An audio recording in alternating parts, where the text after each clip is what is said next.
Chapter 224. Thales did not know much about the gods. Most of it was limited to the two great temples in Eternal Star City, Sunset and Dark Night. The former's priests were compassionate but overbearing. Yes, these two could appear on the same person at the same time without contradicting each other. While the latter's believers were kind but neurotic, yes, these two did not contradict each other. At least, this was Thales' perception. But this was his first time in Bright Moon's territory. Northland's Bright Moon Temple. Thales approached High Priestess Holm cautiously with a face full of suspicion. The statue behind the High Priestess was quite awe-inspiring when he looked at it up close, just like Raikaru's statue. On the altar, there were a few everlasting lamps surrounding the statue of the deity, slightly illuminating the dim room. The High Priestess' face was still hidden behind a veil. A pair of clear eyes stared at Thales with a strange color. Her emotions were unclear. Thales felt a little uneasy when he was stared at by those clear eyes. He turned his head subconsciously, only to see Putray, Nicholas, Merc, and the rest retreating to other rooms. Little Rascal was dragged into another room by the White Blade guards, occasionally turning her head to look at him. "All right. Looks like it's just me and her."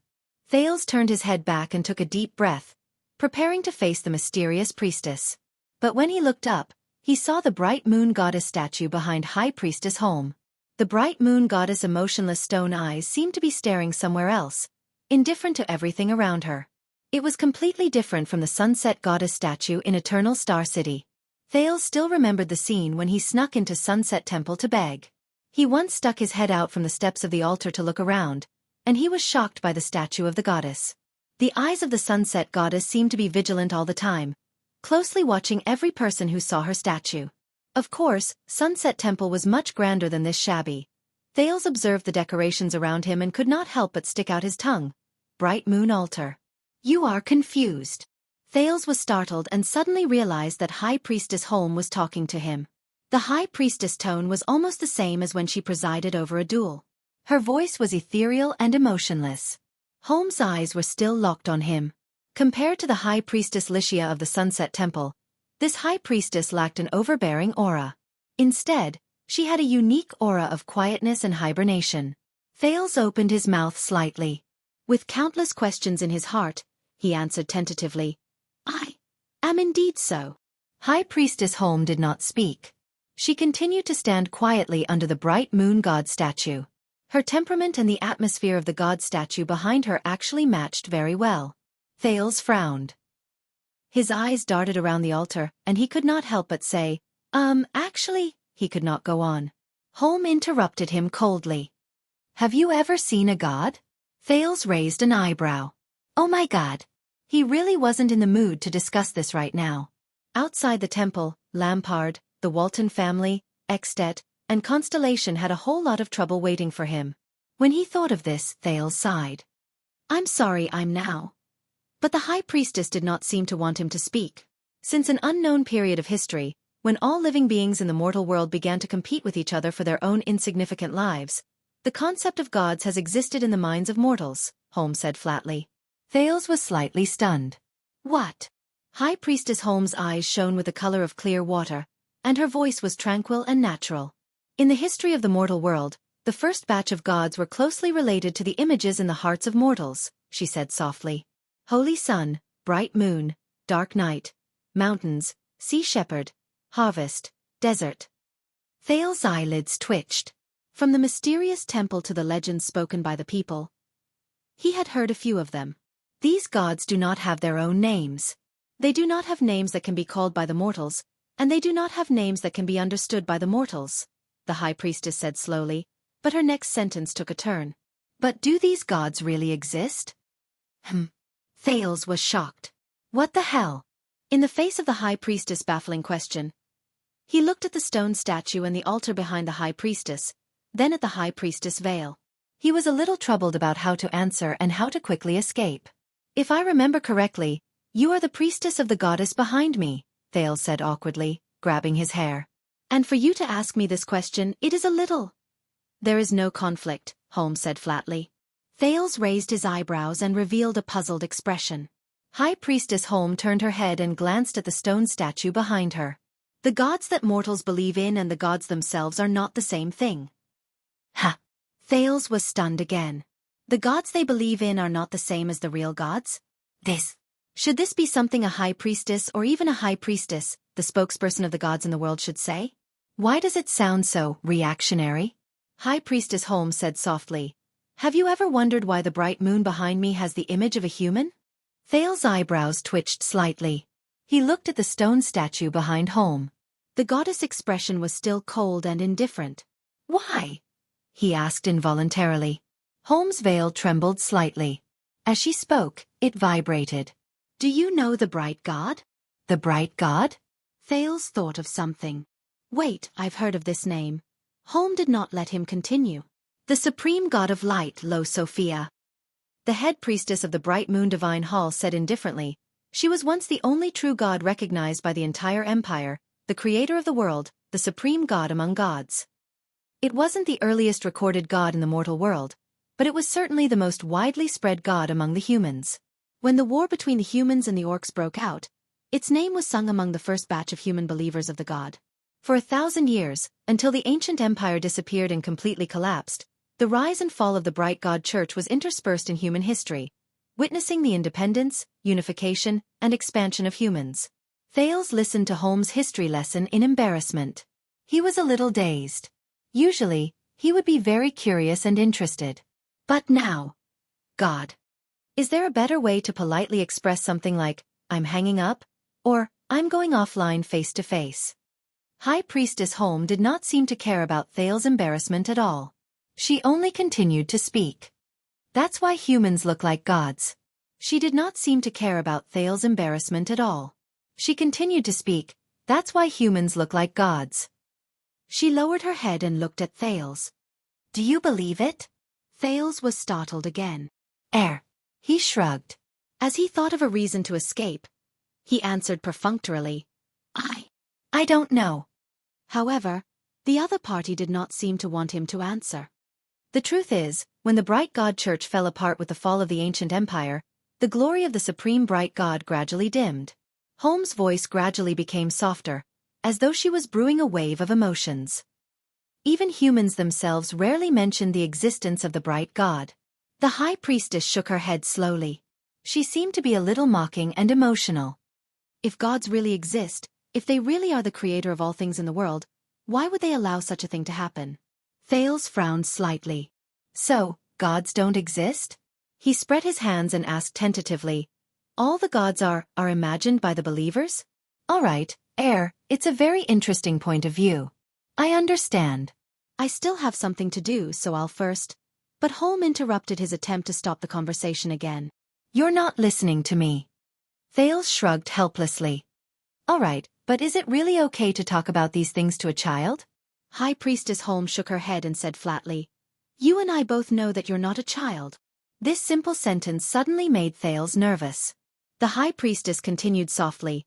Do not look down on something just because it is inconspicuous or not related to the current priority. From the moment you embarked on your journey, every inconspicuous detail could be an opportunity to dominate your future. The statue, the dagger, the shawl, the fangs, the brooch, the messenger crow, the statue, the glasses, the bloodline. High Priestess Holmes narrowed her eyes. Every detail. I believe you have a deep feeling about this. Thales frowned. He sensed something unusual from the High Priestess' words. 3 seconds later, Thales sighed helplessly. I really don't have time. We're still running for our lives, aren't we? But, so, he asked weakly, what is a god? Holmes raised her head slowly and stared at the stone statue behind her. The gods that believers believe in are only their own gods. All right. If I really have to ramble on and on about these things. Thales took a deep breath. The second prince raised his head, braced himself, and said seriously to the High Priestess. So, the real gods are different from the gods in faith? Is this what you want to say? Holmes did not speak. She only stared at Thales quietly. Thales returned her gaze, trying his best not to think about his current predicament and problem. It was very strange. During the process of meeting the High Priestess' gaze, the heavy feeling in his heart slowly dissipated. A few seconds later, Holmes spoke softly. Mortals often use their own limited imagination to understand the gods in their hearts. There seemed to be a kind of magic in the High Priestess' eyes that attracted Thales' gaze. Those are the gods that they look forward to, fear, loathe, revere, love, and worship. At that moment, Thales had the illusion that the high priestess' eyes were shining. According to what they know, mortals endow the gods in their hearts with all kinds of existences and definitions, from their images to their actions, from their deeds to their personalities, from their birth to their end. They even give them names similar to mortals. Holm narrowed her eyes slightly. With one hand on her shoulder and the other on her hip, she struck a pose similar to that of the goddess behind her. For example, Errol. Thales frowned slightly. So? He stared at the statue behind the high priestess. Curiosity welled up in his heart. Does the bright moon goddess have a name? Are there other gods? Sunset? Dark night? Master of mountains? Holmes shook her head slowly. To be given a mortal name by mortals in the hearts of the people, and then be called out by the mouths of the people in unison, this is a connection with extraordinary significance. In the known records and long history, only 2 gods have accepted, or rather been willing to accept this connection. Holm continued, they are also the gods who are most deeply involved with the world of mortals. They are even used to name the world of mortals. Thales was stunned again. A mortal name that is called out by the people is an extraordinary connection? For some reason at that moment, he suddenly remembered Asda's words. When you become a mystic and find your own name of origin. Name of origin. Mortal name. Thales' eyelids twitched. Why do they all emphasize the importance of names? His curiosity was suddenly piqued. 2 gods with names. Mortal names? The second prince scratched his head. All right, one of them is Errol. I know this. It's the Errol world. Then who is the other one? You are not listening to me, High Priestess Holm repeated coldly. She had no intention of satisfying his curiosity. Thales narrowed his eyes. But this time, in front of the High Priestess, the prince felt as if he was being lectured by a teacher. Why are you so stupid? Before he could react, Holm had already continued to speak. Mortals portray gods in their own image because that is the scope of what mortals know, the High Priestess said flatly. Faith is born amidst countless feelings of love and hate. People who believe in gods gather in groups, connect with each other, resonate with each other, entrust their hearts to each other. Churches, temples, altars, and rituals are built one after another. Holm raised her hand and gestured at the temples around her. Just like that, formless faith becomes a tangible existence. The communication between the gods and mortals completed the first cycle of reincarnation. Thales furrowed his brows and listened to High Priestess Holm. Why does the bright moon goddess have such an appearance? The High Priestess returned to her original topic. It is not because God created humans in her own image, but because the people who believe in her look like this. But perhaps you need to understand. High Priestess Holm's eyes shone with fierceness. Gods are gods and faith is faith. The former is in God, and the latter is in humans. Thales thought of something. Wait a minute, you mean? Thales pondered over the High Priestess' words and said slowly, so, gods exist independently, and the gods in the believers' hearts are imagined by themselves? Holm did not answer him directly. High Priestess Holm's eyes shone with a strange emotion. At the beginning of faith, mortals were used to categorizing things they could not understand into the category of gods. They only needed to understand the existence of gods, and then hand over the things they could not understand to the gods to solve.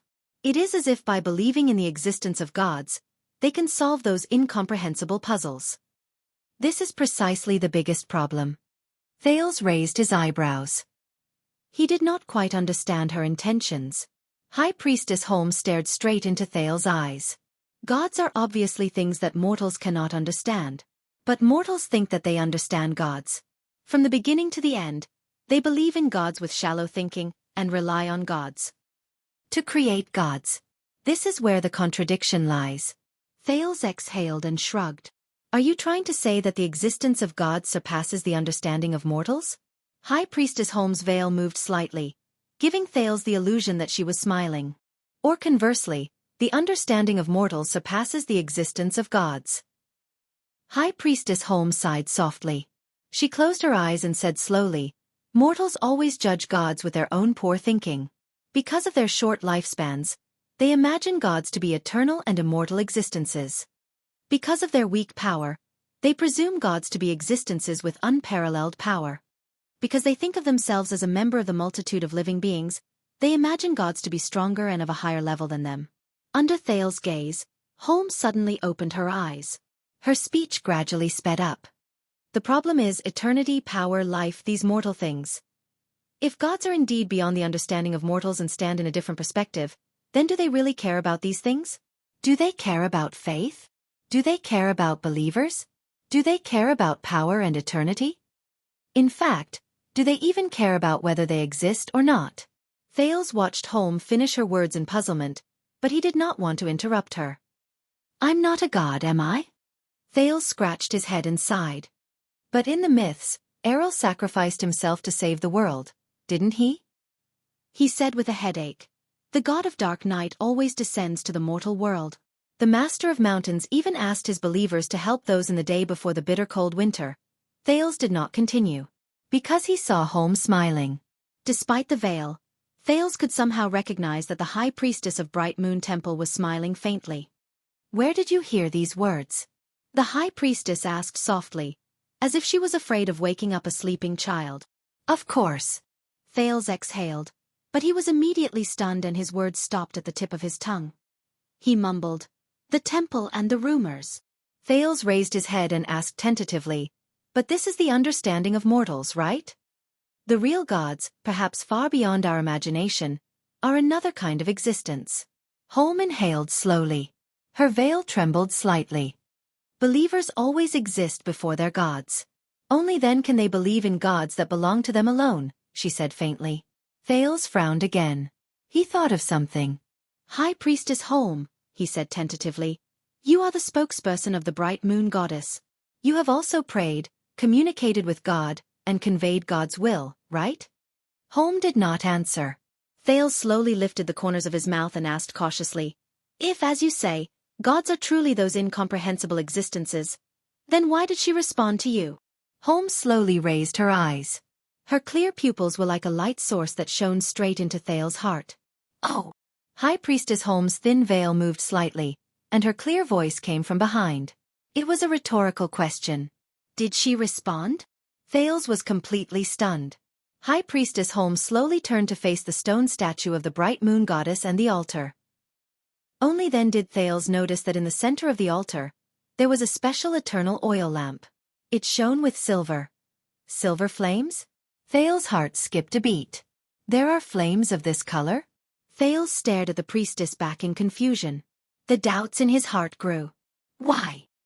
He could not help but ask. Why are you saying these things? The existence of gods? Holmes shook her head slowly. Last night, you made your first choice. Choice?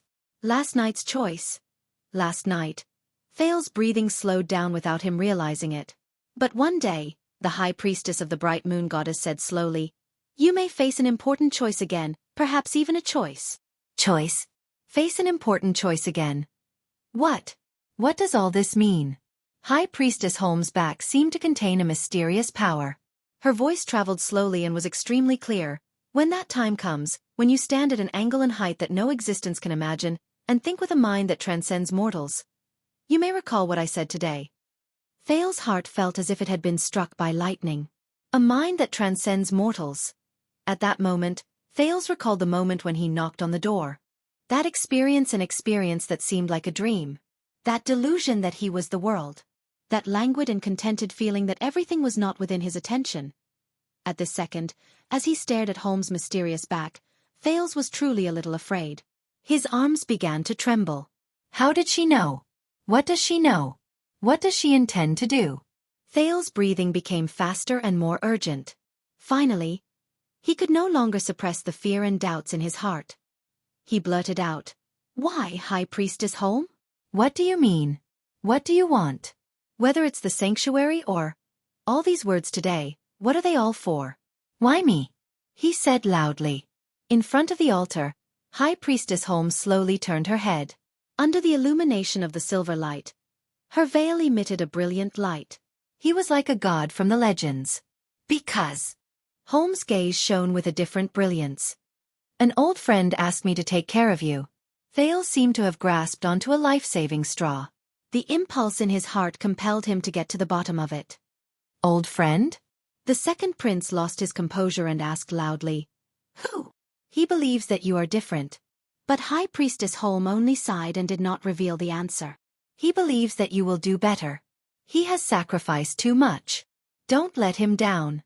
Thales froze on the spot. "I'm different? And next time call me Jul," High Priestess Jul Holm said softly. "In comparison, I prefer this name." "You can go now," High Priestess Holm said flatly with her back facing him. "Be careful of your choices."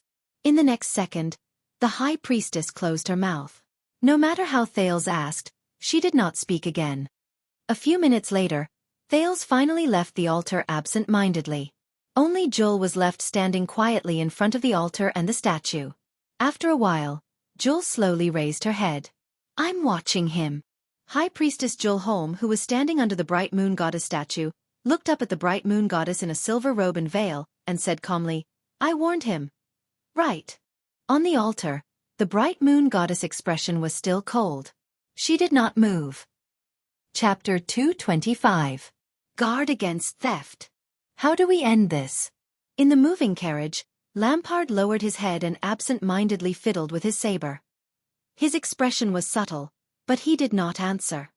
King Nuven is dead, but Dragon Cloud City is still powerful. There are still 4 important archdukes in Heroic Spirit Palace. I don't think they're fools.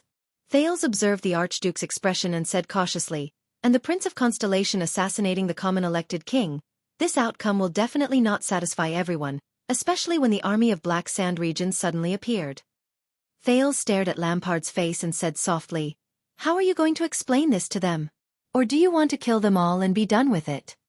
Lampard said nothing. His expression was wooden. Thales clenched his fists slightly. The carriage was still moving forward. He did not know how far away it was from Heroic Spirit Palace. He also did not know how far away he was from the end of his life. "There's no other way. I have to take a drastic measure." Thales took a deep breath and said flatly, "If nothing goes wrong, once the news of Nuven's death spreads, the King's Selection Congress will be held soon. Do you think you still have a chance?" As expected, Lampard's gaze moved and he looked at him. Thales suppressed the nervousness in his heart and responded with the calmest expression. "Not to mention that you're Nuven's enemy and have a terrible reputation for killing your brother," Thales said slowly. "The archdukes will not let you become king." Lampard's gaze was fixed on his sword. "King." The archduke raised his voice and uttered the word in a questioning tone. Then, he snorted softly and repeated it sarcastically. "King. You were born in the Jade Star royal family, a descendant of the Emperor, the natural, legitimate, and legal ruling family of Constellation," Lampard said faintly. "Of course you don't have such concerns, do you?" Thales' heart skipped a beat. At that moment, he seemed to have grasped something. "Concerns?" he asked naturally. Lampard ignored him. His sharp gaze was still fixed on his old sword. Since Nuven's grandfather, they viewed Black Sand region as a thorn in their side. At that time, the Walton family had already begun to monopolize the throne of Dragon Cloud City. Little Rascal blinked. When it came to Nuven's father, the Walton family began to attempt to control Black Sand region, Lampard continued. His gaze was a little dazed. For example, recruiting the youngest son of the Archduke of Black Sand region into the White Blade Guards, or marrying his daughter, the noble princess of Extet, to her father, the heir of the Archduke of Black Sand region, in the name of the king. Thales furrowed his brows slightly. He seemed to have heard a similar story during the duel between King Nuven and Pofrit. "That's how my parents got married." Lampard sighed. Then, a rare smile appeared on the Archduke of Black Sand region's face. Unexpectedly, this marriage, which was purely based on the king's will, turned out to be a good one. According to the old servants, my mother did everything she could to make my father fall in love with her. She gave birth to 2 sons and 3 daughters for him. This love lasted until my father became the Archduke. The carriage entered a narrow alley. It seemed to be taking a shortcut or taking a detour. Lampard continued to speak.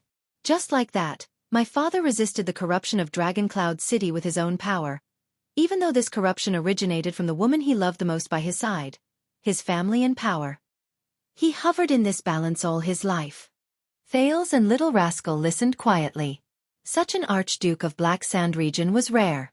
"Since we were very young, Harold and I were brought back and forth between Dragon Cloud City and Black Sand region by our mother. Archduke Lampard exhaled. His eyes were filled with nostalgia. Until we came of age, until Harold took over the governance of Black Sand region. Harold? Thale's heart skipped a beat. The name seemed a little unfamiliar. He is. Lampard paused for a moment. Harold Lampard, my eldest brother. Gloom and mockery flashed in the Archduke's eyes. A ridiculous fool. There's no one more foolish than him in the world, he said faintly. Little rascal seemed to recall something. She stared at Lampard with a slightly pale face. Thale sensed a different emotion in Lampard's tone. You don't have a brother, do you? Lampard's gaze was still fixed on the sword. A few seconds later he said desolately, How lucky. Thales raised his eyebrows. He remembered the 2 small stone jars in the Jadestar family tomb. His elder sister and brother in name. Lydia and Luther Jadestar. Lampard gently pulled out his saber. The Archduke's expression was complicated. His fingers gently stroked the sharp blade. Until 12 years ago. Lampard raised his head slightly and looked at Thales. His tone turned cold. Everything changed. His action sent a chill down the prince's spine. Wait a minute. Thale's brain began to work. 12 years ago. 12 years ago again? That means... An unprecedented civil strife broke out in Constellation. It was extremely chaotic. Lampard's voice rang in the carriage, narrating the history that Thales was all too familiar with. Since the Fourth Peninsular War, Ekstedt has been waiting for a rare opportunity in 100 years. To unify Northland and completely eliminate the threat from Broken Dragon Fortress. Thales stared at the sword in Lampard's hand in a daze. Nuven is ready to send his troops south. He has contacted almost every archduke. As a response, Harold, as the heir of Black Sand region, was sent to attend the meeting of all the archdukes in Dragon Cloud City. Lampard inhaled a mouthful of cold air slowly and continued. An accident happened. Thale's heart skipped a beat. One of Harold's followers suddenly went berserk and assassinated Nuven's eldest son. Lampard's rough voice was deep and dignified, as if there was a hidden power in it. He snorted coldly. Prince Soria, who thought himself infallible, was cruel and bloodthirsty, and was practically carved out of the same mold as his father, died in Harold's group. At that moment, Thale's heart skipped a beat. The second prince remained motionless as he digested Lampard's story. Little Rascal's grip on his hand tightened. He had heard this story before. Last night. The news reached Black Sand region. Harold's follower assassinated the prince. Lampard pressed on the hilt of his sword.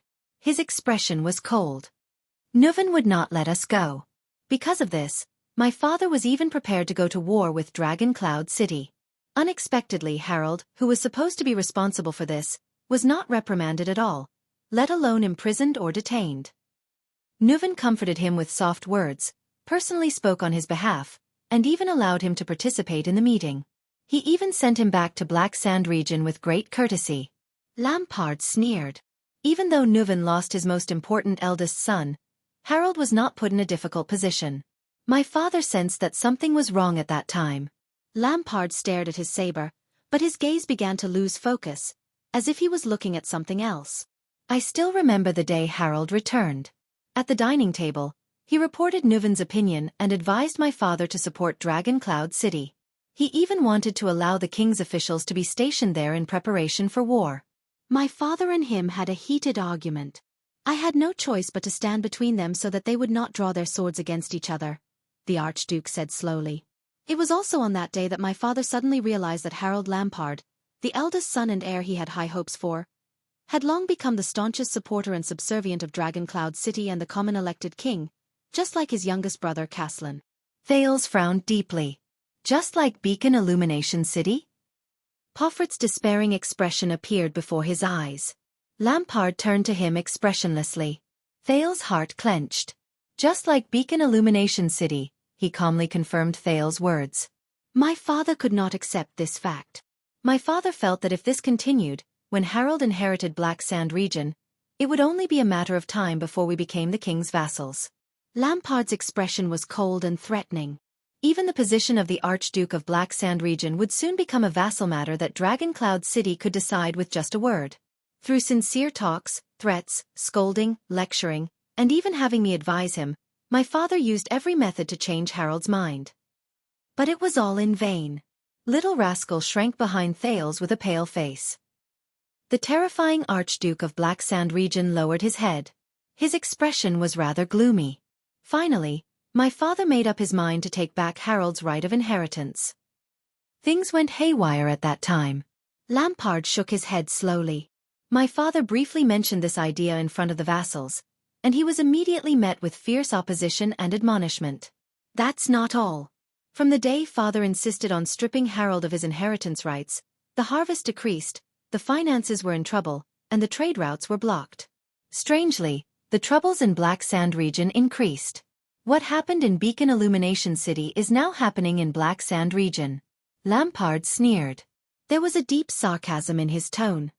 It was only when the entire Black Sand region was in an uproar that my father realized with a start that in the past 30 years, the Lampard family's bloodline was not the only thing that infiltrated Dragoncloud City. Nuven did not just rope Harold to his side. Harold refused to yield, my father refused to compromise, and the situation in the territory worsened. The forces supporting Harold, both inside and outside the territory, were beyond my father's control. He became more and more desperate and haggard. Lampard's tone grew deeper, and the emotions in his words grew paler. Black Sand region was no match for Dragoncloud City.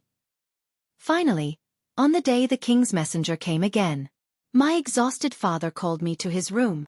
Thales felt a chill run down his spine. He could not help but think of Chapman Lampard's famous, or rather infamous, or even infamous deeds. Lampard raised his head and looked at the streets of Dragoncloud City outside the window. I still remember my father's eyes. They were filled with determination and gloom. Thales could not help but tighten his grip on little rascal behind him. He talked to me for a very, very long time. The Archduke of Black Sand region's gaze grew colder, and his tone became calmer. I hugged his thigh and cried. I begged him with all the words I could think of. I even pulled up my sleeves and showed him the wound I got when I was hunting when I was 14. Harold dragged me out of the mouth of a snow leopard.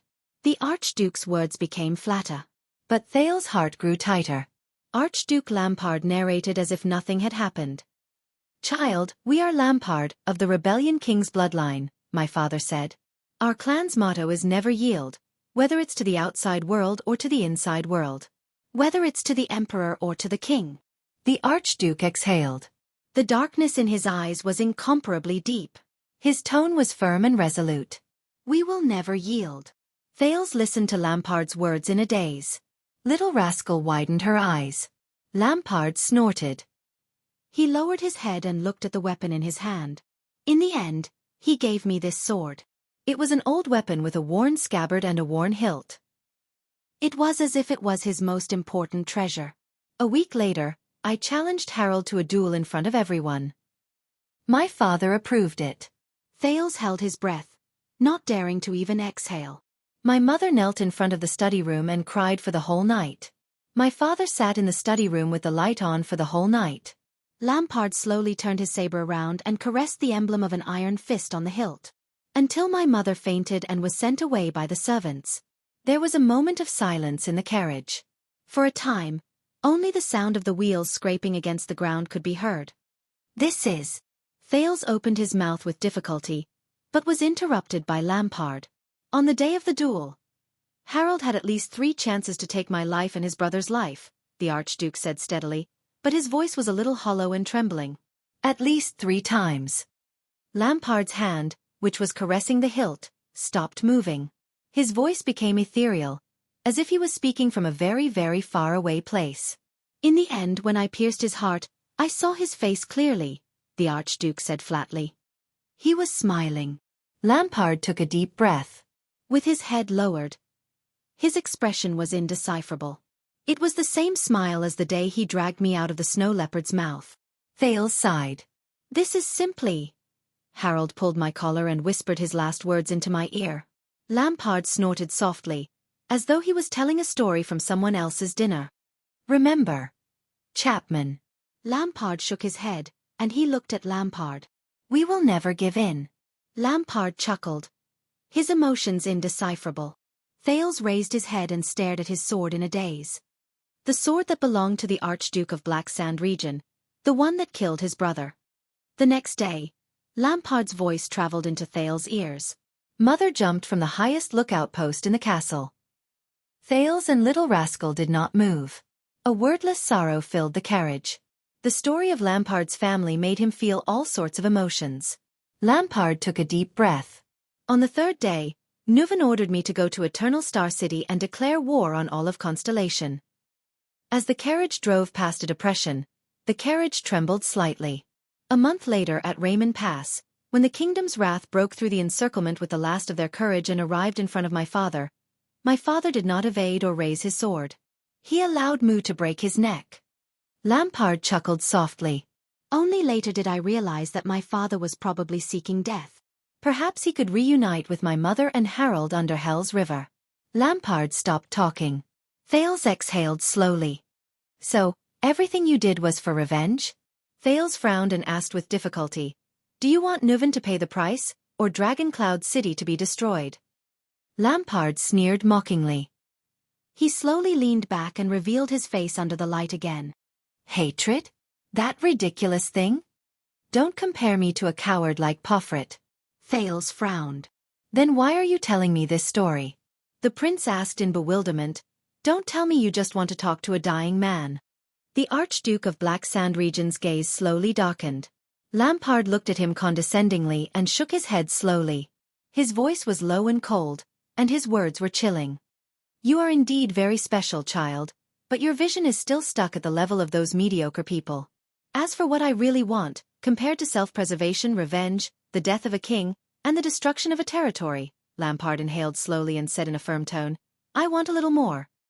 Thales stared at Lampard's face seriously, quickly trying to figure out what he was thinking. Of course. Lampard snorted softly. You were born in the Jade Star royal family and lived in the era after the virtuous king. You won't understand this kind of sorrow. The Archduke's words ended there. Lampard closed his saber and said no more. Thales was slightly stunned. The virtuous king. It was not the first time he heard this title from the Northlanders. The last time he heard it was from King Nuven. At that time, Thales did not react. But this time, Thales remembered. He subconsciously touched his chest. The virtuous king, Mindy's Jadestar III. One of the three kings of Constellation. A king was not respected by his bloodline, but his bloodline was honored by the king. Why did King Nuven and Archduke Lampard mention this supreme king of Constellation from more than 100 years ago? What did he do? Chapter 226.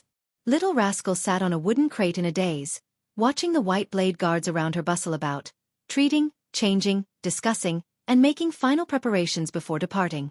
Every single one of them was respectful to her. Even during the most hectic times, they did not forget to clear a place for her to rest, and ensured her clean water and food. She was very sleepy. However, the fear and nervousness that constantly invaded her brain were like alarm bells, waking her up from the brink of sleep. It made her feel as if she was living in a half-awake state. But there's nothing wrong with that, is there? Little Rascal lowered her head and asked herself bitterly. Isn't everything I've experienced from last night a nightmare? But Little Rascal sniffled and touched her small face, which had been wiped clean. She sat on the wooden crate in solitude, watching people come and go. Although the clothes on her body were warm, she felt that she had never felt so cold before. Lost and lonely. She had nothing to rely on. At this moment, "Oh, you're here." A low sigh was heard. Little Rascal turned her head and unexpectedly saw Thales walking towards her with a bitter expression on his face. The second prince of Constellation did not stand on ceremony. He sat down on the empty ground beside her. Thales. Little Rascal was a little surprised and delighted. Why are you? Thales was in a daze. He picked up a piece of bread from the plate beside Little Rascal, ignoring the angry glare of a white blade guard in the distance. The food prepared for the Constellations over there is very bad. The priests are also Northlanders. Thales casually bit into the fluffy bread. The bread offered to the temple was indeed different. He buried half of his face in it, snorted and said in a muffled voice, I came to rub against you. Little Rascal stared at him in a daze. Thales clenched his teeth with all his might and pulled his face out of the bread. The second prince did not raise his head. He only chewed fiercely and stared at the half-eaten bread in his hand. His gaze was dazed. Little Rascal looked at him and blinked. For a moment, she seemed to have forgotten most of her troubles. You didn't stay with them. Thales swallowed a mouthful of bread without feeling anything. He felt his stomach slowly fill up. He gestured with his chin at Nicholas and Merc, who were discussing something in the distance. Did they not treat you well? Little Rascal raised her head and looked hesitantly at the two people in the distance. No, they respect me very much. The girl shook her head and almost shook her glasses off again. She was so scared that she hurriedly pressed her hand against the bridge of her nose and said with grievance, "That's why I'm scared." The disheveled girl bit her lip. You know, they were there before, they all know. It's not important anymore, Thales suddenly said. Little Rascal glanced at the prince in surprise. Thales held the bread in his hand and stared straight ahead, but his eyes were not focused. Only his mouth would occasionally chew. Thales narrowed his eyes and said bitterly, "No matter what happened in the Hall of Heroes, does it still matter now?" He shook his head indifferently. After we escape from this nightmare, none of this matters anymore. Thales thought absent-mindedly. Only one thing. We can escape from the nightmare, but the nightmare won't let us go. Thales. Little Rascal pressed her hands to her sides and leaned forward worriedly. Are you okay? Thales snapped out of his daze and glanced at her. No. Thales lowered his head and sighed deeply. I'm not okay. Little Rascal smacked her lips timidly. She looked at Thales and blinked, not knowing what to do. Little Rascal. Thales stared at the wooden crate under the girl, then at her tiny feet in the air. Do you know, the prince said absent-mindedly, I came with a mission, even though I didn't want to. Little Rascal stared at him in a daze, not knowing how to react.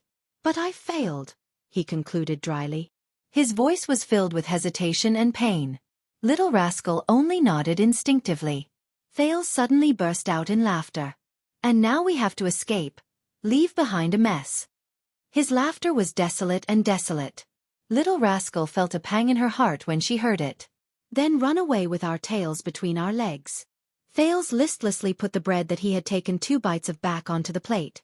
He leaned back and leaned against the wooden crate Little Rascal was sitting on. He stared at the dark ceiling quietly and vaguely recognized the mural on it. In front of a white ball, 3 blurry figures were born. This place belongs to the gods, right? Thales thought absent-mindedly. According to High Priestess Holm, the bright moon goddess probably doesn't care about the conflicts between these mortals. If only I could be like them, indifferent to everything, that would be great. Thales smiled bitterly. Then his expression relaxed again. Little Rascal stared at him quietly, not saying a word. She was like a docile kitten. Do you know? Thales continued to stare at the ceiling. His gaze was unfocused and his voice was faint, as if there was a veil between them. Extet will probably use the excuse of me assassinating the king to send troops south, not just one archduke. Little Rascal nodded lightly. Aha! Thales' vision became blurry. He seemed to see Araka and Sonia's figures, as well as the Fury Guards falling one by one. Broken Dragon Fortress might be lost, and the Northern Territory might also be lost. We can't stop them. Aha! Many people will die. Thales seemed to have seen many more people die. They died in the abandoned house, in the manor, on the streets, in the birch forest, in front of the fortress, and in Dragon Cloud City. This made him feel even more exhausted. They die in war, they die in famine, they die in chaos, they die in a world without order or reason. Aha!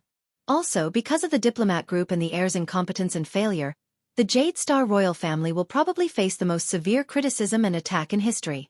The nobles are all looking forward to this opportunity, the prince said flatly, as if this was a trivial matter. Aha! As for Lampard will get everything he wants, no matter what it is. Thales rested his head on his arm and said in a daze, he is the final victor, standing on top of our failure. Do you know, I even talked nonsense in his tent, mocking him for being despicable, shameless, cold-blooded and heartless? Aha! Thales sneered indecipherable. Little Rascal. His voice became deeper and more solemn. I failed, and I can't do anything about it. Aha! I always thought I could do it. Thales laughed bitterly, remembering Gilbert's earnest teachings in Mindy's hall. Although I'm not very smart, I'm not too stupid either. I also had put Ray and the others help. Aha! Thales suddenly felt a pang in his heart. But I can't do it, the prince said bitterly, as if his tongue weighed 1,000 pounds. It's too difficult. Little Rascal jumped down from the wooden crate, leaned against him, and sat down. She nodded slightly. Aha! Thales shut his eyes hard and exhaled a long breath. His heart surged with endless gloom and resentment. It's not just Lampard, it's not just King Nuven, the self-righteous kingdom's secret intelligence department, always wanting to control everything in their hands. The so-called arbitrary father, who never cares about other people's wishes and feelings, they always catch me off guard. Thales rubbed the space between his eyebrows, as if he wanted to spit out all the dissatisfaction he had for the past month. I really want to do something. Aha! Of course, they probably even blame me for acting smart and ruining their plans. Thales immediately sneered and said mockingly, of course, if it weren't for me, they would probably be celebrating their victory in a corner somewhere. Aha! Thales sighed. And I have neither the right nor the right to criticize them, the prince said desolately. Just like you, I'm nothing at all. Aha! Stop saying aha. Aha! All right, it seems like your mind is indeed wandering. Aha! Little Rascal raised her head as if she had suddenly woken up. Thales leaned against the wooden crate and tilted his head. There was a helpless smile in his eyes as he fixed his gaze on the frightened girl. Little Rascal lowered her head in embarrassment and covered her face with her hands. That I just... Thales exhaled through his nose and smiled faintly. Forget it. He shook his head helplessly. All right, thank you for your thoughtful comfort, and thank you for patiently listening to me pour out my grievances. But at this moment, Thales suddenly felt a weight on his shoulder. He turned his head in astonishment and saw Little Rascal move closer to him. She spread her tiny arms, one in front of the other, and hugged his neck tightly from the side. Thales stared blankly at Little Rascal, who was right in front of him. He stared at her clean and fair face, but her big eyes behind her thick-rimmed glasses stood out. What are you doing? He asked in a daze. Little Rascal's chest was pressed tightly against Thales' shoulder. Her expression was sincere and solemn. Comforting you. Comforting. The puzzled Thales was slightly stunned. He did not know whether to laugh or cry. A long time ago my mother did this. Little Rascal tightened her arms around Thales' neck. Her expression was especially stubborn and serious. When I was sick or hungry, my mother would hug me. I didn't want her to, so she hugged me from the side, from night till dawn. Thales narrowed his eyes as he was hugged by her. You remember your mother? Little Rascal pressed her chin against Thales' shoulder. Yes, but I don't remember it clearly. Thales looked at her serious expression and asked subconsciously, what happened after that? What happened to her? Little Rascal's body trembled slightly. Her expression dimmed. She sold me, Little Rascal said dejectedly. She was very poor. She went to work early every day and only returned home late at night with very little food. She couldn't not sell me, or else, the little girl said quietly. There was a rare stubbornness on her face. Or else, she wouldn't be able to live. Thales sighed. From afar, Nicholas saw the scene. The two children snuggled up to each other tightly. The Star Killer frowned and strode forward. But a hand clamped down on his shoulder. They're just children. With a cold expression, Merc pressed down on Nicholas' shoulder and shook his head slightly. Nicholas cast a profound glance at his former colleague and did not say anything else. So, this is your way of comforting me? Thales chuckled softly. I have a suggestion. When you grow up, you better get rid of this habit. You can't just comfort people like this. Little Rascal nodded and said innocently, Oh. All right, let me go. Thales patted Little Rascal's hand and said with a smile, before Nicholas rushes over with a knife. Only then did Little Rascal let go of the little prince. Don't worry about losing. She seemed to be unconvinced by the effect of her comforting words. She continued to mutter, a moment of victory or defeat is but a fleeting moment. 100 years of chess is the foundation of all ages. Thales raised his eyebrows and mulled over this sentence. Who said this? Little Rascal's eyes lit up. She seemed to be extremely excited because she found a topic that interested Thales. Your king. Thales furrowed his brows. Ours. Yes. The virtuous king from more than 100 years ago, Mindy's Jade Star III. Little Rascal nodded. She seemed to have entered the reading mode where her eyes shone brightly. He ascended the throne after the Red King's nightmarish and bloody rule ended. He governed the country with superb political skills and safely survived the Fourth Peninsular War. Thales thought of something. Mindy's the Third. I remember now. Mindy's the Third's reign was obviously later than Midir the Fourth's. Thales seemed to have realized something. But in Constellation's currency, Mindy's portrait is engraved on the silver coins. It's even more valuable than Midir's copper coins. Wait a minute. The Virtuous King? This title. Both King Nuvan and Chapman Lampard mentioned him at the same time. Their words were laced with emotion. On the way to the Northland, Putre had also mentioned that Mindy's the Third was the one who led the alliance between the sea and the Clear Night continent, thus changing the form of the Continental War in one fell swoop. The 100-year-old chess game is the foundation of all ages? Thales mumbled. Thales turned his head abruptly. Tell me about Mindy's the Third. The young prince's serious expression seemed to have frightened Little Rascal. What exactly did he do? Only then can one be called a virtuous king?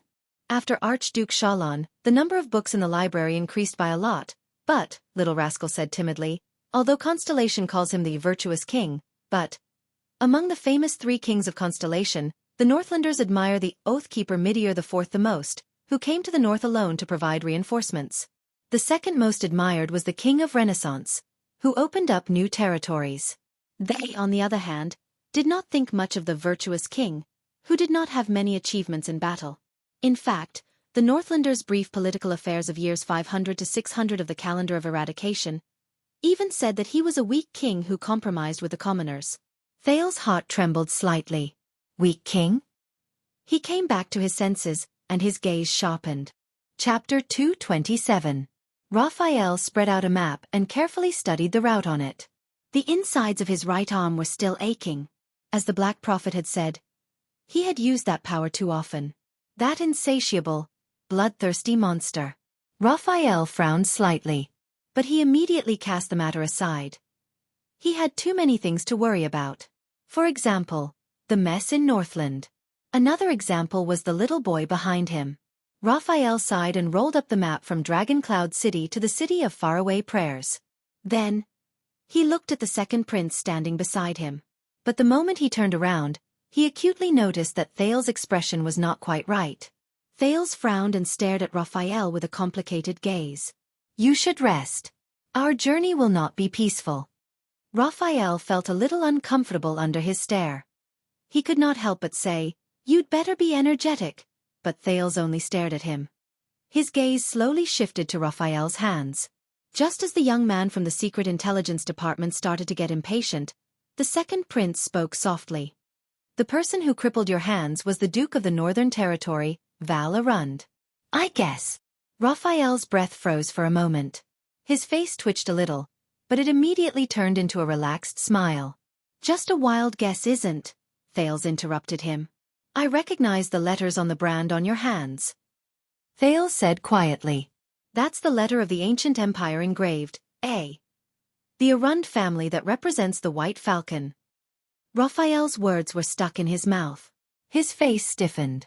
A few seconds later, the man from the Secret Intelligence Department exhaled softly and remained silent.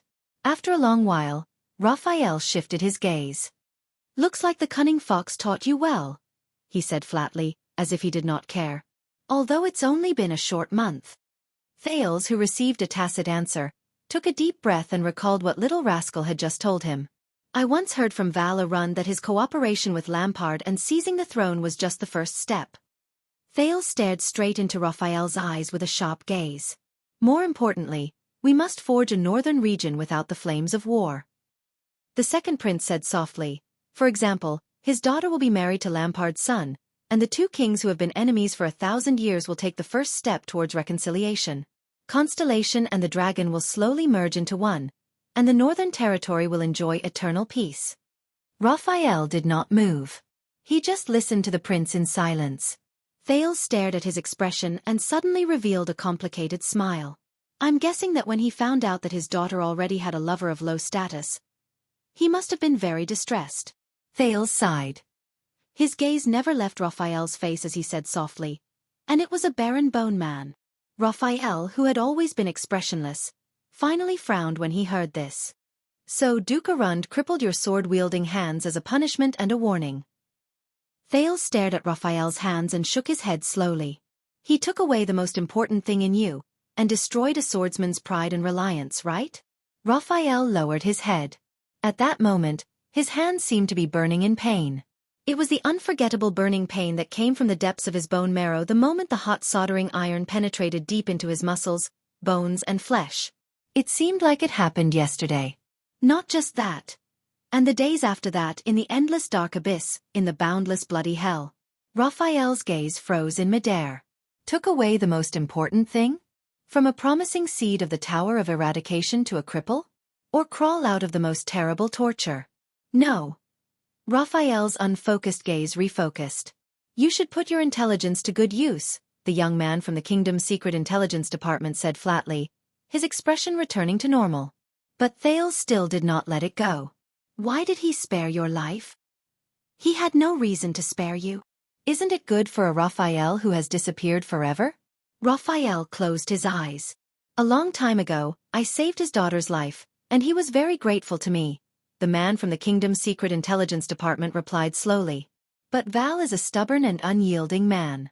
Not taking my life was already the greatest mercy he could muster. Thales exhaled. That explains it, he murmured. Raphael's gaze shifted. What? The second prince slowly leaned against the wall. His expression was dejected and lonely. His Majesty knew a long time ago, didn't he? Thales said with a sigh. His voice was so soft that it did not seem like it came from his mouth. Raphael frowned. Knew what? Thales let out a slow sigh and slowly spoke of what he had just figured out. Duke Arund. His conspiracy and his rebellion. His attempt to usurp the throne, and even the plans of the new star nobles. Thales said absent-mindedly, King Kessel, father, he knew a long time ago, didn't he? Raphael frowned and looked at Thales solemnly. This boy. Do not speculate about your king, even if you are a prince. The young man from the kingdom's secret intelligence department warned. This is a warning from the kingdom's secret intelligence department. Thales snorted softly, as if he did not care at all. The prince took a step forward. His expression was complicated as he looked at Raphael. His gaze gradually became clear. So, he did know. From the beginning, he knew about Arund's rebellious intentions and his attempt to usurp the throne. Thales sighed. And the reason why His Majesty did not take any action, and even allowed things to take their own course was because he was waiting for the other party to truly rebel. Raphael's frown deepened. Waiting. The man from the secret intelligence department snorted in disdain, as if he had heard the funniest thing in the world. You think too much. If His Majesty knew about this from the beginning, why did he allow the situation to worsen and allow the Duke of the Northern Territory to truly embark on the path of rebellion, putting the Northern Territory in danger? Raphael shook his head. I said, do not speculate. Thales clenched his fists. He suddenly raised his voice, as if he wanted to roar out all the resentment and grievances he had accumulated over the past few days. Because he needed this opportunity. Damn it! Raphael's words stopped at the tip of his tongue. He looked at the prince, whose chest was heaving up and down. He was slightly surprised. Miranda told me that His Majesty had already sent officials to stabilize the situation in the Northern Territory. Thales panted and could not stop his chest from trembling. It's very reassuring, isn't it? But this is the key. Thales raised his head and gritted his teeth. Kessel's determined face appeared before his eyes. Tell me, Raphael. The prince stared at Raphael and stared into his red eyes. Thales could not help but think of the Nanchester family's one-eyed dragon, Koshter, and the words he said before he left. You underestimate your father, underestimate the Iron Hand King, and underestimate the fear he instilled in the whole of Constellation. If Prince Mariah had not been assassinated, if Ekstedt had not been pressured by war, if Arund had not taken a risk out of desperation and ended up in prison, and if the Northern Territory had not become leaderless and lost, the prince opened and closed his mouth as he fiercely said, then His Majesty could still. Thales paused for a moment. Raphael's gaze dimmed slightly. Thales clenched his teeth and forced himself to finish the rest of his words. Then, he could still defend the enemy in the name of war without any hindrance. Send his direct officials and nobles to Cold Castle.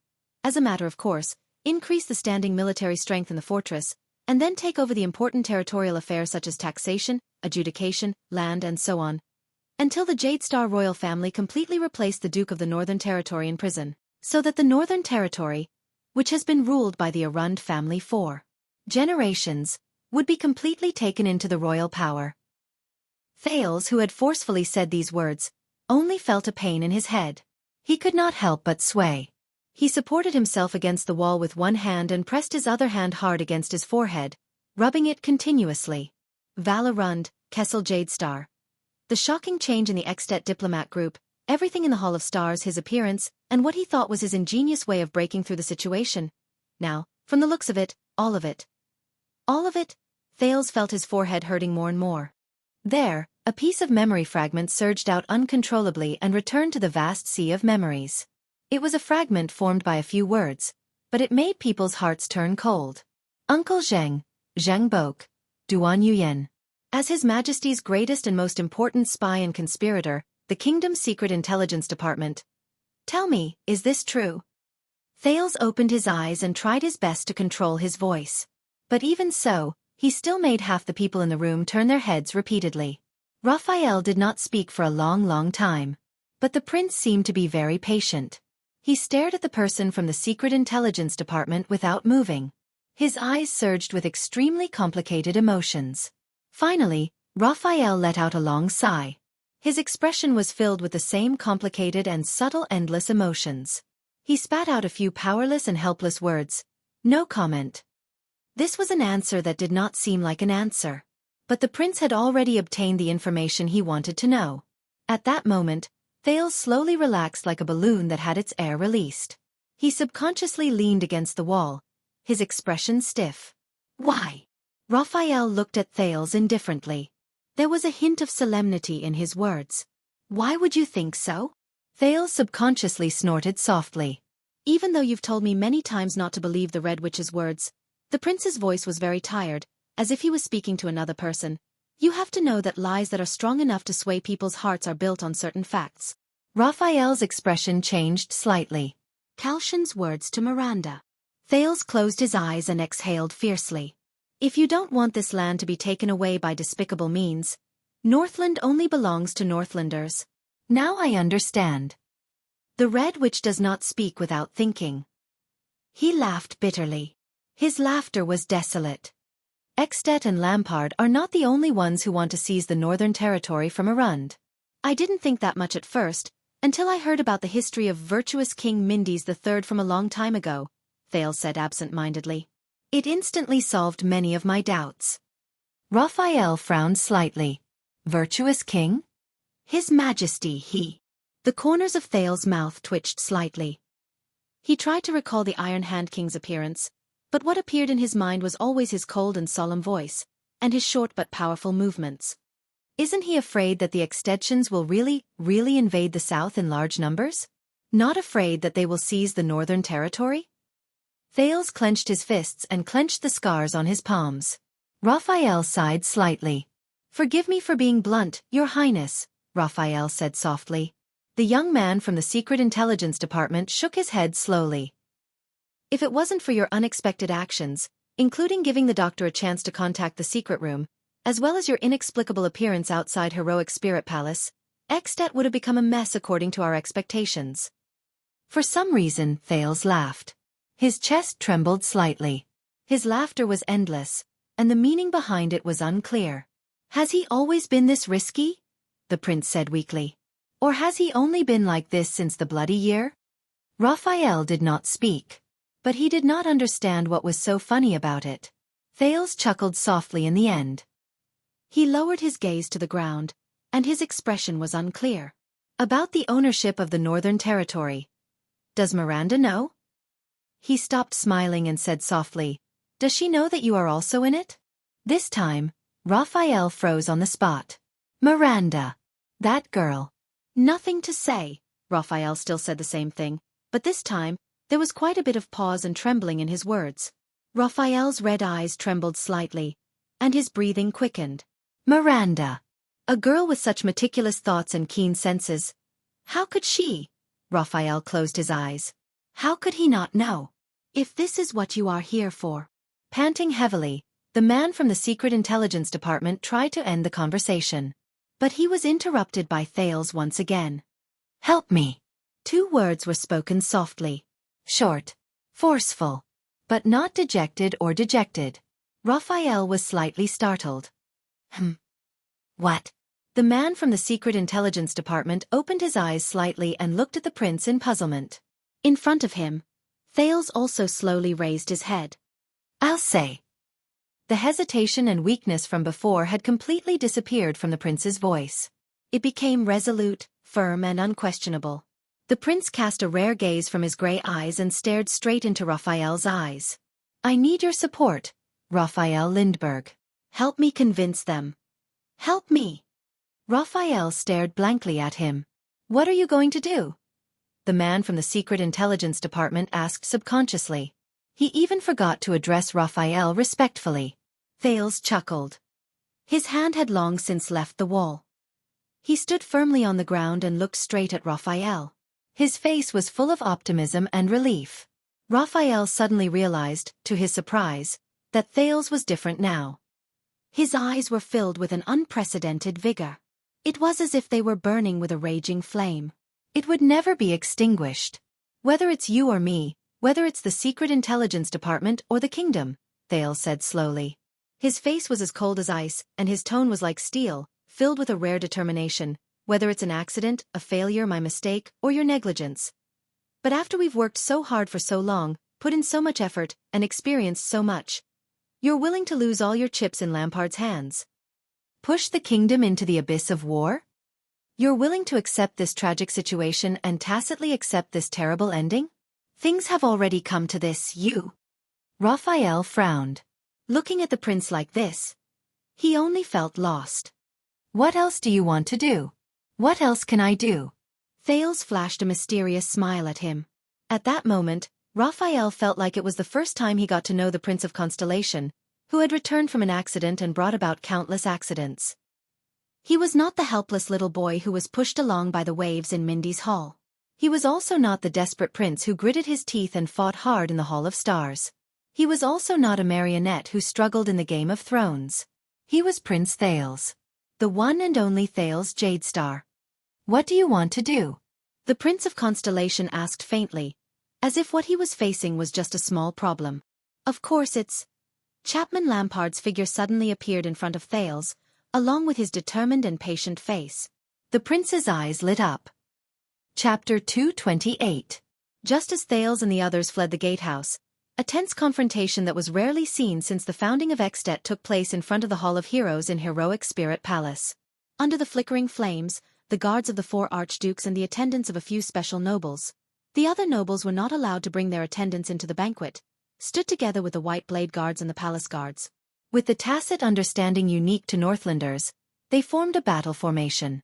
Bows were nocked, swords were unsheathed, and they stood in front of the Hall of Heroes with unpleasant expressions, protecting the nobles in the oval stone hall. Opposite them were unfamiliar soldiers with unknown identities, who had the advantage in numbers. They guarded the corners and corridors. They were all dressed in the uniform and equipment of the patrol team. They were so densely packed that they almost filled every doorway outside the hall. These soldiers stepped on the tiles that had a long history. Many of them could not help but size up the decorations around them with strange and reverent gazes. It seemed that it was their first time here, and they were not used to this palace, which was of great significance to Northland. What was even stranger was that the leader of this group of uninvited guests was a short-haired swordswoman. Her gaze was indifferent and fearless, and the fingers of her right hand kept flicking on the hilt of her sword. Under the illumination of the brazier, Archduke Rockney of the City of Faraway Prayers walked out of the Dark Hall of Heroes with a cold and sullen expression. The guards and attendants on both sides made way for him, but they never let down their guard. The long-haired Archduke of the City of Faraway Prayers waved away an attendant who was about to put a cloak on him. He stared coldly at the uninvited guests in front of him, and his gaze lingered on their swords. Show yourself, there's no need to hide anymore. Archduke Kulgan Rockney retracted his fierce gaze and said coldly, We are separated by 3 stone steps, but we can still smell the disgusting scent unique to your territory. Although we are all from Northland, your soldiers are different. The first row of patrol soldiers exchanged a few glances, But they seemed to be well trained and still did not say a word. They just stared coldly at the guards and guards guarding the Hall of Heroes. "Where is the Fire Knight?" Archduke Xueqi snorted coldly without looking at the female leader. "No matter what you want to do, whether it's besieging heroic Spirit Palace or murdering the Archduke, you don't have to let a weak woman lead the troops, do you?" The short-haired swordswoman's face turned cold. Her right hand no longer moved. Instead, she gripped the hilt of her sword tightly and took a provocative step forward. "Be careful, Your Grace," she said in an unfriendly tone, her eyes filled with contempt and disdain. "Your life is in the hands of this weak woman." "Little girl." Archduke Xueqi shook his head in disdain. "Go home and weave. The long sword is very heavy." Clang! The swordswoman suddenly unsheathed her weapon. Like a flock of birds startled by a bowstring, the guards beside the Archduke, be it the White Blade Guards, the Palace Guards, or the attendants from the City of Faraway Prayers, all surged forward nervously. But they stopped abruptly. Archduke Xueqi raised his right palm and firmly stopped them by his side. The swordswoman looked at the Archduke of the City of Faraway Prayers with a frosty expression. The tip of her sword stopped right in front of Archduke Xueqi's throat. The Grand Duke did not move from his eyes to his body. He stared at her without flinching, as if it was not a sword that was pressed against his throat. "It's fine," Xueqi said coldly. "Let's see if our little cutie really has the ability to hold a sword." A cold glare flashed in his eyes. "And the courage to kill an archduke." The swordswoman's gaze turned cold. The tip of her sword moved forward without hesitation and touched his skin. Xueqi's pupils shrank. He felt a chill on his neck, and blood flowed down. Behind the Grand Duke, the attendants' inhales could be heard clearly. But there was still no expression on Xueqi's resolute face. At this moment, a deep and sonorous male voice came from the patrol team. "Be more polite, Croche." A middle-aged nobleman in armor with a weathered face and steady footsteps slowly walked out of the crowd. "We are not here to fight." Behind him were two noblemen. One of them was dressed in plate armor and had an old-fashioned face, while the other was tall and thin with a sharp gaze. The swordswoman, Croche, snorted softly. Then she stepped back and sheathed her sword. Xueqi slowly lowered his head and extended his hand to wipe his neck. He stared at the blood on his hand with a subtle expression. The soldiers in the patrol team made way for the newcomers. "There's no need to be so nervous, everyone." The tall and thin young noble smiled slightly and bowed politely at the guards. "We are not enemies. We should not point our swords at each other." Xueqi lowered his hand. His gaze swept over the three newcomers and he snorted softly without showing them any respect. As expected, surprises are never late. Archduke Xueqi's expression grew colder. He fixed his gaze on the middle-aged noble, Chapman Lampard. His attendants frowned in unison. Archduke Lampard nodded imperceptibly. The two archdukes' gazes met in the air. One was as cold as ice, while the other was calm. In the next second, Xueqi's gaze shifted back to the swordswoman. "Hey, Croche, is it?" Archduke Xueqi's tone changed. He raised his eyebrows in interest and a different expression appeared in his eyes. "Your sword is very steady." He stared at Croche's long sword, felt the pain on his neck, and nodded in approval. "You have guts." But Croche only stared at him coldly and did not speak. Archduke Xueqi's gaze flickered. "My wife passed away a year ago. The Xueqi family and the City of Faraway Prayers both lack an archduchess." Archduke Xueqi's gaze was unrestrained as he sized up Croche from head to toe. He then said sternly, "Are you interested?" Lampard watched their interaction and frowned slightly. Croche also narrowed her eyes. "Go find an obedient female worker who only knows how to weave, Your Grace." She sheathed her long sword. Her words were cold and fierce. "So that on our wedding night I won't—" Croche openly glanced at the Archduke's crotch. "Cut off your two balls." Archduke Xueqi laughed boldly, but his gaze on Croche became more and more subtle. Beside him, Archduke Lampard said flatly, "I'm afraid it's not appropriate to openly poach my subordinates, right?" Archduke Xueqi turned to Lampard. The smile on his resolute face was now devoid of warmth. "You won't get hurt even if you ask." Lampard raised his eyebrows. The tall noble next to him, Viscount Kentvida, whispered a few words in the Archduke's ear. Archduke Xueqi pulled his long hair to the back of his neck and said coldly, Why? If I don't take this stab, will you never appear again? Of course not. Lampard's expression did not change. I just want to wait for everyone to arrive. At this moment, another voice cut into the conversation. Don't worry. A smooth and experienced voice cleverly appeared in the gap between the two men's conversation. We're all waiting for your arrival. A man with a bowl cut walked out from behind Archduke Xueqi. He was the Archduke of Reformation Tower, Porphyus Trentida of the Trentida family. He had a playful smile on his face, but his eyes were filled with wariness and coldness. When was the last time we met, Chapman? Trentida said with a grin. 12 years ago? Lampard stared at his neighbor of Reformation Tower, who was also in the south of Extet and adjacent to Black Sand region. There was wariness and contemplation in his eyes. 5 years ago, he said flatly, when Constellation was at war with the Orcs, the 3 southern archdukes held an emergency meeting. Is that so? Trentida patted his bowl-cut head and said in sudden realization, That's right. You wouldn't appear without benefits. That's you. He snickered. The Archduke of Black Sand region, the one who ignored the king's invitation, but only brought 1,000 men to force their way into Heroic Spirit Palace when the king disappeared and Dragon Cloud City was in chaos? Archduke Trentida's protruding chin moved slightly. He stared at the soldiers beside Lampard and asked meaningfully, This is why I'm here to look for all of you. Archduke Lampard said slowly, We are facing an unusual situation that concerns everyone's vital interests. Archduke Xueqi tilted his head and sneered disdainfully. An unusual situation? Another deep voice entered the conversation between the 3 men. What do you mean? The boorish Rabian Alcius, who was dressed in classic attire, also appeared at the entrance of the Hall of Heroes. The Archduke of Prestige Orchid's full beard was extremely eye-catching and memorable. At this moment, he stared coldly at Lampard. His eyes were filled with suspicion and wariness. Lampard's gaze swept across the 3 archdukes. The king passed away last night, Chapman Lampard said flatly, as though he was talking about a trivial matter. We need to talk about Extet's future. The moment he said that, there was quite a commotion on both Black Sand regions and Heroic Spirit Palace's side. Viscount Kentvida and Croche suppressed their subordinates in dissatisfaction. However, Lampard's eyebrows were furrowed tightly, because he clearly saw that the 3 archdukes before him were still as calm and composed as ever. It was as though they already knew everything. Looks like it's going to be more difficult than I thought. Lampard thought to himself. But so what? It's just another hurdle I have to cross. But the other Nuven. Oh. Finally, an aged voice rang out from behind the 3 archdukes. It was the most senior archduke of Defense City, the bald Rogers Letko. He coughed as he slowly walked out. That's unfortunate.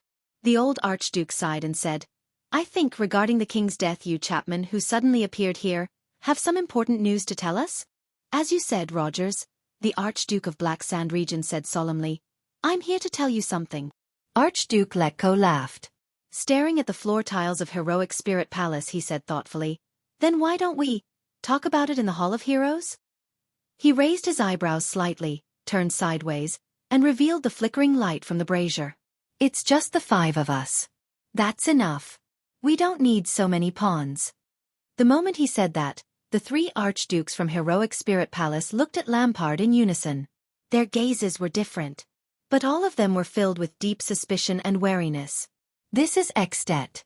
Lampard sighed softly in his heart, then snorted softly. My Extet. His gaze gradually focused.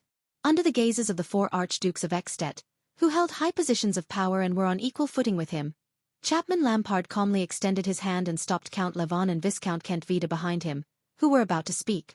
Of course. His gaze became solemn. He swept his gaze over his 4 colleagues, as well as the White Blade Guards and Palace Guards who were standing in a semicircle formation and firmly guarding the entrance of the Hall of Heroes. He nodded and said, These words and this matter can only be spread among the 5 of us. Croche cast Lampard a questioning look, but Archduke Lampard only extended his palm and made a downward gesture. In the next second, Chapman Lampard strode forward without hesitation.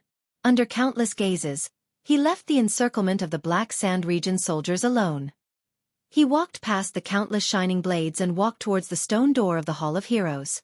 He walked into the impenetrable formation of the heroic Spirit Palace soldiers, leaving them staring at each other in dismay. He walked past Xueqi, who was at the forefront, and received a surprised and admiring gaze from the latter. He walked past Archduke Alcius. The bearded Archduke furrowed his brows, his thoughts unclear. He walked past Trentida and Letko. The two of them exchanged glances, revealing worry and apprehension. He walked past Trentida and Letko. The iron fist pattern that represented the Lampard family could be vaguely seen on the Archduke of Black Sand Region's cloak. The four archdukes only snapped out of their daze when he walked completely into the darkness of the Hall of Heroes. They exchanged glances. Count Vida and Count Levon glared at them fiercely. Croce even tapped the hilt of her sword in her hand. Her threat was self-evident. "What do you say?" Trentida's eyes dotted around. Alcius and Letko furrowed their brows and did not speak. "No." Xueqi looked at the dark hall and said coldly, "Let's see what he has to say." Chapman Lampard stood quietly in the Hall of Heroes. He stood beside the long brownish-black table. The braziers on the 6 metal racks illuminated his face, causing it to flicker between light and darkness. His imposing manner was unstable.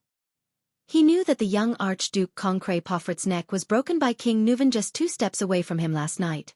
However, at this moment, Lampard only stared ahead quietly at the seat of honor at the innermost part of the long table. He remembered that his father and mother had brought him and Harold here countless times during the first half of his life to bow before the seat of honor. Nuven Walton VII sat there, at the seat of honor, giving orders to the extension citizens, from the archdukes to the officials, from the nobles to the commoners. The common elected king sat there and controlled the entire Northland. No, more than half of Northland. After all, Constellation's northern territory was not yet in Extet's hands. His gaze swept around the stone hall and paused briefly on the Cloud Dragon spear flag that could be seen everywhere. On the innermost shelf, the Soul Slayer pike should have been placed there, but it was now empty. Just like the Walton family, who was once like the sun in the sky, and the Cloud Dragon spear that intimidated Northland. Cloud Dragon spear. At that moment, Lampard actually wanted to laugh. "All right." Archduke Alcius' voice came from behind him in a rude manner. "We will not invite you to sit down." "Speak," the bearded man said coldly. Lampard closed his eyes and took a deep breath. Then he slowly opened his eyes. Constellation. Chapman Lampard slowly turned around and faced the 4 archdukes. His gaze was sharp. That Prince of Constellation and their secret intelligence department plotted a conspiracy against Extet. Archduke Xueqi frowned slightly. "They even used the calamities," Lampard said flatly. "Unfortunately, King Nuven died in the conspiracy." Letko and Trentida looked at each other, their gazes seemingly meaningful. Lampard took a step forward and clenched his fists. "The kingdom of the Great Dragon is facing an unprecedented crisis," the Archduke of Black Sand Region said coldly. There was an unquestionable tone in his voice. "It is time for us to unite." Lampard's voice faded away. The 4 archdukes looked at each other. No one made a sound. No one moved. No one reacted. After a few seconds, the 4 archdukes chuckled at the same time. The chuckles turned into laughter. The laughter turned into sneers. And the sneers lasted for almost a minute. Archduke Lampard looked at the Archduke's sneers and could not help but frown. There was a deep chill in Alcia's smile. Trentida's smile had a profound meaning that was worth pondering. Letko's smile was very forced. Perhaps he did not want to laugh at all. Only Archduke Xueqi's laughter was the loudest, longest, and coldest. The family emblem of the Canon of Knights from the city of faraway prayers shone brightly on his shoulder. Lampard's expression also turned cold. Finally, the Archduke stopped laughing. In the next second, Archduke Xueqi took a step forward and met Lampard's gaze without flinching. Kulgan Xueqi said coldly and rudely in his unique bold voice, "That's right. Go home and f*ck yourself, Chapman Lampard." He spat harshly. His eyes were filled with disdain and contempt, as if they contained 10,000-year-old ice. Chapter 229. Dragon Cloud City, Bright Moon Temple, in a secluded room. Putre looked at the busy Constellatiate soldiers not far away and could not help but let out a long sigh. In the first half of his life, he had experienced failures. In fact, the failures he had seen were more terrifying, and the price they paid was heavier. For example, 12 years ago. But now, Putray suddenly felt that the pipe in his hand was very heavy, and he lost the desire to take a puff. This was very rare for someone like him who valued smoking as much as his life. King Kessel used his bloodline as a hostage to try to eliminate the scourge of war. It should have been a generous and sincere act that the whole country would praise. But now, it had turned into a disaster. The prince was involved in the death of the king of Extet, bringing about the worst situation that should have been avoided. Worse still, the Jade Star royal family would once again suffer a huge blow to their reputation. After that child returns to Constellation, what he has to face. Putray recalled Thales's dejected look, and his mood became gloomy. He silently reached out and knocked the burning tobacco out of the pipe. "I'm sorry, Gilbert. Other than bringing him out of danger, there is nothing I can do. Just like how I watched His Highness pass away.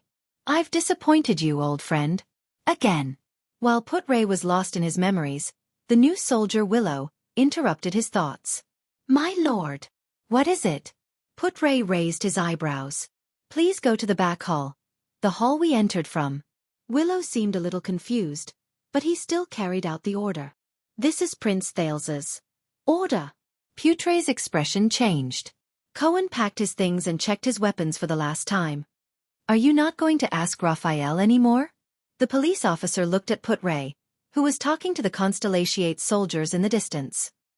He sighed and turned to Miranda beside him. "You know about the disaster swords, the secret intelligence department, his hands." At this point, he remembered that his good friend, a swordsman, had both his hands crippled. He did not know when his hands had turned into such monsters. Cohen could not help but grit his teeth. What did that guy go through? Miranda, who was leaning against the wooden crate, slowly opened her eyes. Her gaze was calm, and her expression was natural. However, his voice was slightly hoarse. "There's no need. He has already made his decision," the swordswoman said softly. "There are some things that will only be futile to ask." Cohen looked at Miranda's expressionless face and wanted to say something, but in the end, he just shrugged and lowered his head to adjust his sword belt. A few seconds later, the police officer said in a low voice, "Then how do we report to Tower?" "I met 3 disaster swordsmen in Dragoncloud City, and one of them has an unknown identity." Miranda's eyes flickered. "What about you?" she asked lightly. Cohen was slightly taken aback. "In my opinion."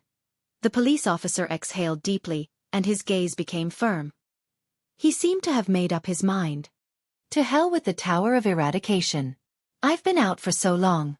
Cohen shook his head and snorted softly. "I've never seen any disaster sword.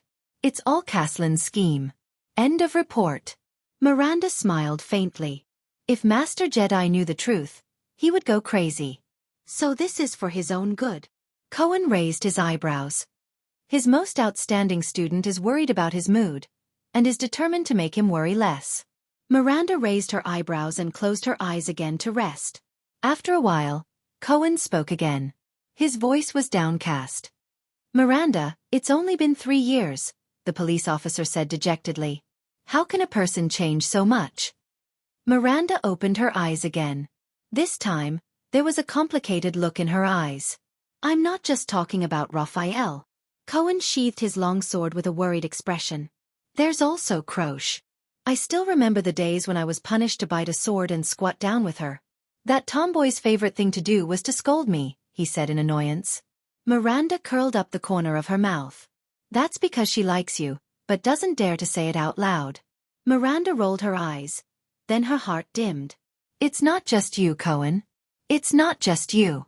I used to study with her, sleep in the same room, practice swordsmanship with her under the rain and wind, and read books under the lamp at night. The girl who used to be cheerful and stubborn. Croche. Maybe they haven't changed." Miranda furrowed her brows slightly. Her voice was ethereal and seemed to carry a profound meaning. "It's just that we unwittingly discovered another side of them." Cohen snorted softly. "What kind of other side," he said helplessly, "would lead to betrayal and lies?" Miranda crossed her arms and hugged her sword again. "I don't know," she said absent-mindedly. "But it shouldn't be something easy." She remembered the brand on Raphael's hand. "Croche, what did you go through?" Cohen let out a long sigh. He leaned back and imitated Miranda, leaning against the wooden crate. So, is this the end? Cohen asked, intentionally or otherwise. Miranda's expression changed slightly. She snapped out of her daze. What's the end? Cohen paused for a second. His brows twitched as if he was thinking. Dragon Cloud City, he said quietly. We were tricked into coming here. We became someone else's pawn, the scapegoat for a conspiracy, the mastermind of the king's assassination. We became the cause of the war. Miranda fell silent. She knew Cohen's character. She knew what he was going to say. But, so we're making up for it. Miranda's gaze became solemn as she said with certainty. Leave this place as soon as possible. Escape from the enemy's control. Refuse to be used by them. Lady Arun spoke faster and stressed her words. Pretend that we've never been to Extet or Dragon Cloud City. It was as if there was no room for doubt. Cohen did not answer immediately. He was silent for a few seconds. His gaze focused on the dark sky. But Miranda, Cohen finally said softly. He seemed to be hesitant and uneasy. The truth is, we've been here. Miranda said nothing. Cohen slapped the wooden crate and nimbly sat up. He rested his hands on his knees. His expression was stern and unpleasant. Not only have we been here, but we've also participated in so many things and witnessed so much. He sighed slowly. The Secret Intelligence Department, calamities, dragons, princes, assassinations, conspiracies. People came, people left, people died, people were injured, and in the end, they left behind a mess, Cohen said absent-mindedly. Waiting for others to clean up and bear the consequences. And you know what we left behind? You heard what Uncle Putray said. Cohen's gaze shifted to the vice diplomat in the distance. He watched as he spoke to the soldier with the dual pistols. Even if we escape safely, the Northern Territory will still face, he also said, Miranda frowned, that there is nothing we can do. Cohen's expression darkened. He looked like he was struggling. Is it powerless? Cohen snorted softly and clenched his fists subconsciously. Or is it that we can't do anything? Miranda did not answer. That's your Northern Territory, Miranda. It's the territory your family has protected for generations. The police officer took a deep breath and gritted his teeth. You've also witnessed the devastation of that land when it was ravaged by the flames of war, haven't you? Back then you and Raphael were there. Asterisk thud. Asterisk Miranda's scabbard fiercely stabbed into a wooden crate that was used to store miscellaneous items. Enough. The swordswoman's gaze became sharp and terrifying. Her tone was frosty. That's enough. But Cohen smiled. You know, the young disaster swordsman we met earlier was about your age. The police officer lowered his head and raised his unique silver saber. He asked me for the name of this sword. Miranda's gaze froze. Bearer. She looked at her classmate's saber and remembered the fights she had with it over the past few years. She said flatly, the Caribbean family's treasured sword. Cohen nodded. His arm muscles tightened as he steadily raised his weapon. Bearer. It's too heavy, Cohen said absent-mindedly. He thought of the gloomy old castle in his family, and the scene when his old man took it out from inside. The day before we went to the Tower of Eradication, my father gave it to me. I couldn't even lift it with both hands. I could only tie a rope around it and drag it along. Cohen nodded. His gaze slowly focused as he recalled the past. But the old man said, there are some things we have to bear. His gaze became clearer and firmer. There are some things we can't stop here. At this moment, a voice that both of them were extremely familiar with rang out. You know, asking for trouble for the sake of pointless persistence. Raphael's relaxed and bright voice rang out behind them. Nothing good usually comes out of it. Miranda turned her head abruptly. Cohen turned around in surprise. Everyone, go to the back hall, the young man from the kingdom's secret intelligence department said flatly. His red eyes flickered in the dim light. It's not time yet. Miranda frowned. Why are we going to the back hall? Raphael let out a sigh as if he was helpless. He also seemed to be hesitating. But he only paused for a second before he raised his eyes and looked at the two of them. I told you.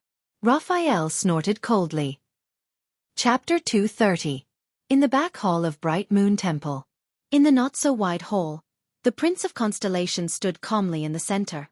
Under the illumination of the everlasting lamp, Thales stared at the bright moon goddess statue in the darkness from afar. He quietly observed the bright moon goddess' indifferent expression. Behind him, Little Rascal propped up her glasses and looked around nervously. She said timidly, "If we just sneak out like this, Nicholas and the others will." Thales said flatly, "I know. They're probably on their way to find you." Little Rascal's face paled. "Then we," Thales interrupted her softly. "Little Rascal."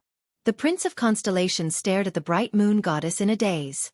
"I want to do something, but I need your help." Little Rascal was slightly stunned. "What is it?" she asked curiously.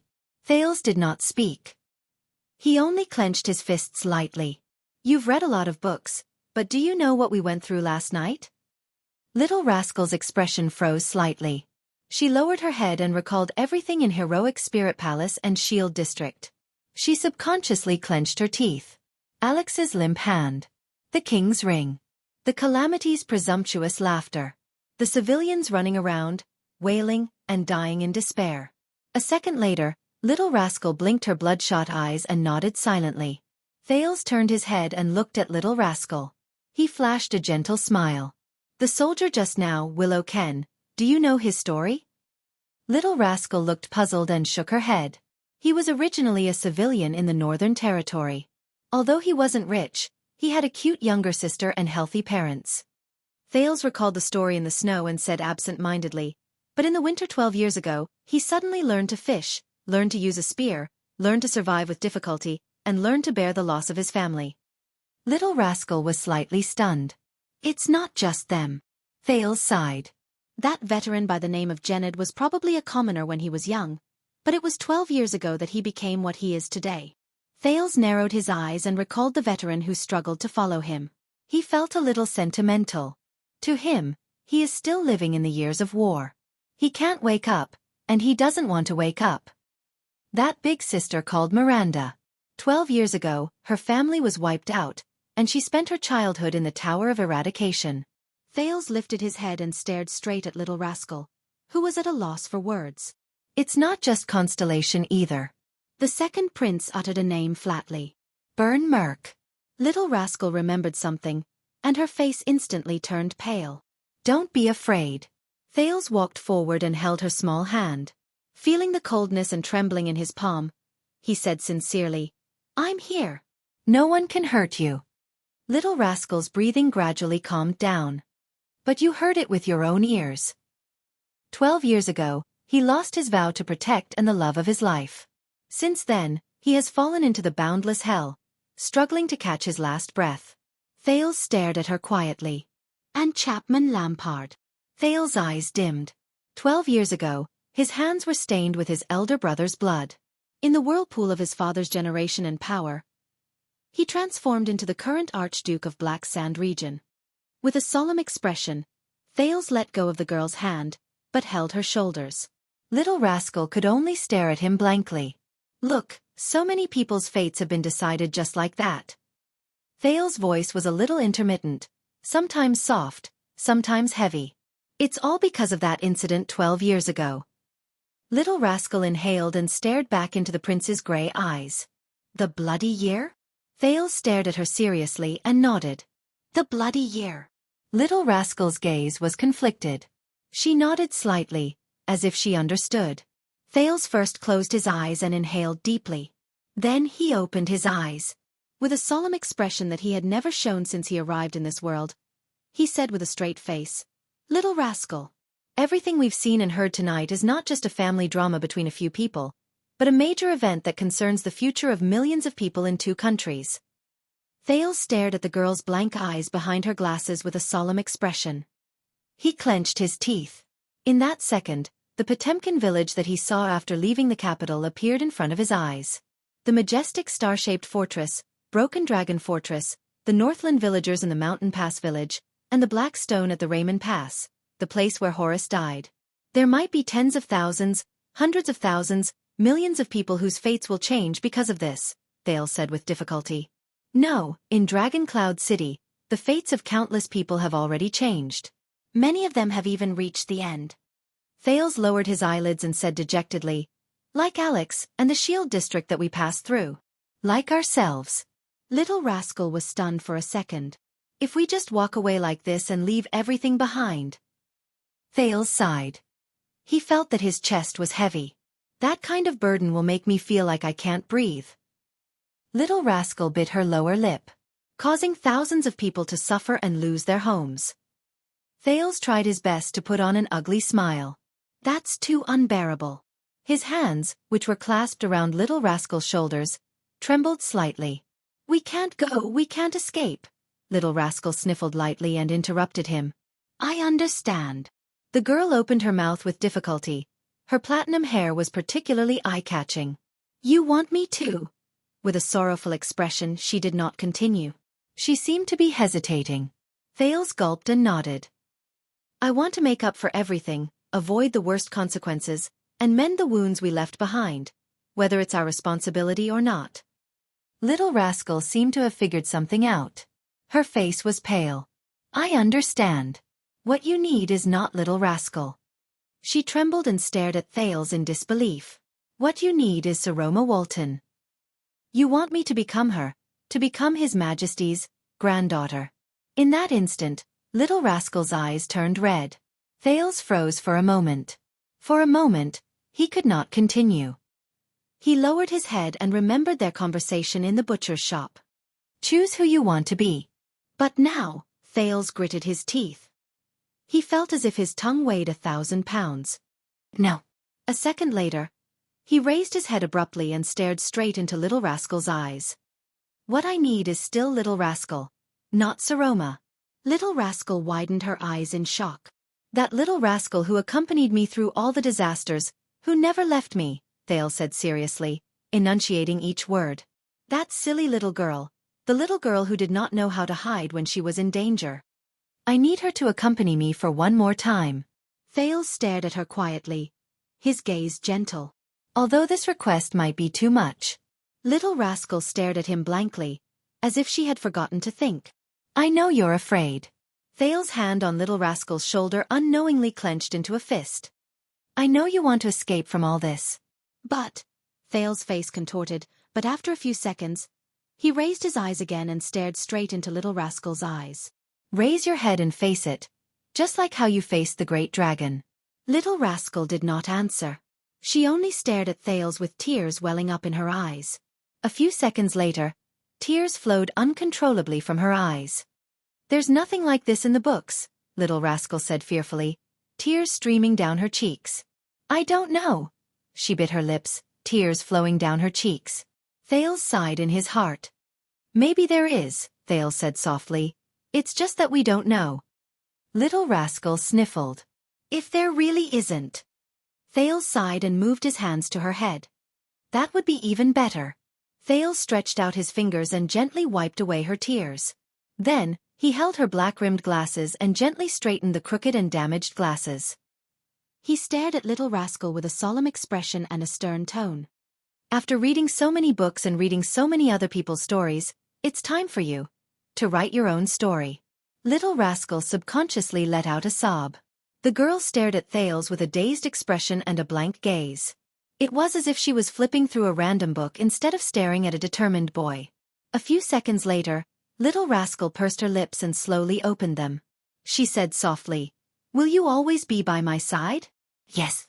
He nodded. Her eyes brightened. "Will you face all of this with me?" "Yes." He flashed a smile.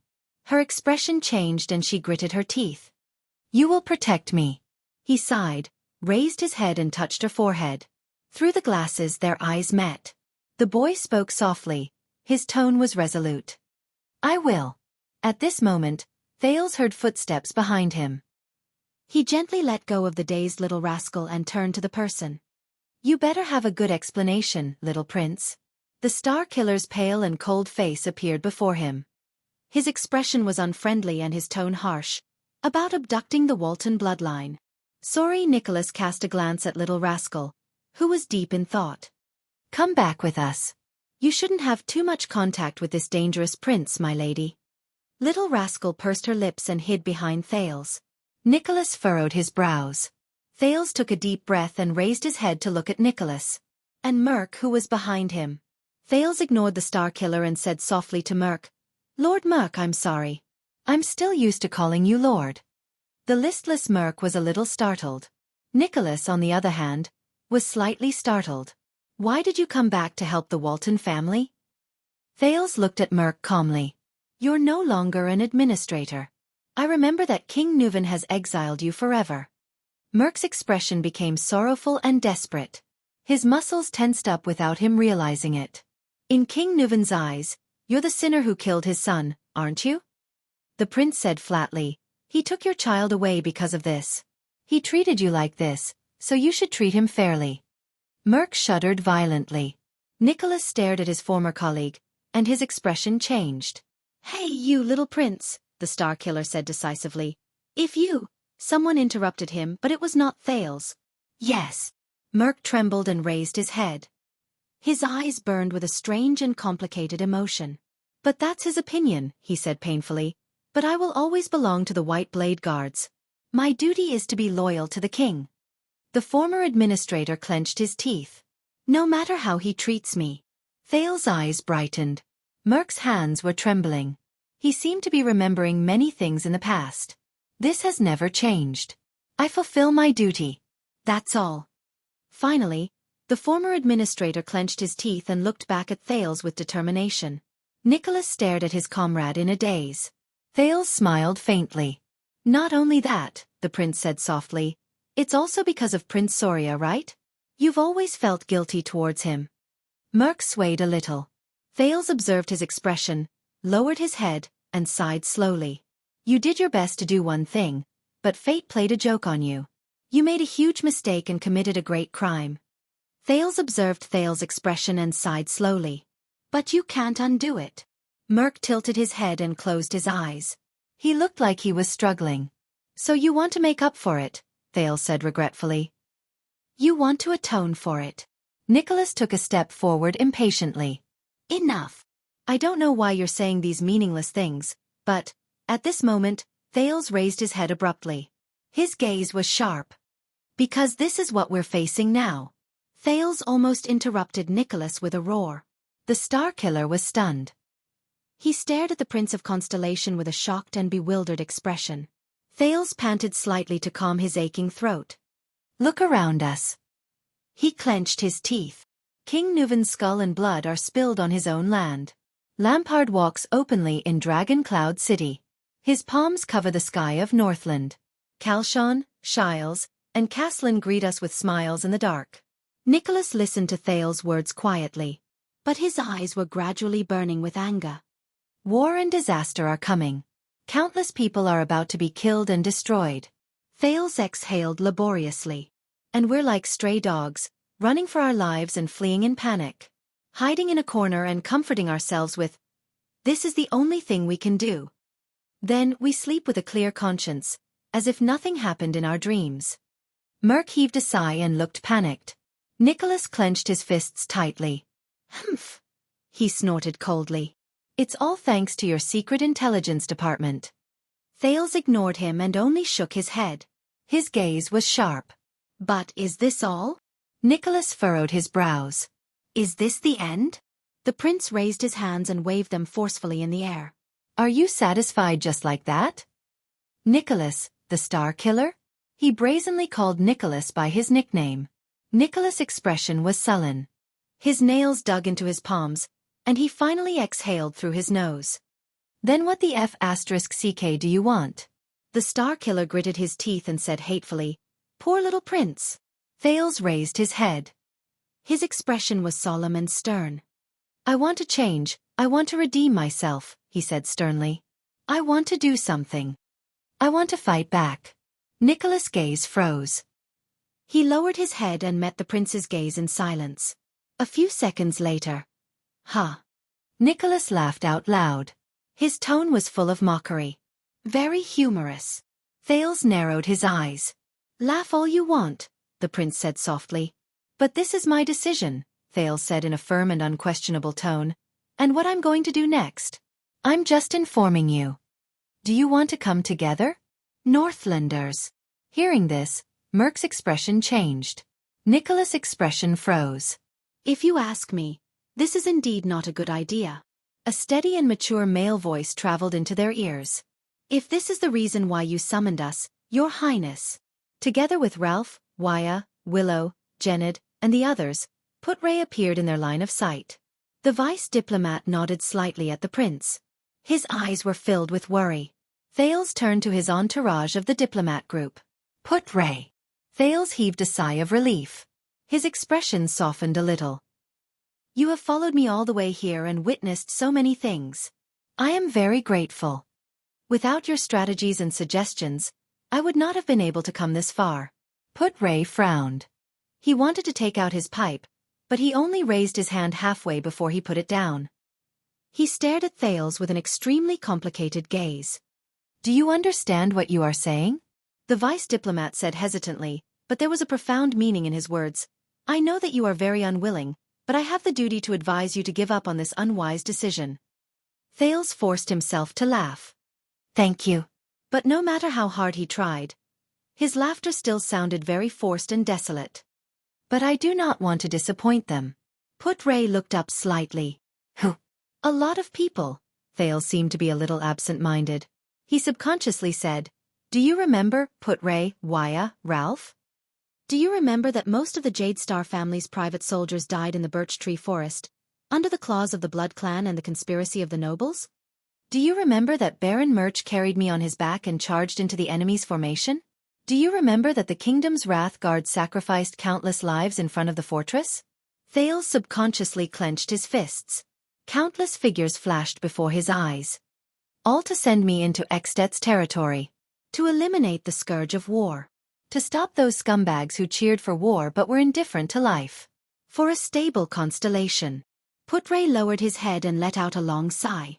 I also remember the White Blade Guards, the many people I did not know, but they gave up their lives for me. Thales snapped out of his daze. And Dragon Cloud City, the people in the Northern Territory who will be implicated by our failure, and the people who will be destroyed again because of the war in the future.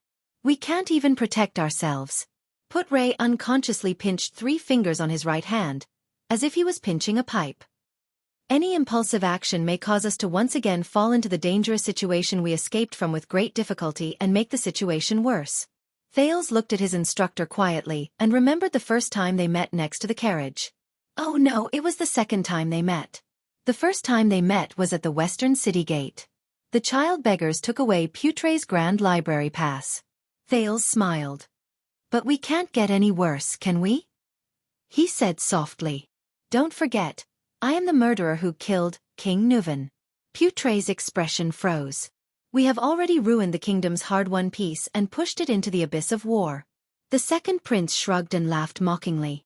Just as you said, when I return to the capital, the Northlanders will be marching southwards in large numbers. The fortress will be burned, the land will be trampled, and human lives will be mercilessly harvested like straws. Millions and millions of people will curse all of our names. Willow, the new soldier, trembled slightly when he heard this. Thales shook his head slightly. And once we lose the Northern Territory and our greatest barrier, very soon, I will have to face a weak kingdom that is in danger, full of grief, covered in wounds, and in danger for the rest of my life. I will become a mediocre and muddle-headed king, guarding a weak kingdom, and wait for the day when the name of Constellation ends in my hands, Thales concluded dejectedly. As the king of a fallen kingdom. Chapter 231. Put-Ray did not speak. He only lowered his head quietly. The veteran Jened sighed. The way he looked at Thales slowly changed. As for Northland and Extet, they will live under Lampard's lies and will. One day, they will even worship this King-Slayer as their king. Thales turned his head. Nicholas snorted. The Walton family will never recover from this setback. The prince glanced at Nicholas and Merc and sneered softly. This feels terrible, doesn't it? Put-Ray exhaled. His eyebrows furrowed. As for escaping? Thales continued. His voice was a little hollow. Leaving behind such a mess, where else can we escape to? The prince turned his head and swept his gaze over everyone. In the future, we will die in the war-torn Eternal Star City, Thales said firmly. Or now, we will die in Dragon Cloud City, which is filled with conspiracies. Is there a difference? He asked loudly. No one spoke. Then, a sonorous and powerful male voice broke the silence. Of course there is. Everyone turned their heads in surprise. The young police officer, Cohen Caribbean, walked to the back hall with heavy steps. Miranda and Raphael followed behind him with subtle expressions on their faces. The tall and strong police officer said loudly, "If we choose the latter, at least all of us can die like men." Miranda glanced at Cohen coldly. Raphael covered his mouth and coughed at the right time. The agitated Cohen's expression froze. He quickly added weakly, "And women." Before everyone could ponder the amazing meaning of this sentence, Thales smiled slightly. "Thank you for your support." The second prince nodded and said in a friendly manner, "Sir Caribbean." When Cohen heard the prince's acknowledgement, his eyes immediately curved into crescents. "Just call me Cohen, Your Highness." Miranda snorted. "That's right." Thales turned his head. Horace Jadestar once said that. "Since we can't retreat, why don't we move forward with all our might?" He looked around and swept his gaze over everyone. Put-Ray clasped his hands. His gaze was worried. Cohen looked agitated and eager to try. Raphael's expression was indifferent. His gaze was focused, and he kept rubbing his fingers. But Thales' gaze had already shifted to the Northlanders. "What do you say, Nicholas?" he asked steadily. Nicholas frowned and fixed his gaze on the prince. "This is impossible." The Star Killer shook his head in denial. The current you and us are nothing compared to Lampard." But Thales interrupted him again. "Remember your White Blade Guards? Commander Nicholas?" The second prince stared at him with a firm gaze. Nicholas' expression was unpleasant, and his gaze froze. "You may not remember." Thales snorted softly. His gaze was incredibly solemn. "But I remember." Nicholas clenched his fists. Merc grabbed his shoulder and shook his head slightly. Thales heaved a long sigh and gritted his teeth. As he recalled, he said hatefully, "I remember those warriors. I remember they used their flesh and blood to block the flying locust blade. I remember they held hands and blocked the deadly crossbow bolts for us. I remember that with their last breath, they raised their blades and charged at the enemy." Nicholas' expression turned colder. Almost everyone furrowed their brows. Those were the dragon's Imperial Guards. They were the last silhouettes of many of them. Thales raised his head abruptly and asked in a drawl, "Do you remember, Commander?" Thud. Nicholas punched the wall beside him fiercely. "I trained them myself. I remember each and every one of their names, faces, and skills." The Star Killer gritted his teeth. His gaze was like fire as he said furiously, "Don't you King lecture me here, you little Jade Star brat. I am King lecturing you." Thales seemed to be angry as well. He did not back down. He took a step forward and roared at Nicholas. "Lord sorry Nicholas, and the King coward Star Killer. Damn it, this title is so unpleasant to the ears." Nicholas' eyes were spitting fire. His face was red. He clenched his fists and was about to step forward. Waya and Ralph instinctively protected the prince. Cohen and Miranda placed their hands on the hilts of their swords. But Merc, who was beside the Star Killer, stretched out his arms in time. His muscles bulged, and he held the furious Nicholas down. "Let him finish." Thales panted a few times as he spoke in a foul language that he was not used to. He gritted his teeth and said, "And you listen carefully. I won't run away. I will go back to the place where we were utterly defeated by Lampard and tried to survive in a panic." The prince looked at everyone in front of him, from Put-Ray to Waya, from Miranda to Raphael, from Merc to Little Rascal. He looked at their expressions and said in a low voice, "We are going to avenge the White Blade Guards. We are going to seek justice and truth for them. We are going to prove that their sacrifice, that their efforts were not in vain. We are going to destroy Lampard's schemes and plans, no matter what they are. We are going to save this city that has bled too much." After Thales finished speaking, he patted his chest. Nicholas gritted his teeth and sneered, "This is suicide. It's just a better way to die." Thales raised his head again. "That's right. We Constellatiates are going to commit suicide," he said coldly. "Northlanders." The second prince pushed Waya away and walked towards Nicholas. He stared at the Star Killer with eyes as sharp as swords. "Are you coming or not?" The air seemed to have frozen. Nicholas glared at the second Prince of Constellation. The faces of the White Blade Guards appeared before his eyes. And that guy. Caslin. And him. Nicholas' body began to tremble uncontrollably. A surge of power surged in his body. Merc's expression changed. He tightened his grip on Nicholas' shoulders. Everyone watched this scene nervously. After a while, Nicholas swung his arm and broke free from Merc's grip. F***CK. He looked like he was struggling and spat. The Star Killer looked behind Thales, at the nervous little rascal. Thales narrowed his eyes. The Walton family's orphan is here.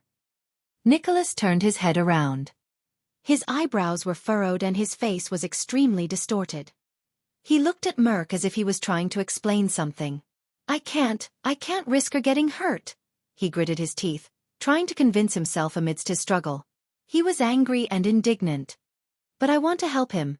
A small female voice rang in everyone's ears. Nicholas froze. What? He lowered his head in disbelief and looked at the little girl. Little rascal seemed a little afraid, but she suppressed her fear and moved closer to Thales. The prince gave her an encouraging and grateful look. Thank you. I'm sorry. Little rascal trembled slightly. She gulped. I said, I want to help Thales. The girl stuttered and lacked confidence. I don't want to run anymore. Under everyone's strange gazes, she said firmly. We are Northlanders, aren't we? Nicholas and Merc were both stunned. The descendants of the Walton family have never run away from battle. The girl closed her eyes as if that would regain some courage. Her glasses slid down the bridge of her nose. Before the entire army was wiped out, the King of Wrath, Shalon Walton, fought for an entire day and night with an axe. In the end, he widened his eyes in anger and watched the Nightwing King twist his head off. Even if he failed, he wanted to witness his own death. Little rascal opened her eyes shakily and forced herself to look at Nicholas, whose gaze was as sharp as a knife. She said, We can't run. I don't want to run either. Hearing this, Merc suddenly chuckled softly. You are a real Walton. The former administrator of the king's eyes were sorrowful. No one knew what he was thinking about. This young lady. Little rascal thought of Alex. She shivered and retreated behind Thales, not daring to meet Merc's gaze. His Majesty made the right choice. Merc laughed bleakly. What do you say, old friend? Nicholas' face gradually relaxed. He exhaled. A few seconds later, the Star Killer laughed as well. His laughter was relieved and desolate. Son of AB*TCH. Nicholas glared at Thales fiercely and said to Merc, Isn't it written all over your face? Merc nodded and looked dejected. I'll get the boys to prepare now. Thales breathed a sigh of relief. So what's your plan? Nicholas said fiercely. I'll say this in advance. I refuse to let a brainless wild boar charge forward. Your Highness of Constellation. Thales narrowed his eyes. You'll be satisfied. Maybe. We're probably all crazy, the Star Killer snorted coldly and said disdainfully, to actually listen to two children and go to their deaths. Put Ray sighed deeply, then took a step forward. His steady voice rang. What did Lord Hanson say?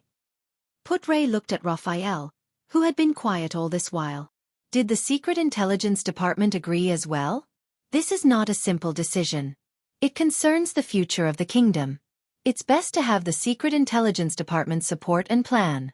Raphael instantly attracted everyone's attention. Or rather, Thales thought in his heart, it's the Black Prophet who attracted everyone's attention. The young man from the Secret Intelligence Department frowned slightly. I can't communicate with the Lord for the time being, Raphael said flatly. He did not care about the various gazes cast on him. So, at this moment, this place, his gaze focused. I am the will of the Secret Intelligence Department. Put Ray reached into his bosom and took out his favorite pipe. He absent-mindedly filled it with tobacco. So what do you mean? Raphael glanced at Miranda. The latter only held her saber tightly and pursed her lips. She did not say a word. This reminded him of the little girl 12 years ago. At that time, she also pursed her lips and shivered as she curled up in a corner. Curled up in a pile of dead people. Raphael chuckled in his heart. The young man from the Secret Intelligence Department turned his head. His gaze was resolute and firm. He still looked cynical and relaxed, but his words were very formal. Since it's the prince's decision, the Secret Intelligence Department will, of course, fully support and provide all assistance. Thales nodded at Raphael. Moreover, he's not completely unsure. Raphael glanced at Thales. Forget it. Putre lowered his head and lit his pipe. His eyes were tired as he said, "After all, he's a Jade Star." Thales sighed. Lord Putre Nemain. Go ahead. When Putre raised his head again, his expression was much calmer. He exhaled a mouthful of smoke. If this is your will. Chapter 232. Everyone's gaze returned to Thales again. Thales exhaled and smiled. What about the others? Thales looked at the remaining people and narrowed his eyes. What we are about to do is very dangerous. We might lose our lives. The remaining people exchanged a few glances. Wire revealed a helpless but determined smile. Your Highness, I have already said this when we first met. For the rest of my life, this body of mine will be yours to command. Thales shrugged. The veteran Genid raised his eyebrows slightly. If you ask me, your style is indeed different from Duke John's, but why not? Don't look at me, Willow said nervously. I will go wherever everyone else goes. Ralph saw Thales' gaze shift to him and could not help but frown. He extended his hands and made two gestures in the air. Don't ask. Just do it. Thales smiled knowingly. This tone. Does he think he's still in Blood Bottle Gang? Very well. Then we have reached a consensus. Thales breathed a sigh of relief and looked at everyone. But his expression immediately darkened. Even though this decision might kill us. No. Thales sighed in his heart. In this plan, there had to be someone who was going to die. But since the decision has been made, Thales' gaze froze. But what are you going to do? A discordant voice interrupted. Everyone turned their heads. We only have a group of defeated soldiers who are on the run. All of them are injured and hiding. Including the White Blade Guards, there are only about a dozen of us. Behind Cohen, Miranda Arund looked at the prince with a cold expression. You are just a 7 or 8-year-old brat. What can you rely on to overthrow Lampard and protect the Northern Territory? Lady Arund's gaze was incredibly sharp, and her question was extremely sharp. Even to save the kingdom? The same question, Nicholas mocked bluntly. Do you really want us to die and move the people of Dragoncloud City? Thales lowered his head and was silent for a few seconds. What do you think? The Prince of Constellation asked calmly. Everyone looked at each other. Putre raised his eyebrows. I say, said the vice diplomat in a low voice with a puff of smoke, that we are no match for Lampard in any respect. Cohen crossed his arms and gave Raphael a questioning look, but the latter ignored him. Lampard has nearly 2,000 men. They are the standing army of Black Sand region, and they are disguised as patrols. They are also firmly occupying the first gatehouse, and even control Heroic Spirit Palace. Putre calmly recounted the events. Nicholas raised his head and his eyes shone with a cold glare. Dragoncloud City has enough troops to suppress him. Gather the patrols and the Walton family's recruits. The White Blade Guards will be the vanguard, and I will personally lead the attack. Whether it is the Gatehouse or Heroic Spirit Palace, I guarantee that they will not last more than 15 minutes. If, as a mere lord, you could recruit these troops in a suitable name, which might take a whole day, and make them run amok in Dragoncloud City without hesitation, follow you to attack the Gatehouse, and rush into Heroic Spirit Palace, Putre retorted without batting an eyelid. That's right. Nicholas did not speak. He forcefully swallowed the words "this was my original plan" back into his throat. Merc patted him on the back of his shoulder. Putre sighed and continued, he has multiple Supreme-class elites under him. Regardless of whether it's Caslin or the Fire Knight, if they ambush us when we are caught off guard, they can defeat us in a short amount of time. There's even an existence like the supra-class swordsman Croche. Hearing this, Merc's expression clearly froze. He has allies like the Red Witch, Shiles and Vlad. Everyone listened quietly to Putre's analysis. Their expressions became increasingly unpleasant. Intelligence is everywhere, and his connections are everywhere. I am willing to bet that once we get close to Heroic Spirit Palace or the First Gatehouse, we will be discovered within 5 minutes. Don't forget about Shadow Shield. Thales sighed. And maybe Charlton. Hearing this, Putre's gaze darkened. Yes, and Shadow Shield and Charlton. We are also at an absolute disadvantage in terms of the situation. The vice diplomat took another puff of his pipe. There was a worried look on his face. Your Highness, as well as Constellation, have been rumored to be the masterminds behind the scenes. Other than a few white blade guards in this neutral temple, we are isolated and helpless. It is difficult for us to even show our faces. Everyone's expression became solemn. It was as if the excitement and passion from earlier had been swept away. Unless Lampard surrenders directly. Putre put down his pipe and sighed softly. Otherwise, I don't see any chance of winning until now. Thales did not speak. He only quietly observed everyone's expressions. Might as well let Raphael find another calamity to help us. Cohen shrugged in annoyance. It will be faster this way. Many people raised their eyebrows. Nicholas and Merck looked at the young man from the Secret Intelligence Department with unfriendly expressions. Yes. Raphael snorted coldly and glanced at Cohen. Maybe we can even get a great dragon to help us. Then we will definitely win. The others shook their heads. Little Rascal's expression changed. She subconsciously touched her glasses. Ralph grunted and gestured at the bright moon goddess with his chin. Ah, I understand what the mute meant this time. Wyatt looked at the phantom wind follower and sighed. He said that we should directly pray to the bright moon goddess. This is more reliable. Under everyone's gaze, the prince's attendant spread his hands at the statue. At least you will still be able to see her. Putre clutched his forehead and sighed. Are you done? The second prince suddenly interrupted Putre. Thales raised his head and looked at everyone with a piercing gaze. He flashed a sly and confident smile as he recalled the unforgettable battle and the swordsman who left a deep impression on him. Before the big battle starts, Thales raised his right hand and gently tapped his forehead. We have to change our minds first. Everyone was stunned. Change our minds? Miranda asked doubtfully. Among the puzzled people, Raphael rolled his eyes and seemed to be deep in thought. Thales exhaled and operated his brain, which had been thinking for a few hours. Black Sand region seems to have the upper hand in every aspect, seizing the initiative. The scenes from last night appeared before his eyes.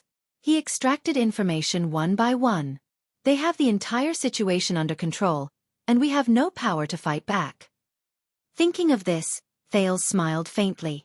How could a flying dragon lose when it rides on his face? But he felt a little gloomy. No one in this world understands this joke.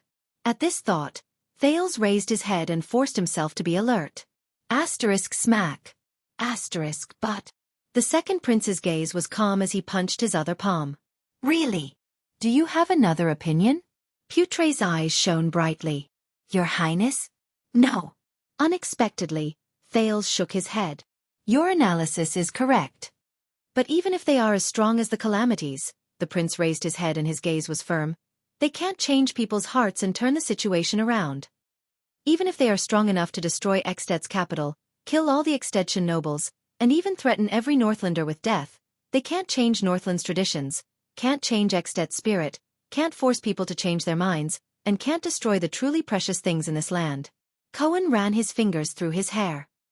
His expression did not change, but his gaze when he looked at Wyatt was filled with one word. What? Wyatt shrugged at him. I don't understand. They were not the only ones. Nicholas also frowned in puzzlement. What are you trying to say? Thales' pupils shrank. What I want to say is, the second prince said faintly, don't limit your vision to a simple comparison of strength. The battle we are about to face is not a gambling fight between two people using their strength to arm wrestle, nor is it a game of counting on a chessboard, much less a fair duel between ancient knights. An army of 1,000 or 2,000 people is nothing. They can't change the minds of the nobles in Dragoncloud City, and the warriors of Dragoncloud City can crush them in one blow, Thales said calmly. At the same time, he kept thinking about the doubtful points he had grasped before. Caslin and Tolja can kill any pawn at will, but even if you tie the two of them together and multiply them by 10, they can't make the archdukes willingly support Lampard as king. They can't turn the truth that has already happened into an illusion. The Red Witch seems to be very powerful, but without the support of the power she is attached to, The secret room spies and the secrets they hold are nothing.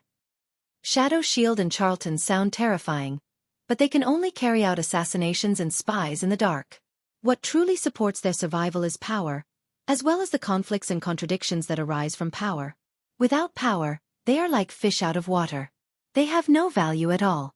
They are just Lampard's chess pieces. The intelligent Kent Vida, the brave Tolja, the well-respected Caslin, the all-pervasive Red Witch, the well-connected Marquis Shiles, and the obedient Black Sand Region army. When he said this, Thales shook his head. But we can't be fooled by these chips and chess pieces. Raphael flashed a faint smile. Interesting. What a familiar argument. Miranda lowered her head, seemingly in deep thought. Cohen widened his eyes and blinked 3 times in puzzlement. How is it interesting? Thales took a deep breath. The expression in his eyes was extremely serious and solemn. You must know that all these chess pieces cannot compare to the strongest, most terrifying, most powerful, and most unique chess piece on their chessboard. The prince's voice rang faintly. Only that person is the greatest threat. That truly powerful person, the strongest chess piece in their camp. No one spoke. Everyone seemed to be thinking, even Cohen. Raphael rubbed his fingers, Miranda stroked the hilt of her sword, Nicholas' gaze was still as cold as ice, and Merc looked at Little Rascal with a profound gaze. Put Ray seemed to have forgotten to smoke, letting the pipe burn in his hand. He said tentatively, "You mean?" Thales raised his gaze and pictured that terrifying opponent in his mind. "Yes," he said absent-mindedly. "An ambitious and ruthless person with extraordinary courage." Thales nodded nonchalantly, but his eyes were filled with wariness and solemnity.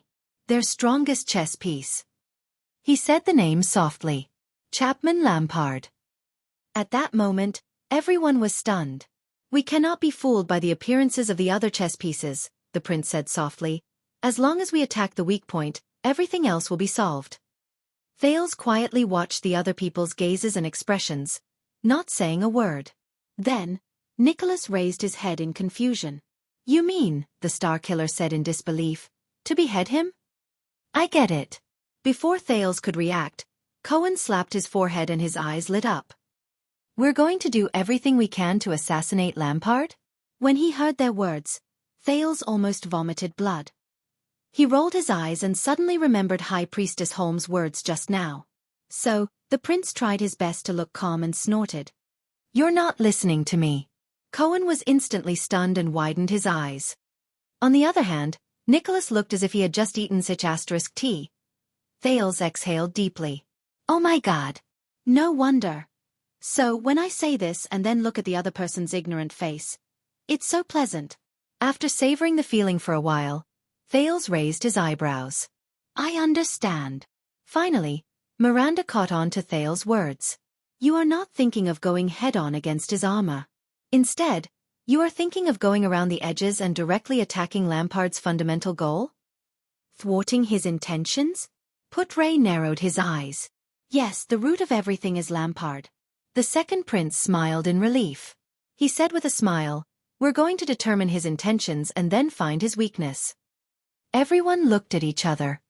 "You make it sound so easy," Nicholas said in dissatisfaction. "What's Lampard's weakness? What's his goal? How are you going to thwart him?" Thales blinked. "I have a conjecture about this. It needs to be verified." "As for thwarting him, since we are going to deal with their strongest chess piece." Thales took a deep breath, and his eyes shone like fire.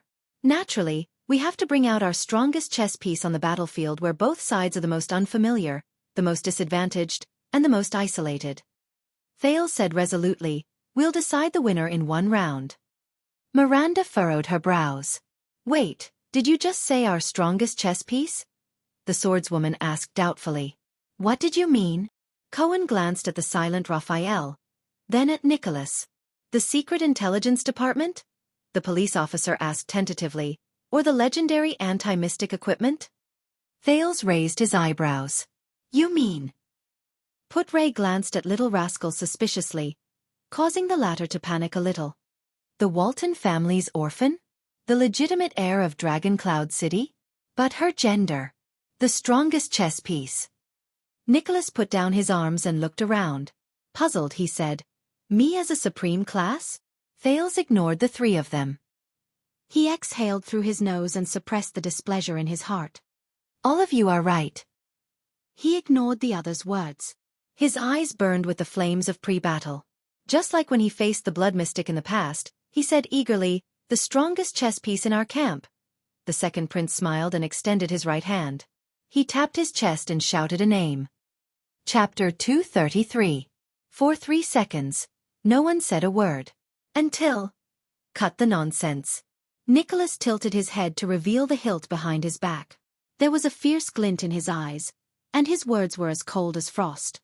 Or do you like to joke? Cohen narrowed his eyes. Even little rascal shook her head. Thales raised his eyebrows and smiled awkwardly. But I am serious. He looked at everyone's hostile and doubtful gazes, and his heart skipped a beat. The prince could only shake his head in the end. All right, let's get to the main point. Ever since King Nuven was assassinated, I have collected a lot of information while on the run. Thales sighed. There are many details about Lampard's plan this time. Putray and Raphael glanced at each other, inwardly surprised. Miranda frowned slightly. Collecting information while on the run? Thales shrugged. I can't just run for my life in a panic. Nicholas focused his gaze. For example? For example, Lampard's true objective. Thales' breathing slowed down. Whether it was the army that he did not need to bring or his personal appearance, it has far exceeded the scope of self-preservation by counterattacking Nuven. We talked about this in the prison cell, Miranda said keenly. Do you have an answer? Under everyone's gaze, Thales lowered his head slightly. He recalled the oppressive conversation in the carriage. After King Nuven died and I fell into Lampard's hands, he said something to me, the second prince said absent-mindedly, replaying the scene in his mind. That sentence has been bothering me, until just now. Raphael subconsciously leaned forward a little and narrowed his eyes. Chapman Lampard's original words were, Thales said in a hoarse voice, imitating the ambitious and ruthless man's tone. What's next? Double quotes. To save this country. Aside from Little Rascal, everyone was stunned. There were a few seconds of silence again. What? Putray was bewildered. Raphael and Miranda lowered their heads and pondered. Humph. Nicholas shook his head and exchanged glances with Merk. The self-justification of the shameless, the cunning words of the King's Slayer. Thales shook his head solemnly. No, I can feel it. The prince exhaled. His gaze was solemn. He is serious. Lampard really believes that what he is doing is saving Extet. The Starkiller's expression slowly froze. Cohen scratched his head. Maybe we should stop this guessing game and get straight to the point. Say something that I can understand? There's something wrong with this sentence. Putray took a puff of his cigarette, and an undercurrent surged in his eyes. What does this country have to be saved? Could he be referring to the overthrow of King Nuven? Miranda crossed her arms and thought carefully. As far as I know, Nuven VII's 30 years of rule made the archdukes respect and fear him. To Lampard, Nuven's death is the rebirth of the country. They can finally break free from the oppression of the Walton family and Dragoncloud City? Merk sighed. But the prince still shook his head. Thales inhaled and said quietly, the biggest reason Lampard wants to overthrow King Nuven is because he is afraid of King Nuven's revenge on Black Sand region. It is to protect himself. But this problem has been solved. Thales raised his head and organized every element in his mind. King Nuven is dead. He will not crawl out of Hell's River to look for him. Raphael did not say a word, but he suddenly smiled. The young man from the Secret Intelligence Department had a scrutinizing gaze. According to Lampard's original words, he is about to go to save this country. But King Nuven is already dead. Judging from the chronological order, it is not right. Thales nodded absent-mindedly. Unless Lampard has never taken grammar lessons, and can't even distinguish between the present and future tense, Thales said flatly. Otherwise, what he said about saving the country. Thales raised his head. His gaze was extremely solemn. It is definitely not just to overthrow King Nuven. It is not just to get rid of Dragoncloud City's oppression. It is not just to change the king. He wants more. He wants an unprecedented change. He wants to save this country, in the most thorough way possible.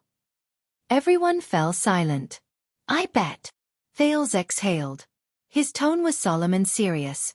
"This is why Lampard brought his army to Dragon Cloud City. This is why he is heading to Heroic Spirit Palace right now. It is also the key to our counterattack." "He can save the country by bringing his army to Heroic Spirit Palace?" Cohen asked doubtfully. "What does he want to do? Kill all the nobles in Dragon Cloud City, from the archdukes to the counts?" Putray sneered. "In the first few decades of my life, I've learned one thing." The vice-envoy exhaled a puff of smoke and said faintly, "Violence is the shortest, simplest, and least effective way to solve a problem. It's best to use it as a last resort." Thales sighed. All the clues became clearer in his mind. During that memorable journey, I heard another detail. Everyone's gaze was once again drawn to the prince. "Shadow Shield told Lampard," Thales said quietly, "when Charlton assassinated King Nuvan, he spent a long time searching for the king's traces." Putray raised his head abruptly, as if he had thought of something. Raphael also opened his mouth in surprise. Thales lowered his head. "Thank you, Caslin. Thank you for giving me Goo's hiding place. Otherwise, I probably wouldn't have seen the meeting between Lampard and Shadow Shield." He thought silently. Wire raised his eyebrows. "Is there something wrong?" "Very wrong." Putray's eyebrows were tightly furrowed. His tone was tense. Arranging an assassination, but not being able to determine the target's location and time. The thin man's gaze became solemn. "For an assassination that requires prior planning and thorough preparation, this is one of the most fatal and unforgivable mistakes." "This means that Shadow Shield and Charlton's assassination had an accident that they did not expect." "Oh." Beside him, Cohen slapped his head in realization. He then gave a thumbs up and said sincerely, "It seems like you are very experienced, Uncle." At that moment, Putray's gaze darkened. Thales took a deep breath and raised his head. "Flying Locust Blade jumped down from the cliff of the sky to assassinate the king," the prince said solemnly. He had been hiding on the cliff of the sky. Even Asda and Black Sword did not notice him. Thales clenched his fists, thinking and organizing his thoughts. "How did he get up there?" Nicholas said suspiciously. "Even at night, Charlton could not have climbed the cliff of the sky without being noticed." Thales shook his head. "This is not important." The second prince's pupils shrank slightly. "What's important is that the cliff of the sky is connected to only one place." The eyes of Lord Merk, who had been the king's administrator for many years, trembled. He answered, "Heroic Spirit Palace." No one said anything. Everyone knew what this meant. Thales nodded slightly. "In other words, Bonnet Charlton originally planned to enter Heroic Spirit Palace from the cliff of the sky to assassinate King Nuvan. Heroic Spirit Palace was the place where King Nuvan would die in their original plan." Raphael flashed a strange smile and looked at the prince quietly. "Everything makes sense now." Thales was lost in thought. After Nuvan was assassinated, Lampard appeared with his army in an illogical manner. He even wanted to silence us. But he should not have done such an unwise thing that would arouse suspicion. Smack. Thales punched his palm, and his eyes shone. "Now I understand." Lampard and his army appeared there. He exhaled. "There was an accident in the assassination plan. King Nuvan should not have died in Shield District. He should have died in Heroic Spirit Palace, just like the accident in Project Dragon's Blood." Raphael sneered silently. Charlton could not find the king in Heroic Spirit Palace, so Lampard had no choice but to send his army into Shield District to search for Nuvan's traces. Thales clenched his fists. And after confirming that Charlton's assassination was a success, the first thing he thought of was to silence the witnesses. On the other hand, Nicholas' face turned green. There was pain in his eyes. "King Nuvan," the Star Killer said bitterly. "He should have stayed safely in Heroic Spirit Palace during the crusade against the Calamity. But he chose to set off with the White Blade Guards and came outside the palace. He said he believed that the place where the White Blade Guards were was the safest place in the world." Merk lowered his head. His voice was hoarse. "We all failed to live up to our duties." Thales' eyes dimmed. Although choosing to leave the palace would inevitably lead to the tragedy of being assassinated, it was perhaps the wisest decision the old king made before he died. "He left us a chance of survival." The police officer raised his hand. "What does this mean?" Cohen waved his hand and thought hard. Lampard did not want the people outside the palace to know that Nuven was dead? Miranda raised her head. Her eyes were cold. If King Nuven had followed Lampard's original plan and died mysteriously in Heroic Spirit Palace, what would have happened? The swordswoman asked coldly. Putray shook his head. It's not about what would have happened, Thales hummed in acknowledgement. A few high-ranking figures appeared in his mind. He muttered to himself and continued the vice diplomat's words. It's about 4 friendly and amiable old friends who were also in Heroic Spirit Palace at that time. It's about what would have happened to them. Thales raised his eyes abruptly and looked at everyone. Let's go, he said resolutely. Where? Nicholas narrowed his eyes. Thales smiled. To verify my final guess, the prince said softly. To find Lampard's weakness. At the same time, the conversation between the 5 archdukes in the Hall of Heroes in Heroic Spirit Palace was getting more and more intense. Regarding His Majesty's misfortune, Chapman Lampard looked at the 4 archdukes in front of him coldly. It seems that you have something to say? Rockne of the City of Faraway Prayers snorted coldly. Don't treat your peers as fools. Archduke Rockne said coldly. We are not the noble background characters in night novels who only know how to serve as foils for the protagonist and let him *CK their daughters for free. Lampard narrowed his eyes. As His Majesty's greatest enemy, Chapman, the bearded Alcius raised his chin and crossed his arms. His expression was solemn. But you found out about his death so much earlier than us. That's not easy. The Archduke of Black Sand Region snorted softly. And you appeared not too early nor too late. You appeared not long after His Majesty was assassinated? Archduke Trentida hid half of his face in the shadows where the brazier's light could not reach. He stroked his beard and said sarcastically, It seems that the horses of Black Sand Region are really fast. They're almost as fast as great dragons. How about selling some to me? The corners of Archduke Lampard's lips curled up slightly. I thought. The experienced and prudent Archduke Lecco shook his head, making his bald head even more conspicuous. His eyes occasionally sparkled. If you're just here to talk to us, don't you think you brought too many attendants outside the door? Chapman Lampard raised his head and glanced at the stone carving of the cloud dragon spear above his head. He placed his hand on the old saber at his waist. In the next second, he nodded slowly. But on Lampard's unsmiling face, his gaze became colder and colder. I didn't know that all of you started learning how to act in stage plays.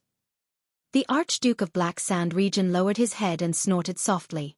He looked around at the 4 of them. 1 line for each of us? Asterisk bang. Asterisk Archduke Rockne slammed his fist on the rectangular table. His gaze was cold. Cut the crap, the Archduke of the City of Faraway Prayer said fiercely. What on earth are you thinking in that big head of yours that has been blown by the wind and sand in the south for 40 years? Killing the king and destroying the greatest rule and tacit understanding between us for more than 600 years? Do you think you can escape? The Archduke stared at Lampard coldly and did not reply. Lampard also furrowed his brows in the face of Rockne's questioning. A few seconds later, I thought all of you would be very happy, Lampard said softly. His voice was a little hoarse. After all, he's dead. All of you can finally get rid of that tyrant. Get rid of his officials. Get rid of his unreasonable demands. Get rid of his increasingly greedy desires. Get rid of his growing power. Get rid of his unreasonable interference in the affairs of your territories. Chapman Lampard swept his gaze over the Archdukes coldly. Isn't that so? At that moment, different emotions flashed in the 4 Archdukes' eyes. The hall was silent for a moment. The Archduke of Prestige Orchid, Rabian Alcius, walked forward. The corners of the bearded Archduke's lips curled up. His tone was cold as he said, But this is not how the game is played. You can't overturn the chessboard just because you're temporarily at a disadvantage. He narrowed his eyes. You're acting like a gambler who throws caution to the wind. This makes us very nervous. Lampard snorted coldly, as if he was disdainful. Nervous. He extended his palm and patted his chest. He said in a deep voice, Ask yourselves, my fellow archdukes. In the past 30 years, 60 years, 90 years. Lampard's expression was as cold as ice, and his words were as sharp as a sword. Was it me or the Waltons, who pressured you to the point of suffocation with all sorts of tricks and aggressive actions, who made you more nervous? The archdukes did not speak. Years of experience had long since made them used to not show their emotions on their faces. Not everyone was as young as Pomfret. Lampard strode towards the direction of the long table. Of course, Neuven and the Waltons are very good at this game. He keeps his chessboard in good order, Lampard said coldly. Look at that throne. It has been placed in Dragoncloud City for almost 100 years. The Archduke of Black Sand region waved his hand and pointed at King Neuven's seat. His gaze was cold. Don't you find it strange? Archduke Alcius spat angrily. This has nothing to do with us. The Archduke of Prestige Orchid walked in front of him and confronted Lampard without flinching. But you did break the joint ruling pledge. His Majesty is still your common elected king. Thud. Lampard took a sudden step forward. His forehead was almost touching Alcius' forehead. But Alcius did not flinch. His gaze was fierce. The atmosphere between the two archdukes became increasingly tense. Then all of you should know that if he is still alive, my head will be placed in a box for all of you to see in 2 months. Archduke Lampard narrowed his eyes. He enunciated each word, and it sounded extremely terrifying. If he is still alive, my head will be placed in a box for all of you to see in 2 months. How do you know that the next head in the box will not be one of you? Stop talking nonsense. The oldest Archduke Xueqi raised his head, which was a rare sight. His gaze was very solemn. Trying to make us believe that the Prince of Constellation killed the king is not a good idea to divert the focus. The Northlanders have their own way of doing things. Archduke Xueqi continued his sentence and said in a deep voice. We just have to follow it. Archduke Lampard narrowed his eyes, seemingly dissatisfied. Archduke Trentida clapped his hands. I don't think he wants to follow the way of Northland. The Archduke of the Reconstruction Tower, who was famous for his cunning, tilted his head. Look at the bunch of stupid soldiers outside the door. Archduke Xueqi snorted coldly. Why do you still plan to exterminate all of us here? Archduke Lampard stared at the 4 archdukes. His expression grew colder. He clenched his fists. But the 4 archdukes before him did not have the slightest intention of backing down. They either sat or stood, staring coldly at Lampard, uncompromising. After a long while, Lampard relaxed his fists, lowered his chest, and slowly exhaled. I'm not here to threaten all of you, the Archduke of Black Sand region said solemnly. And I'm not here to harm all of you.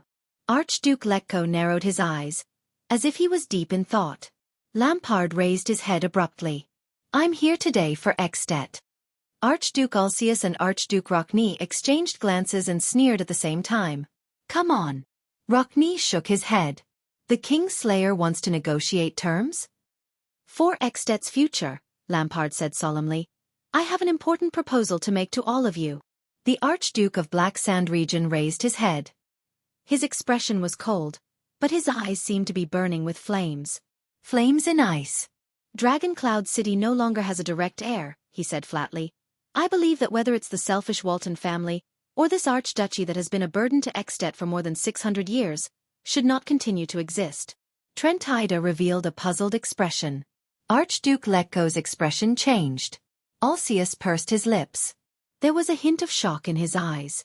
Xueqi's smile froze on his face. But Lampard continued to speak.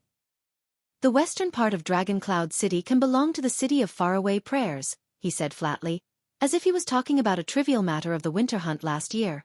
We can let Defense City manage the northern part. As for the rest, Lampard narrowed his eyes and stared at Alcius and Trentida. Let Prestige Orchid Region and Reformation Tower respectively. The Archduke shut his mouth and waited quietly for a response. No one spoke. It was as if the air had frozen. Then, Archduke Xueqi's incredulous and trembling voice rose. What did you say? Lampard turned to him. Did you hear what I said? Lampard's eyes widened slightly. He said in a low voice, We will jointly manage this piece of land. Dragoncloud City. Chapter 234. The 4 archdukes looked at Lampard with different expressions. Alcius furrowed his brows tightly, his face full of shock and bewilderment. Trentida tilted his head and sized him up with great suspicion. Archduke Xueqi's gaze did not move, as though he was frozen on the spot. Xueqi clenched his fists tightly, his eyes full of disdain. After a long while, Archduke Alcius softly asked the question on everyone's mind. Are you crazy? Asterisk crackle. Asterisk the 6 braziers, mixed with eternal oil, firewood, and other fuels, burned even more vigorously. At this moment, half of the Archduke of Black Sand region was hidden in the darkness, while the other half was illuminated by the firelight in the hall. Lampard turned around and looked at the empty seat at the end of the long table. His thoughts moved slightly. The scene of him playing with Harold here when he was young seemed to reappear before his eyes. He subconsciously placed his hand on the saber at his waist. Who knows? Lampard's expression was indifferent, his gaze cold. Probably.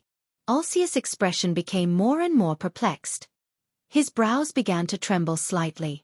At this moment, Trentida, who had been sizing up Lampard with narrowed eyes, snickered. The other archdukes looked at him. Dragon Cloud City, ha ha. Dragon Cloud City. Trentida placed his right hand on his crossed left arm and supported his chin.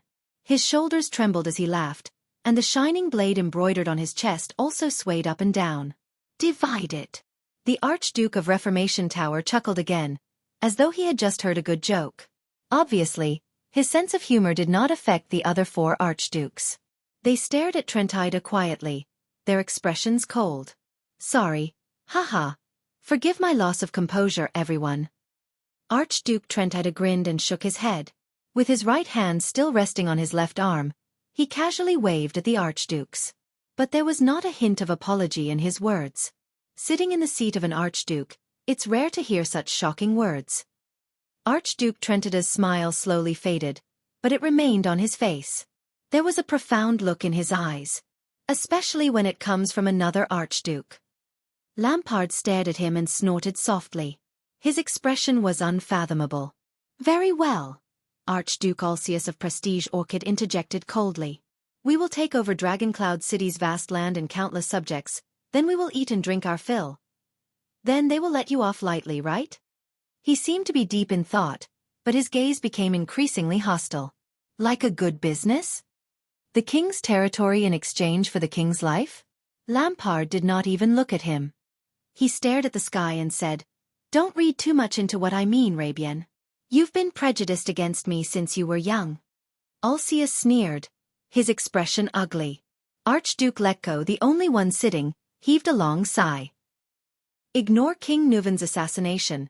Ignore someone's domineering and betrayal? The oldest archduke shook his head, a rare solemn expression on his face. This is not a good suggestion. Lampard looked at Xueqi, and his gaze sharpened. I believe that this is a good suggestion, Rogers, respected elder, he said respectfully and sternly. Dragoncloud City is located in the heart of Extet. It has countless important roads, abundant resources, vast territory, fertile land, and many subjects. Lampard's gaze flickered slightly. It has a natural suppressive advantage over other territories. During the days when Nuvan was in power, all of you suffered a lot. Troops passing through borders, setting up checkpoints, cutting off supplies, storing up food, migrating, opening up wastelands. He had plenty of ways to deal with us. Archduke Xueqi sighed. His gaze was misty. So to get rid of Dragoncloud City. Lampard extended his right hand and looked around at the archdukes. He slowly clenched his fist. This is so that the shackle known as the Walton family will no longer exist. It is to free all of you, who are here. He glanced at the other 4 archdukes. But the other archdukes were unmoved. Only Archduke Xueqi raised his chin slightly. He first revealed a faint smile, then his gaze turned cold. How interesting, he said in a low voice. After you did all this, after you shamelessly killed the king, after you brought your troops to Heroic Spirit Palace, you actually wanted to use the late king's interests and territories in exchange for our understanding and our accomplices? Xueqi's voice gradually revealed his suppressed anger. You actually wanted to use the late king's interests and territories in exchange for our understanding and our accomplices? And you're still speaking in such a dignified manner. As if you're on our side and have no choice but to do this for us. Archduke Xueqi spat coldly in front of Lampard. Go to hell, Lampard. Lampard stared back at him expressionlessly. Although Kulgan Xueqi of the City of Faraway Prayers was bold, straightforward, and uncompromising as the rumors said, this was the first time he met him. Maybe it'll be troublesome. Archduke Lampard closed his eyes, then slowly opened them. I have to reiterate, although King Nuvan and I have an unresolvable misunderstanding, and even a grudge, he said slowly, but the whole tragedy last night. It's all the Constellation's plan. You've all heard of the Secret Intelligence Department's methods. Some of you may have even seen it. The reason I'm here is to save ourselves before the trauma they left on the kingdom of the Great Dragon worsens. Alcius rudely cut him off. So what is this? The Archduke of Prestige Orchid tilted his head and glanced at Lampard. His expression was unpleasant. Find a good enough price, then bribe us to endorse your words. So you're saying that you're treating this glorious haul? Alcius' voice suddenly rose, and his face was filled with anger. Is this a market where lowly people shout and bargain? Do not tarnish our dignity, your grace. Xueqi coldly watched the conversation between the few people and did not speak. Lampard's expression darkened. He lowered his head slightly and exhaled slowly. So you don't accept this price? His voice was a little low. The same thing happened once before. 300 years ago, if it weren't for Chara's regency, the Waltons would have lost their rule over Dragoncloud City because their suzerain died. In other words, this is a once-in-300 years opportunity for you. Hearing this, Xueqi could not take it anymore. He slammed the table and shouted angrily, "This is impossible!" With an offended expression on his face, he shouted angrily, "You want us to abandon ourselves, to collude with the Kingslayer, to cover up and tolerate the evil that should have been committed by you, the evil consequences that you left behind? You're insulting us and Extet." Trentida laughed. "Divide Dragoncloud City? God, I can't believe I'll actually hear this in my lifetime, on the day the old king passes away," he said gloomily, his beady eyes darting back and forth. "But this cannot be a reason for us to clean up your mess." Archduke Trentida retracted his gaze from Lampard and said with a smile, "It's also not a good way to bargain." Lampard looked back at the Archduke of Reformation Tower. His expression changed. "Is that so?" "Trentida, no matter how much you explore the Sighing Mountains, the barren Reformation Tower will always lack a new piece of arable land." Lampard turned to face Trentida. His words made the latter slightly startled. "But if you have 2 or even 3 counties southeast of Dragoncloud City, you won't have to feign civility with those mountain barbarians anymore. You won't have to worry about the food shortage every day before the bitter cold winter." Trentida narrowed his eyes. "Are you talking about the 2 enclaves that don't border my land?" The cunning Archduke sneered faintly. "Who will benefit more?" Lampard curled up the corner of his lips. "Since you said so," the Archduke of Black Sand Region said something chilling, "Pofford of Beacon Illumination City has just passed away, and his territory is too close to Dragoncloud City." The 4 archdukes' gazes flickered again. "I thought that his young brother wasn't strong enough to take on such a big responsibility." Lampard concluded coldly. "This will also solve the predicament of Reformation Tower. Of course, in this case, the division of Dragoncloud City's ownership will be different. The City of Faraway Prayers and Prestige Orchid region will both get a bigger share." Trentida was stunned. He stared at Lampard in a daze, as though he was seeing him for the first time. When Archduke Xueqi heard this, he cursed with a terrifying expression. "Damn it!" Thud. Thud. Thud. Archduke Xueqi tapped his fingers on the table. His gaze was subtle. From young Chapman, who used to follow behind his elder brother in a daze, to the infamous Archduke of Black Sand Region today. His voice was drawn out and steady. "I've really underestimated you in the past. It seems like there's a reason why the old man chose you instead of the popular herald." Lampard's pupils constricted slightly. The scene from 12 years ago appeared before his eyes again. Harold. His elder brother. His destined lord. He seemed to see the man lying on the ground, coughing up blood in pain while smiling at his tearful and wailing self. "Chapman. Remember. We will never give in." Lampard's gaze froze in the air. The bald old Archduke sighed. "How ambitious. You want to swallow up the 2 most central Archduchy territories in the country?" "My ambition?" "No," Lampard said quietly. "You can't bear my ambition." Trentida rolled his eyes. "You speak as though the nobles and other archdukes in these fiefs are dead." The Archduke of Reformation Tower seemed to be mocking him. "Elifir City must be very unhappy.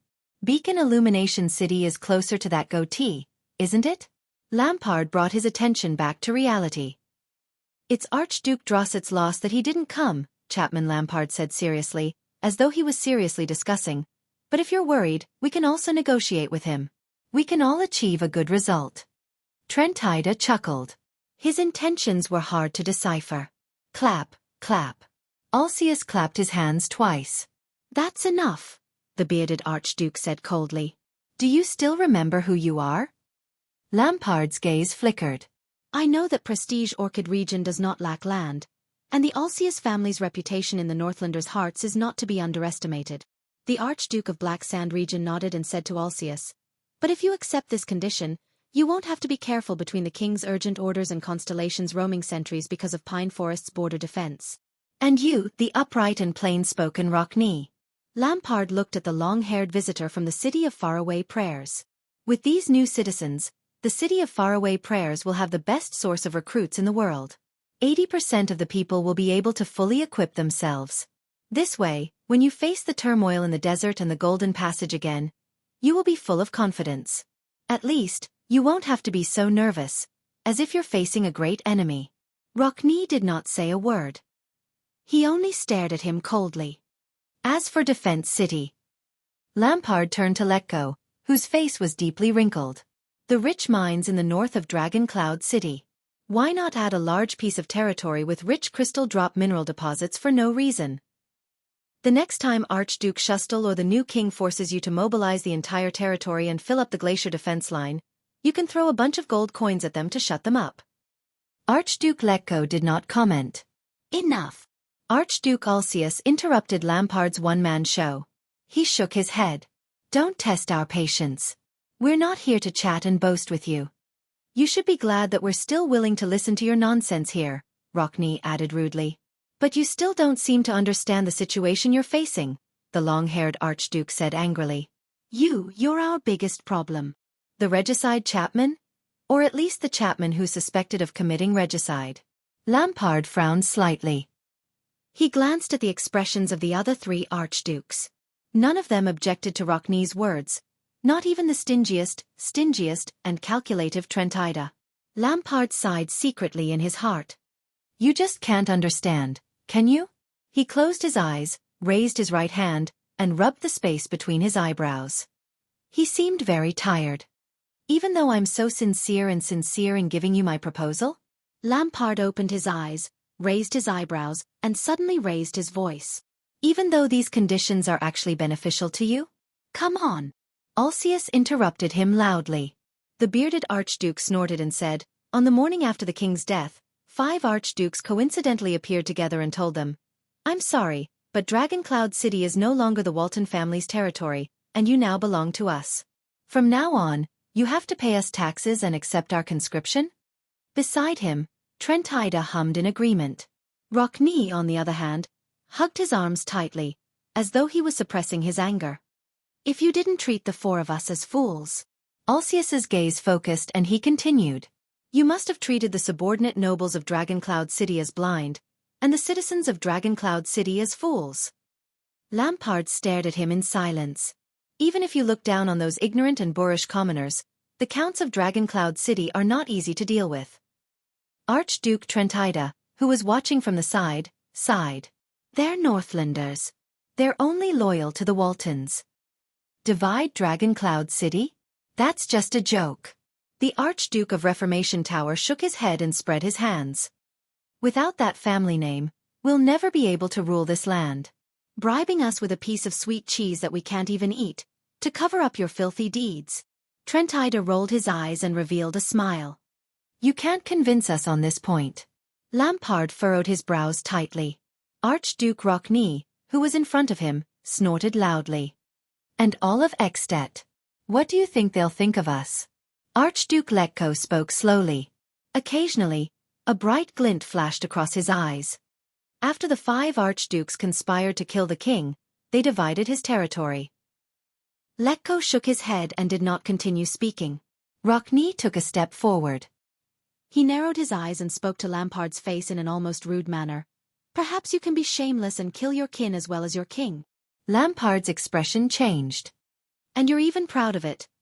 But remember, we're Northlanders extensions, the Archduke of the city of faraway prayers said coldly. We have our own dignity and pride. If you're really for Eksted's future. Rockne furrowed his brows as though he was filled with disgust. Stop talking like a Camion. It disgusts me. Lampard closed his eyes. He turned around and took a few steps forward. His chest rose and fell. He was suppressing it. He was suppressing his increasingly impatient anger. Even though he had rehearsed it thousands of times and had some expectations of the Archduke's reactions. But enough. Lampard opened his eyes abruptly. Archdukes? These short-sighted, stupid vermin behind me. They think they're noble and proud. They're completely unaware of the imminent crisis. They turn a blind eye to the most terrifying threat. They've never realized where the terrifying existence that truly decides their life and death is. One day, Lampard suddenly turned around. His expression was firm and resolute. He seemed to have made a decision. The four archdukes could not help but tense up a little. But Lampard did not do anything that would overturn the chessboard. I understand. Within a few seconds, he exhaled deeply. His expression became calm again. I understand what you mean. The four archdukes exchanged a few glances. First of all, do you think that we can't successfully take down Dragoncloud City without any hidden dangers? Trentida snorted. The others did not comment. Secondly, Lampard continued, according to Rockne as extensions, you have your own creed. Rockne's expression was fierce. He made a biting gesture at Lampard. His eyes were filled with deep disdain. Lampard took a deep breath.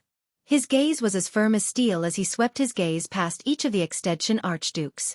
At that moment, Lampard remembered what happened 12 years ago. To him at that time, he was still young, but his heart was already dead. He had tasted the vicissitudes of life. The young count who did not know where his future lay. The heir of Black Sand region, this nightmarish title. At that time he was also like this. With great determination, he stood in Constellation's Renaissance Palace, in the Hall of Stars, and faced the hostile gazes of the Constellations. He faced the old Supreme King of Constellation, 80 Jadestar, whose eyes were filled with a meaning that made people feel uneasy. He faced the murderous sword of reversing light, the Butcher of Constellation, Horus Jadestar, who was filled with blood debts.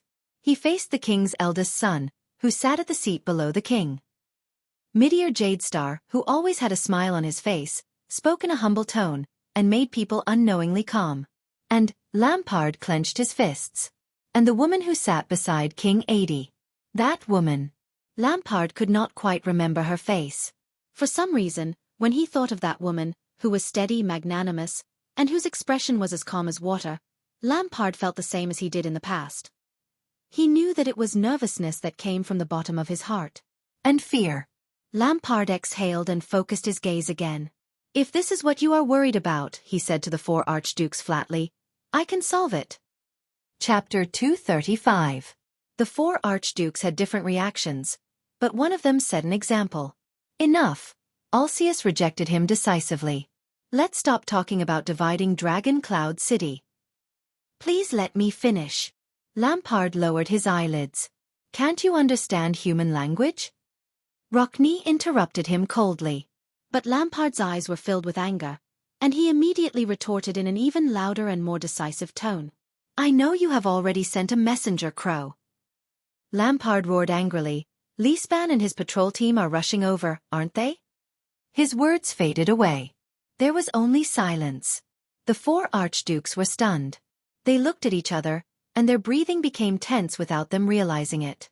They seemed worried that Lampard already knew about this news. Lampard took a deep breath and calmed his emotions. Don't worry. His gaze became indifferent again. I didn't bring a falcon with me, so I can't intercept your letters. The four archdukes' breathing gradually calmed down. So, please let me finish. Dragging things out a little, and waiting for them to rush over to help you, is actually more beneficial to you.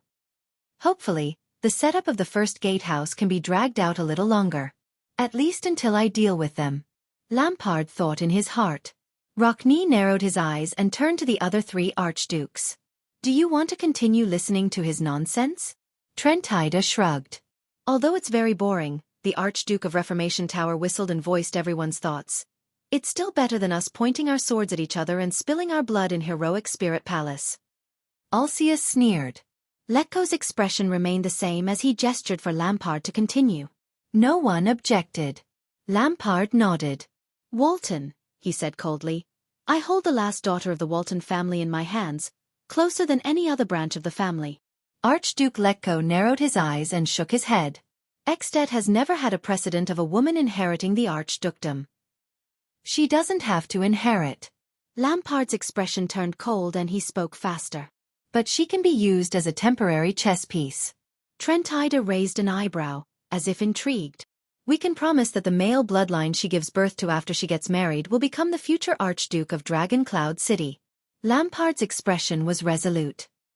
He rubbed his fingers together like a knife and swung them fiercely.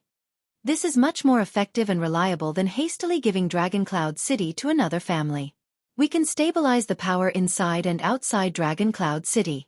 And before that, all of you will jointly manage Dragon Cloud City in the name of assistance. Lampard said calmly.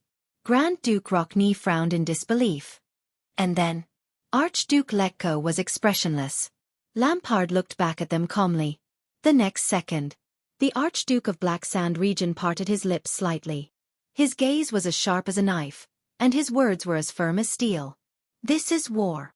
Grand Duke Alcius's face twitched. Ha! Beside him, Trentida waved his hand in displeasure. Every family will go back to their territories to recruit soldiers and buy horses. Then, when they are unprepared, they will destroy Dragon Cloud City. Please, if this is your... Lampard interrupted him.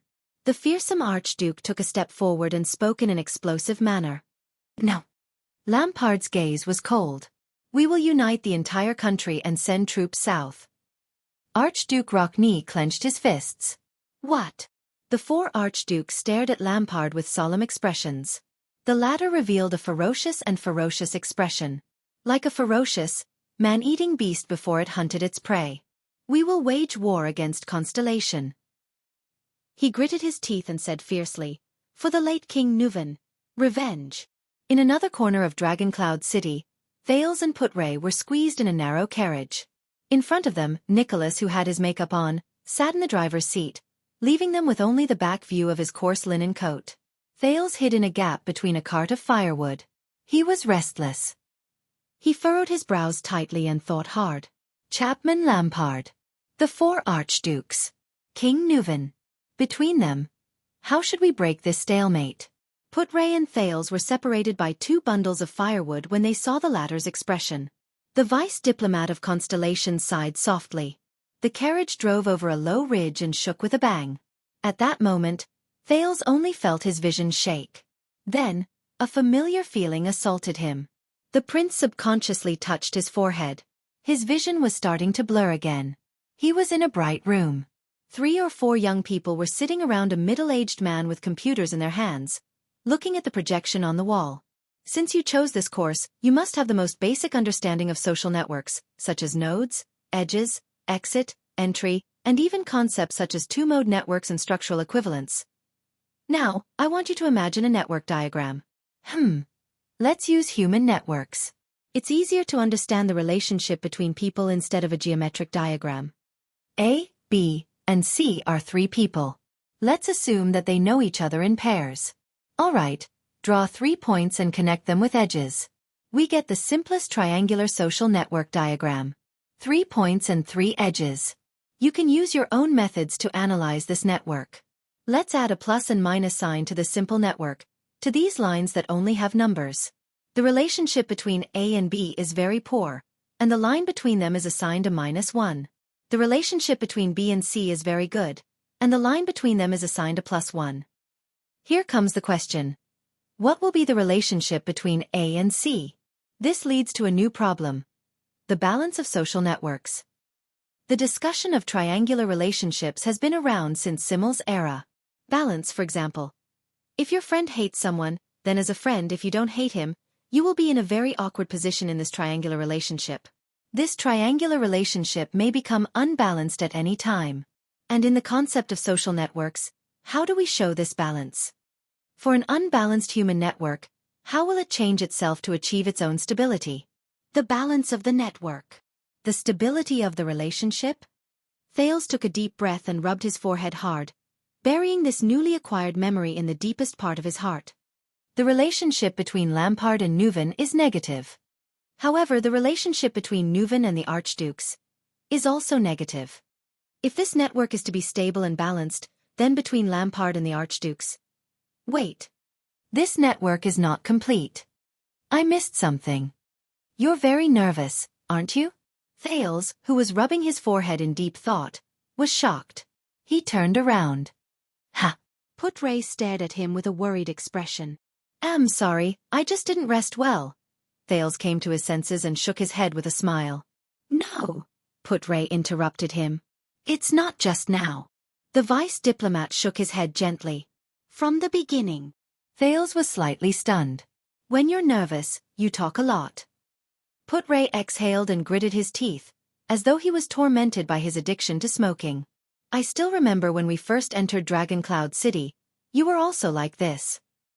Thales was stunned. Is that so? He said absent-mindedly.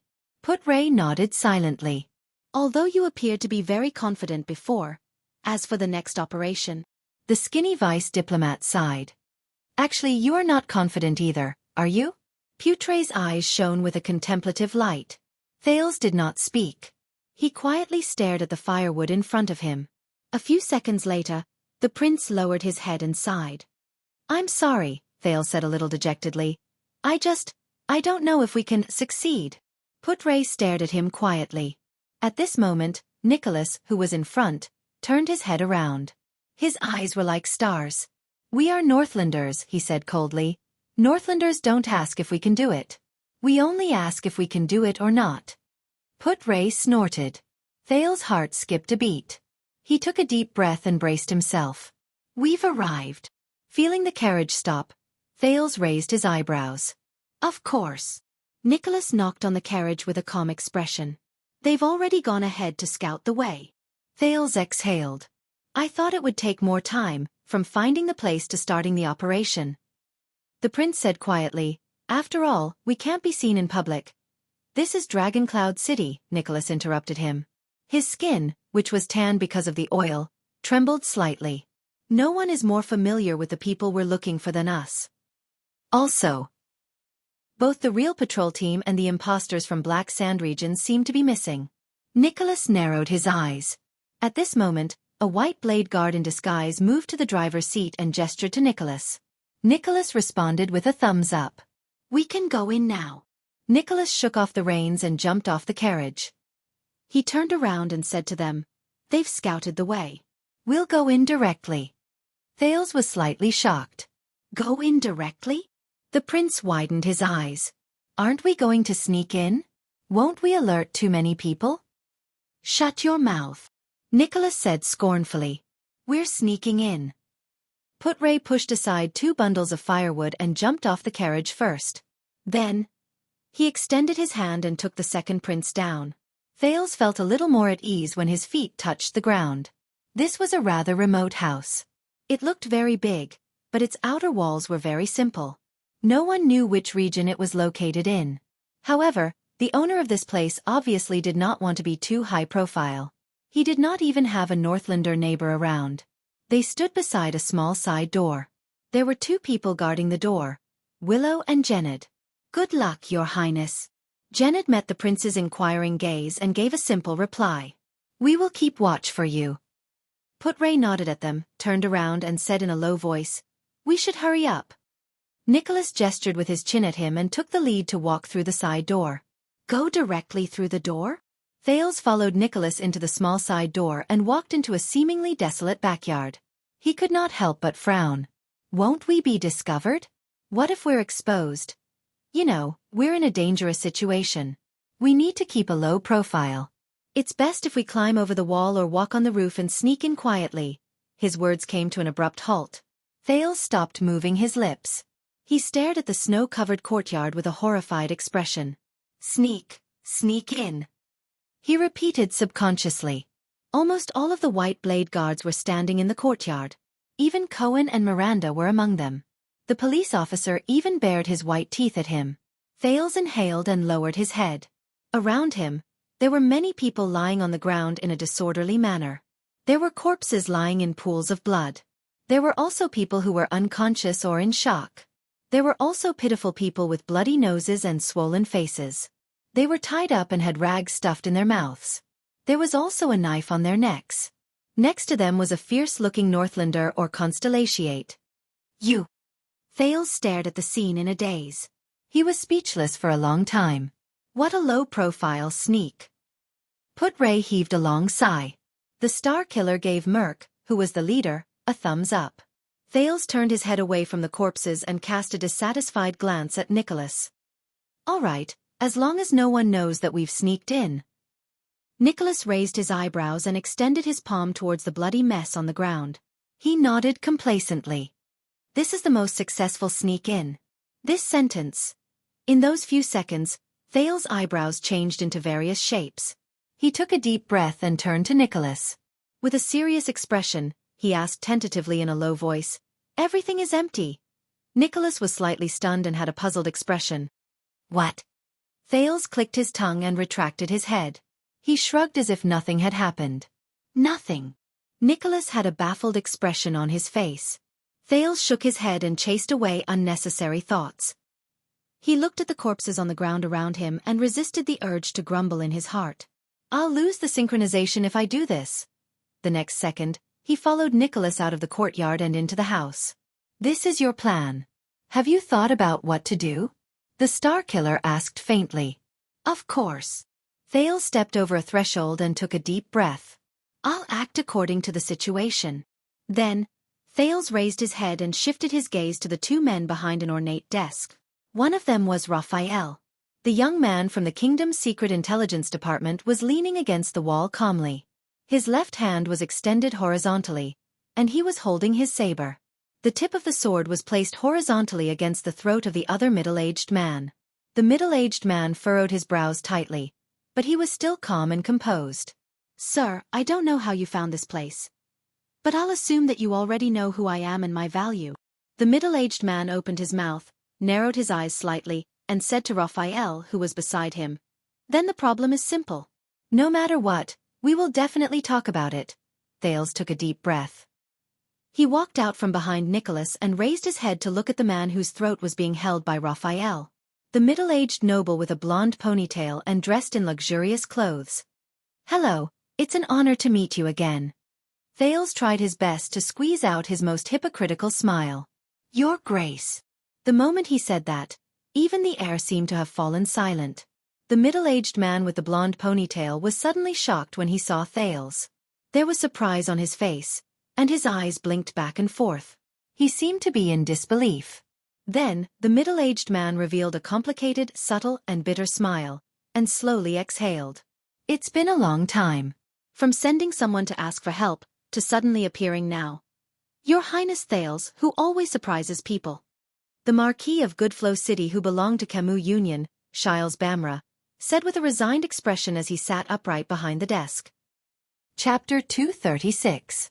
"Just as I said, you got what you wanted?" Shiles' expression was indifferent, as though he had forgotten about the blade in front of his throat. His gaze swept past Put-Ray, who was beside Thales, and he nodded thoughtfully. "Congratulations on being released from prison." "And you, Your Excellency, I did not know that you came to visit." Shiles knew that the thin man in front of him was a key figure in the Constellation diplomat group. "As long as I talk to him." But Put-Ray did not say a word. His expression was cold, and he only waited quietly for their prince to speak. Thales flashed a smile. "That's enough, Your Grace. Stop looking at Put-Ray. I am the one who came to talk business with you today." Shiles paused and stared at Thales in a daze. His gaze kept changing. Even when he first met the prince, he did not have such an expression. Shiles seemed to have recovered his previous demeanor and etiquette after the sudden attack. He cleared his throat and said with a smile, "Then why do you want to put yourself in danger again?" He took a deep breath and glanced at the blade in front of his neck. He thought about the current situation, raised his eyebrows, and said with a smile, "Although it is not very friendly to say this, but I have a designated contact person. According to the previous plan, once they lose contact with me, their first choice is usually to inform Archduke Lampard." Nicholas frowned. Marquis Bamra of Camus Union turned to Thales. With an earnest and well-intentioned expression, he sighed and said, "Look, you are taking a risk." Yes. Thales nodded and waved his hand at Nicholas, signaling him to step back. So, I am taking the risk of exposing myself to come here to look for you. Just like a few hours ago, when you took the risk to personally fetch me. Thales' gaze sharpened. Thales' gaze froze. The Camian showed a helpless expression. I understand your feelings. This is a sad diplomatic journey. Shiles sighed helplessly.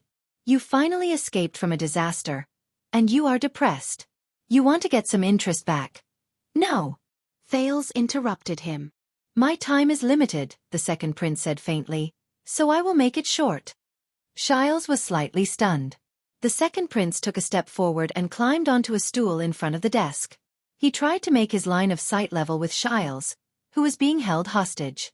Firstly, when you came to pick me up, you told me that if I gave up on returning to Heroic Spirit Palace, you could send me out of the city quietly, or even back to Constellation. Shiles rolled his eyes and smiled politely. That was a decision you made behind Lampard's back, Thales said in a low voice. So you're Lampard's partner, but you're not his subordinate. You don't have to listen to his orders, nor do you have to be loyal to him.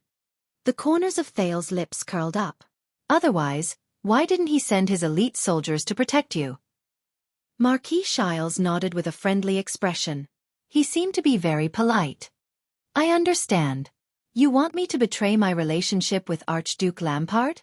Help you instead? The Marquis thought for a moment and said calmly, This is not a small request. If he finds out... Thales shook his head. Your contract with Lampard has been completed. The prince stared at his face seriously. King Nuvan is dead. The spirit of the contract, remember? The Marquis' gaze flickered slightly. I want to make a business deal with you, Your Grace, the prince said softly. Business is naturally a win-win situation. The gains will definitely exceed the costs. As soon as he said this, the room fell silent for a moment. Shiles curled up the corners of his lips and his eyes shone. Business. He pondered for a few seconds and then raised his head. Ignoring the fact that he was being held hostage, he smiled brightly. What do you want? Thales also smiled. I need information. Information, Shiles nodded and seemed to be deep in thought. Since it's a business deal, what do you intend to use in exchange? Information. Exchange. Thales inhaled and suddenly remembered Covendier's Vine Manor and that bloody night. It was not a long time ago, but it felt like a long time ago. He snapped out of his daze and smiled at Shiles, who was behaving appropriately. Don't worry, my price is very fair. You'll definitely profit. Shiles lowered his head slightly and his eyes shone. I look forward to it. Thales' expression became solemn as he said solemnly, I will use an even more important piece of information in exchange for your information. Shiles blinked. So it's... In the next second, Thales exhaled and inexplicably thought of the butler of the Blood Clan's opponent, the old man named Chris. Then he looked straight into Shiles' eyes. My information is that your life is in our hands. The prince smiled and said, Is this information sufficient? Shiles' expression froze.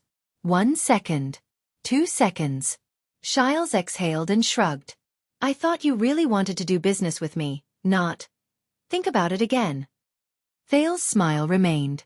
This business deal is very profitable. Shiles sighed softly, but his words did not yield an inch. That's not how business is done. The Marquis narrowed his eyes, seemingly not worried at all. You've already provoked Extet and can't even protect yourself. Camus Union is very willing to lend a helping hand, such as quietly sending you out of the country, just like what we said before.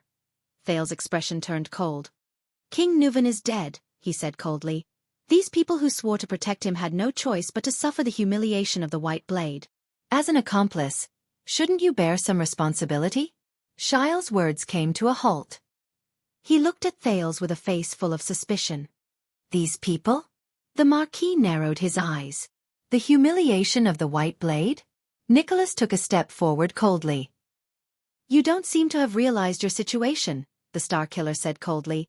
My dear Camian friend. Shiles heard this voice. He was slightly startled at first, then he carefully sized up Nicholas, who had put on makeup. A few seconds later, the Marquis' expression became extremely unpleasant. He recognized this unnaturally tanned man. Ah, Lord Nicholas. Shiles' face twitched awkwardly. His expression was interesting and painful. You're actually still alive? Nicholas finished his sentence in disdain. Shiles' expression froze. He stuttered, ha, this is another surprise. Yes. Nicholas sneered.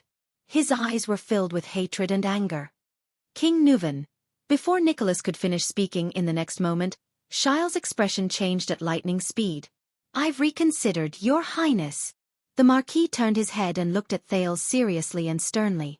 This is indeed a good business, Shiles said seriously, enunciating each word. What information do you want to know about Lampard? His words were fluent and smooth. His tone was sincere and warm. His emotions were genuine and natural.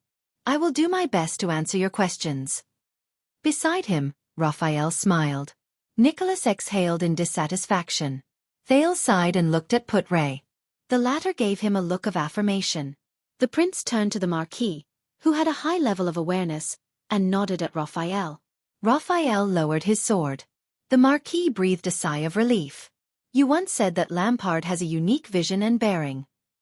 Thales frowned. And Lampard also said that he wants to save Extet. The prince raised his head. His gaze was solemn. Why do you say that? Shiles raised his eyebrows. My God. I thought he was going to ask for some evidence of Lampard's regicide, or some key figures. But this question. You won't understand. Shiles shook his head and sighed. Many people treat this as nonsense. In fact, I'm still confused about it. Thales narrowed his eyes. Tell me, see if I can understand, the Prince of Constellation said calmly. Why, and on what basis does Lampard want to save Extet? The Marquis of Camus Union stared at Thales. Emotions surged in his eyes. A few seconds later, Shiles chuckled softly. He said softly, because to him Lampard sees a real threat and danger. In the room, be it Raphael, Putray, or Nicholas, all of them were slightly startled. Only one person did not react. A real threat? Thales asked in return without changing his expression. Yes, an unprecedented and irresistible threat. Shiles seemed to be throwing caution to the wind. He raised his eyebrows. He did not expect the people in the room to understand. A threat that can defeat and destroy all of Extet. The other archdukes did not notice anything, or perhaps they did not want to notice. Only Chapman Lampard saw it, and before the threat really struck, he decisively made a choice and took action. Thales gently clasped his hands together. It's getting closer. Now, to face this terrifying threat, Thales said softly, repeatedly as if he was afraid of waking something up, he had to unite all the forces in Extet, didn't he? For example, the 4 archdukes in Heroic Spirit Palace? For example, Dragon Cloud City? Thales raised his gaze. His gaze was as sharp as a knife. Because this is not a terrifying threat that any one of them can resist alone. It is unprecedented, and will even change our history forever. At that moment, Shiles was completely stunned. It was as if he was meeting the prince for the first time. Could it be that you have already guessed it? Shiles murmured, but, Thales interrupted him coldly, it's just a guess. I still need you to confirm it with your own mouth. The prince clenched his fists and recalled everything little rascal told him. Mindy's the Third. The 100-year Go game. The foundation of all ages. Thales narrowed his eyes and asked one last question. That huge threat. What is it? Shiles seemed to have recovered from his surprise towards Thales. He exhaled a long breath and frowned. A few seconds later, Shiles' frown relaxed. He smiled. Honorable Prince Thales, you have actually thought it through. Shiles shook his head slowly and said with a smile, all this while, what has Chapman Lampard done been for? Thales' gaze became more and more solemn. With a profound expression, Shiles said faintly, in this world, what kind of existence is it? To be able to intimidate the kingdom of the Great Dragon, which has unparalleled military power, to threaten the future survival of the strongest country in Western Asia, to inherit the Great Northland Way, the Extet kingdom that has been established for more than 600 years, to be pushed to an unprecedented juncture of life and death. Chapter 237 The atmosphere of the negotiation in the Hall of Heroes began to become subtle. A war of vengeance? Sitting at the long table, Archduke Xueqi's gaze focused slightly. The joints in his crossed hands twitched slightly. So, this is why you spread the rumor before the Constellation diplomat group's arrival and tried your best to exaggerate the discord between King Nuvan and the Prince of Constellation. The corners of Archduke Xueqi's lips curled up slightly. And why you framed Constellation for the king's death? I'm tired of repeating myself. Lampard glanced at him and said coldly, "This is not a rumor." Not entirely. He stared at the four archdukes quietly. And then, Trentida flashed an amused smile. Do you think all of Ekstedt will believe you? That you'll be so hot-headed that you'll rush to war regardless of the cost? There's always a price to pay for war. I remember this is the family motto of a certain family in the Empire. Archduke Rockney raised his gaze and said slowly, "Nanchester, there's always a price to every war." Lampard left Archduke Alcy aside and turned to Trentida and Rockney. His expression was cold and resolute, his tone unquestionable. They will believe me, the Archduke of Black Sand region said decisively. The missing Prince of Constellation is in my hands. There's no harm in letting him remain missing. And I'm still holding the heir of the Arund family in my hands. He's the culprit in the act of assassinating the king. Archduke Alcius thought of that special boy and could not help but be slightly startled. Even the heir of the White Eagle family. The Archduke of Prestige Orchid narrowed his eyes. They're really well prepared. Lampard ignored the faint sarcasm in his words. Even without these chess pieces, the Archduke's cold gaze swept across the other Archdukes. As long as we have your endorsement, we can mobilize our troops in the name of the king's vengeance and direct the nation's wrath on Constellation. They're the ones who tore apart the fortress treaty. The four Archdukes did not say anything in tacit understanding. Our army will march south. We will mobilize our most abundant military force since the Battle of Glory. The five of us, Dragon Cloud City, and Beacon Illumination City, 7 or even more Archdukes will gather under our banner. Lampard took a step forward and slowly raised his right hand. His voice was deep. And Constellation? Their northern territory is unstable, their fortresses are empty, and their military forces are few. Lampard's gaze became increasingly terrifying, as if he could see the future he had envisioned. The world's most valiant army will advance in the flames of vengeance. Neither the fortresses nor the northern territory will be able to stop them. We will break through like a hot knife through butter. It's not like we can't even dream of a place as strong as Eternal Star City. Archduke Trentida coughed softly. What does this have to do with taking down Dragon Cloud City? Lampard turned around. War will change everything, he said faintly. His tone was so cold that even the four Archdukes, who held high positions all year round, could not help but shiver. Including the vassals under the banner of the Walton family. Upon hearing this, Archduke Alcius sighed softly. Chapman Lampard clenched his fists. If we want to avenge his grace, Dragon Cloud City and Beacon Illumination City must be the main forces of the Southern Punitive Expedition. He slowly turned around and faced the empty gun rack on the fireplace. An indescribable emotion burned in his eyes. We are the leaders of the Allied army. The stubborn nobles of Dragon Cloud City and Beacon Illumination City will only decline or even be obliterated along with their armies in the war. The Walton family's bargaining chip will then be completely lost.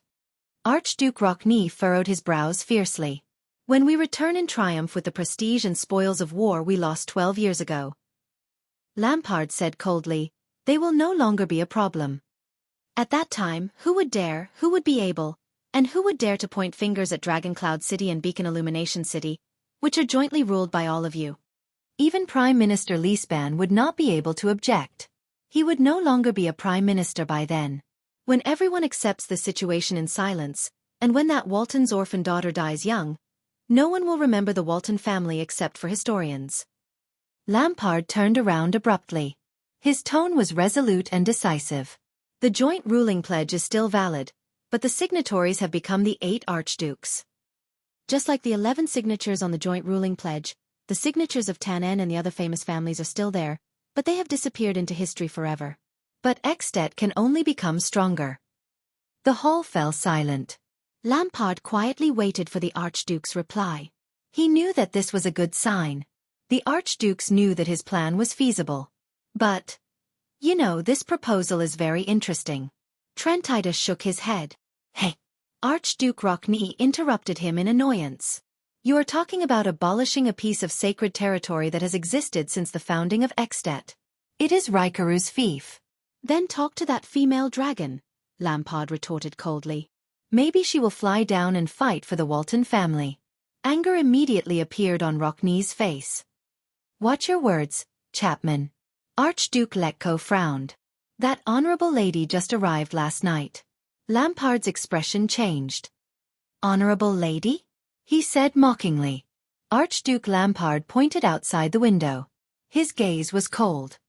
Apart from the mascot on that flag, that dragon has been nothing to us for 600 years. Its mission is nothing but to guard against the return of the calamity. It doesn't care about Extet's survival at all. The four archdukes' expressions became very unpleasant. Let's get back to the main topic. Trentida coughed and exhaled.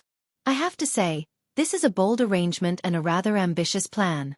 But we can completely abandon you and do it ourselves. He flashed a smile again. Maybe we can even take the ownerless Black Sand region under our command. Archduke Xueqi laughed angrily. Not a bad idea. Give us a reason, Chapman. A reason that we must include you. The Archduke of Reformation Tower whistled. Lampard narrowed his eyes. If you stubbornly push the blame for King Nuven's death on me, the Archduke of Black Sand region said calmly, you will lose the excuse to attack Constellation, the right to gather the entire country, the geographical advantage to go south to Constellation through Black Sand region, the chance to cleanse Dragon Cloud City with war, the chance to expand our territory, and the chance to intimidate those who do not submit. Don't forget, whether it is the Prince of Constellation or the Arund family, they are all in my hands. You will also lose the chance to turn the current chaotic situation into a good one. His voice began to slow down.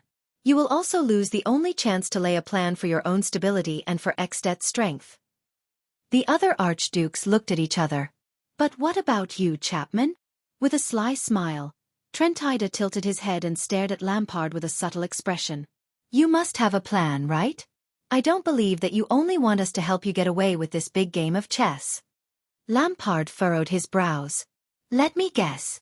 Trentida chuckled. The mockery in his eyes grew stronger. The common elected king? Archduke Xueqi snorted softly. But against their expectations, Lampard's brows relaxed. No, he said flatly, completely unbothered. All of you can fight for the position of common elected king. I don't care. Truth be told, I don't care who becomes king at all. The four archdukes were all stunned. Alcius, Xueqi, Letko, even if Trentida becomes the common elected king, I won't have any objections. Trentida snorted softly. Why am I listed after even if? Lampard looked at his expression and shook his head slightly in his heart. As long as all of you agree to send troops and win this war for Extet, I can pay a price you can't even imagine. I can even give up on Black Sand region, the Archduke of Black Sand region said softly. Alcius and Trentida, if you're still worried, take it and divide it equally, if this can strengthen your resolve. Once he said this, the hall was silent for a whole 5 seconds. What? Prestige Orchid region's Alcius said in disbelief. You want to give up on Black Sand region? Trentida seemed to have even forgotten to smile. He only furrowed his brows and fixed his gaze on Lampard. It can't be. This family-killing beast in front of me is the only one who cares about the Archduke of Black Sand region? I only have one condition, the Archduke of Black Sand region said resolutely and firmly. After we win the war, I only want the Northern Territory, and even the land around Cold Castle. Defend the southern border for Extet. I won't disturb all of you anymore. All the archdukes were stunned. After a long while, I don't understand. Archduke Letko exhaled deeply and sighed. What kind of suzerain would give up his family's heirloom? Of course you don't understand, Lampard said quietly. As long as one of them understands. What do you say? Everyone? Lampard said faintly. Ensuring that Extet returns to stability, freeing itself from the shackles of royal authority, and even strengthening itself, and even the chance to conquer Constellation. His eyes burned with the flames of ambition. It's right before our eyes. Lampard waited quietly for their responses. The Archduke's expressions began to fluctuate uncontrollably. What do all of you think? Alcius looked at the other 3 archdukes with a worried expression. The archdukes looked at each other. Trentida even moved closer to Archduke Xueqi and whispered in his ear. Alcius' expression kept changing. Archduke Xueqi would make a cold jab at him from time to time. Lampard stood quietly at the side and stared at the Cloud Dragon spear flag on the wall. He knew that this might be the final decision. The moment that would decide Ekstedt's future. Finally. A few minutes later, the 4 archdukes nodded at the same time in tacit understanding. They raised their heads in unison and looked at Archduke Lampard with different expressions. Lampard also turned around and stared back at them with a solemn and serious expression. Trentida blinked. Alcius smiled faintly and coldly, while Xueqi was expressionless. However, Lampard only stared closely at one person, the one with the most seniority. Archduke Xueqi stared at Lampard quietly. For a few seconds. Finally, a hint of a smile appeared on the old Archduke's stingy face. Not a bad idea, Chapman. It's also a very creative deal. Chapman Lampard also smiled. It was as if he had seen the dust settle and heard the sound of a gavel being struck. Then with his usual smile, Archduke Xueqi spoke softly, as he always did. So, we refuse. Lampard's expression froze on his face. Thales stood quietly in Shile's courtyard, deep in thought as he watched the people around him clean up the scene. If the contact Shiles mentioned was real, they must leave this place as soon as possible before Lampard noticed. Do you have an answer? A voice asked. Yes. The prince nodded slightly and turned his head back without looking behind him. What about you, Putre? The vice diplomat of Constellation came to stand beside him and frowned as he watched 2 white blade guards push the bound Shiles onto the carriage. To be honest, Putre sighed, I don't quite understand what Shile said just now. Why would Lampard think that Ekstedt's greatest threat is? Thales shook his head. That's not important. The prince's gaze was misty as he spoke calmly. Believe me, Lampard has a very good reason, so good that even the 4 astute archdukes have no choice but to believe him. Putre furrowed his brows. You know? Not really. Thales shrugged. I just understand it. Then what do you plan to do? Thales raised his head and looked at the Northland sky with a complicated expression. Do you still remember what I said before I left? The prince said faintly, the strongest chess piece in both camps. Putre raised his eyebrows. Chapman Lampard. Putre curled his lips slightly. His tone was a little hesitant, obviously not quite convinced.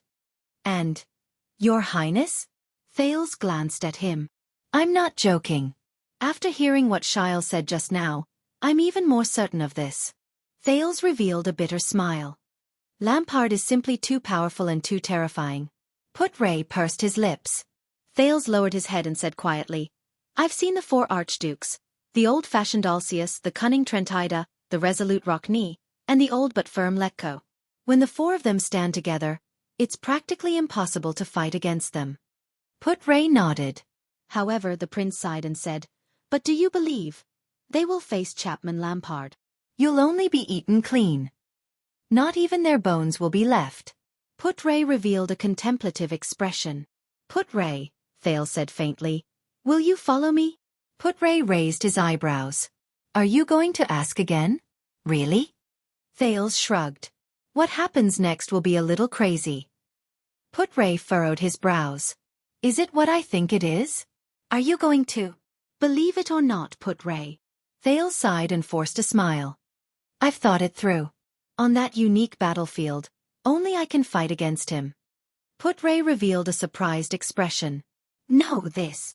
The vice diplomat furrowed his brows slightly and asked softly, Why? What are you going to rely on to fight against Lampard? The next second, Thales turned his head and flashed a friendly smile. The prince bared his young teeth at Putre. A cheat. He turned around decisively, leaving behind a bewildered Putre. Thales walked to the side of the carriage and looked at Shiles, who could not move. He smiled softly. Shiles shrugged at him. Thales gestured for Ralph, who was watching over him, to leave. It's not very comfortable, is it? Thales looked at Ralph's back and sighed. Your Grace. Shiles, whose mouth was stuffed with a piece of cloth, blinked at him. He seemed very helpless. Thales nodded solemnly. So, next I will do something for you to make up for it. Shile's eyes were puzzled. The prince's eyes were filled with determination and determination. In the next second, the puzzlement in Shile's eyes turned into shock. Capture me. Thales' voice rang emotionlessly. Send me to Heroic Spirit Palace. Send me back to Lampard's hands. The next chapter began, revealing the mystery step by step. Chapter 238. Important chapter. Please do not be offended. Why is he drunk like this again? In an abandoned house in the 2nd district of the lower city, Quide's assistant, Nal Rick, looked at Quide with disgust. He was holding a bottle of wine and was now a pool of mud. He waved his hand and asked 2 young members of the Brotherhood to help him down. Lock him up for a day. Let him out when he is sober. Since he was drunk like this, it seemed that he did not do anything to the child. Rick, he preferred to be called by his surname instead of his first name, revealed a mysterious smile. Unlike Quide, Nal Rick was an ambitious and capable member of the Brotherhood. Nal Rick's strength had regressed. He was reduced from a thug to a beggar business and was unable to recover from this setback. He had once studied at the Academy of Accountancy in the southern part of the kingdom. If it was not for his father, who was a scribe committing a crime, Rick would have been an accountant in a certain city or even a certain family. It was not impossible for him to go one step further and become a businessman in a certain industry. When that time came, he could spend money to buy a lordship and enter the first rank of Constellation's upper class. 300 years ago, the Xueqi family, which was symbolized by the morning sunflower, was born like this. Were they not now a prominent and influential family in the kingdom? However, even if he was reduced to a gangster and forever cut off from the path of nobility, Rick still believed that he was more qualified to be a person who had the right to speak and make decisions in the Brotherhood than his peers whose brains were filled with muscles and women. When the Brotherhood's business expanded to the southern coast of the kingdom, Rick, who was a thug from the south, was recruited. He used his expertise to plan a few human trafficking chains from the south to the capital and achieved great success. Hence, the higher-ups of the Brotherhood noticed him and promoted him to Eternal Star City, the capital of the kingdom, the heart of Constellation, and the bright pearl city of the western continent. They also let him manage the accounts of the Brotherhood's beggars in the capital. Rick knew that although the higher-ups let him be Quide's assistant and manager of the accounts, it was tantamount to entrusting all the beggar businesses in Eternal Star City to him. Look at his superior Quide. He was a fearsome thug who used axes and knives to make a name for himself in the 3rd district of the lower city. Now, he was a useless person who only knew how to seek dignity from the beggars. If Quide was not the son of a higher-up in the Brotherhood, he would have been trampled on and drowned in the mud of the slums of Eternal Star City. Moreover, most of the child beggars' losses were caused by him. Of course, it was also because of this that Quide's father gave him a lot of money every month, allowing Rick to profit from it. With such a son, if Quide's father was not a big shot in the arms trade, he would have lost his power in the association long ago. What would happen if a mafia boss lost his power? Rick shook his head and watched Quide leave. As for the business of child beggars, compared to the smuggling of drugs and firearms, compared to the trading of eternal oil and crystal drop ores, or even compared to the collection of black accounts and the management of the streets, they were all inconspicuous and lowly. But Rick believed that this was his chance. The Brotherhood rose quickly, but human trafficking has always been a major source of profit. The Brotherhood's human trafficking chain was complete. From infants to the elderly, from humans to elves, they even dabbled in the intelligent creatures in the faraway Magic Empress territory. But the most important thing was the source of the Brotherhood's own members. Among them, the black-hearted widow Beth was in charge of collecting and raising infants. At the same time, a portion of them would be sold. The slightly older ones would be sent to Rick to be beaten into child beggars. The slightly older, teenage child beggars would be sent to Iron Skin Loke, who was in charge of training thugs, Philanderer Felicia, who was in charge of training prostitutes, and other special leaders. They would then be trained to become members of the Brotherhood. So Rick, who was in charge of the child beggars, believed that he was in the Brotherhood's human trafficking chain. At the same time, he was also the node of the Brotherhood's future blood supply. He was also in charge of the small information network on the streets. Think about it. He was the leader of the Brotherhood when all the new members of the Brotherhood had their first memories. He could see who had a bright future when they were still children, and then he could show them kindness at the right time. In the future. See, that's why I, Nal Rick, am an ambitious man. Moreover, Rick was very excited when he thought about this. This was Eternal Star City. Constellation was the capital of the second largest kingdom in the Western continent. It was the birthplace of the Black Street Brotherhood. Being able to work here meant that the leaders of the Brotherhood would always be able to see you. Being able to see you meant that you would always have the chance to be promoted. Of course, the chances of causing trouble were not small either. Fortunately, Rick put his hands behind his back and looked at the drunken Quide who was walking away. He raised his eyebrows. Fortunately, he had this fellow to bear the brunt of the trouble. Under the moonlight, Rick turned around and continued walking. He looked at the 20 or so abandoned houses in front of him. He knew that there were many child beggars in each abandoned house. These would be the most important seedlings and bargaining chips for him to climb up in the future. For example, Black Thales in the 6th house. 2 years ago, when Beth, who was in charge of the babies, sent him here, she showed a different attitude towards the child. Sure enough, even though the child was only 8 years old, was it 8 or 7? He was clever and cunning. But he was clever and cunning. A week ago, he even came up with the idea of acting and begging. A cute child was beaten up by other big kids and robbed of his money and food. So, when he hid in a corner and cried alone, the ladies passing by couldn't help but give him more compensation. Rick thought to himself, compared to the annoying child beggars who cried themselves hoarse, the gang lacked people who could use their brains. This child would definitely climb higher when he grew up. I should give him a reward so that I can earn Thales' gratitude. Of course, a reward without a contrast will not make people feel grateful. This was the reason why Rick urged Quide to get even with him when the boy who shared the same room with Thales told him that Thales might have hidden some money. Once Quide had beaten Thales to the brink of death, he would step forward to stop him. He would not hesitate to oppose Quide because of this, that trash was only useful. Then, Thales would unconsciously or unconsciously treat him as a backer. Rick didn't care if every child beggar's allowance was paid in full. This was something that only short-sighted people would care about. Compared to a few copper coins of allowance, Rick knew that favors were more important. However, that boy, Thales, was too smart. Rick knew that regardless of whether Thales gave Quide money or not, the latter would torture him to death. If Thales really took out the money, it would be even worse. But obviously, the boy thought of a way to escape. According to common understanding, Quide, who was in high spirits, would meticulously create these disobedient children to entertain himself, regardless of whether they were really disobedient or not. It did not matter. He still had to do what he had to do. Even if the results were not good, he could just find another reason to let Quide beat him up. Rick walked to the 6th house and stepped over the broken door. He saw Thales panting heavily as he lay on the ground in the courtyard, which was overgrown with weeds. Beside him, a few children were applying something on him. Oh my God, a few 7 or 8-year-old children are actually planting dragon leaves in the courtyard. Usually, only experienced gang members and poor people who had lived for many years would know that this kind of wild plant could be used as a convenient, quick, and cheap medicinal herb to treat external injuries. Ah, Mr. Rick. Cripple Ryan was the first to notice Rick's arrival. The experience of having one of his legs broken made him more sensitive to the surrounding environment. Quide had been gone for less than an hour. The fear in the courtyard had yet to dissipate.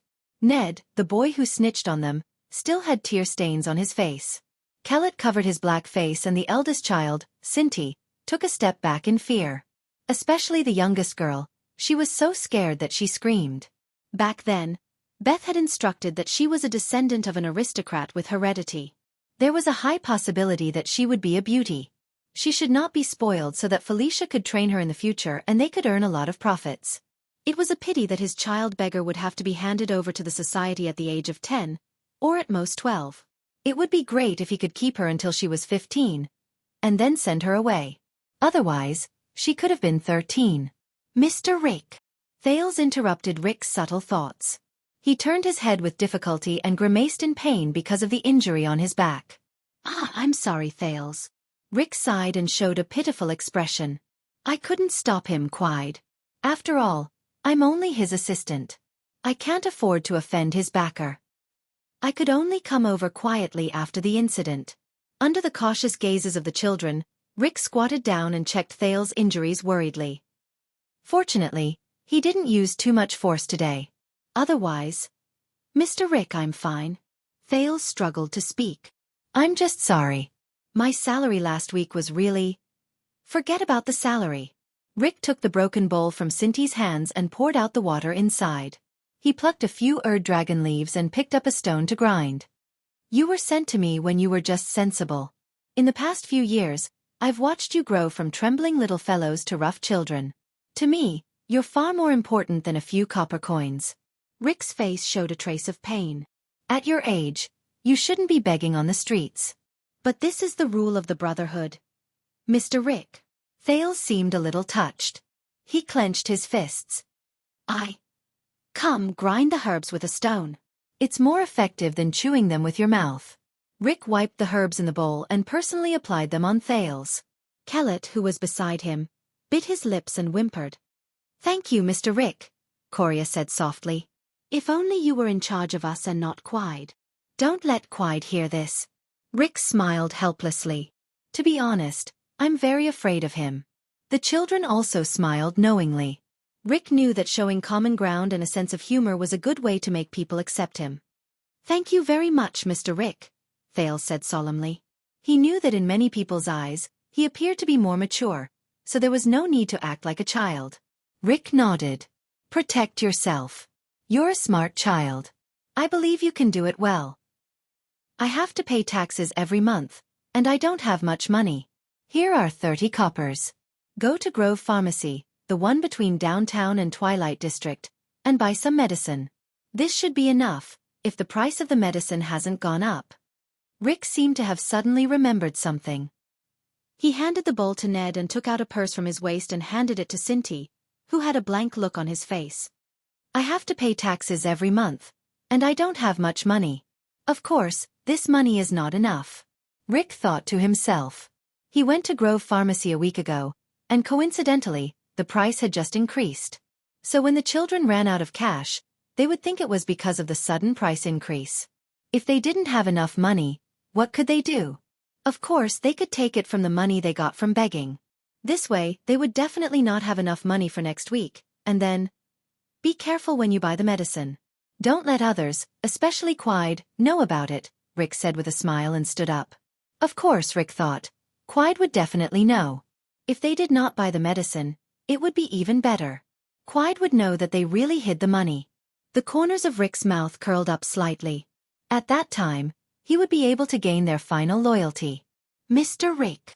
Coria looked at the purse in Cinty's hand and was about to cry. You're really a good person. Ned bit his lip and nodded vigorously. Even the eldest child, Cinty, was a little touched. He touched the purse in his hand and weighed it. Rick sighed, shook his head and waved his hand.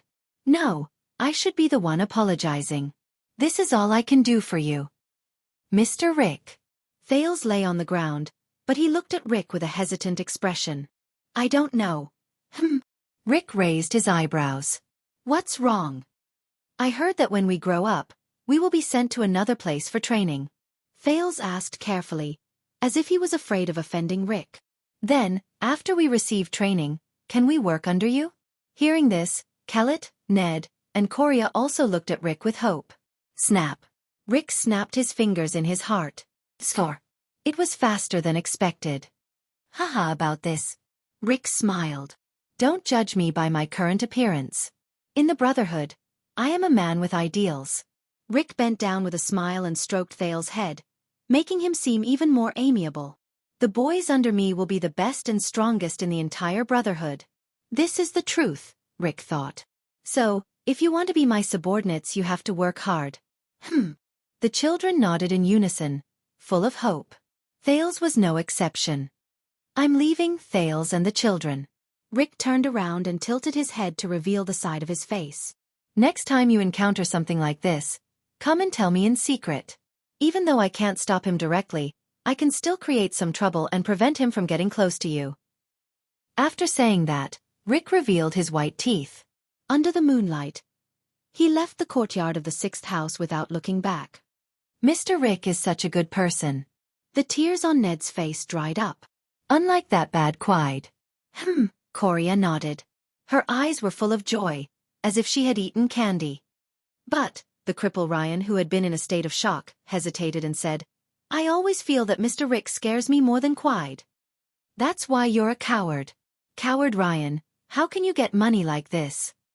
Thales was the only one whose gaze gradually became calm after Rick left. When he saw Sinti counting the 30 coppers in his coin pouch one by one, Thales exhaled slightly.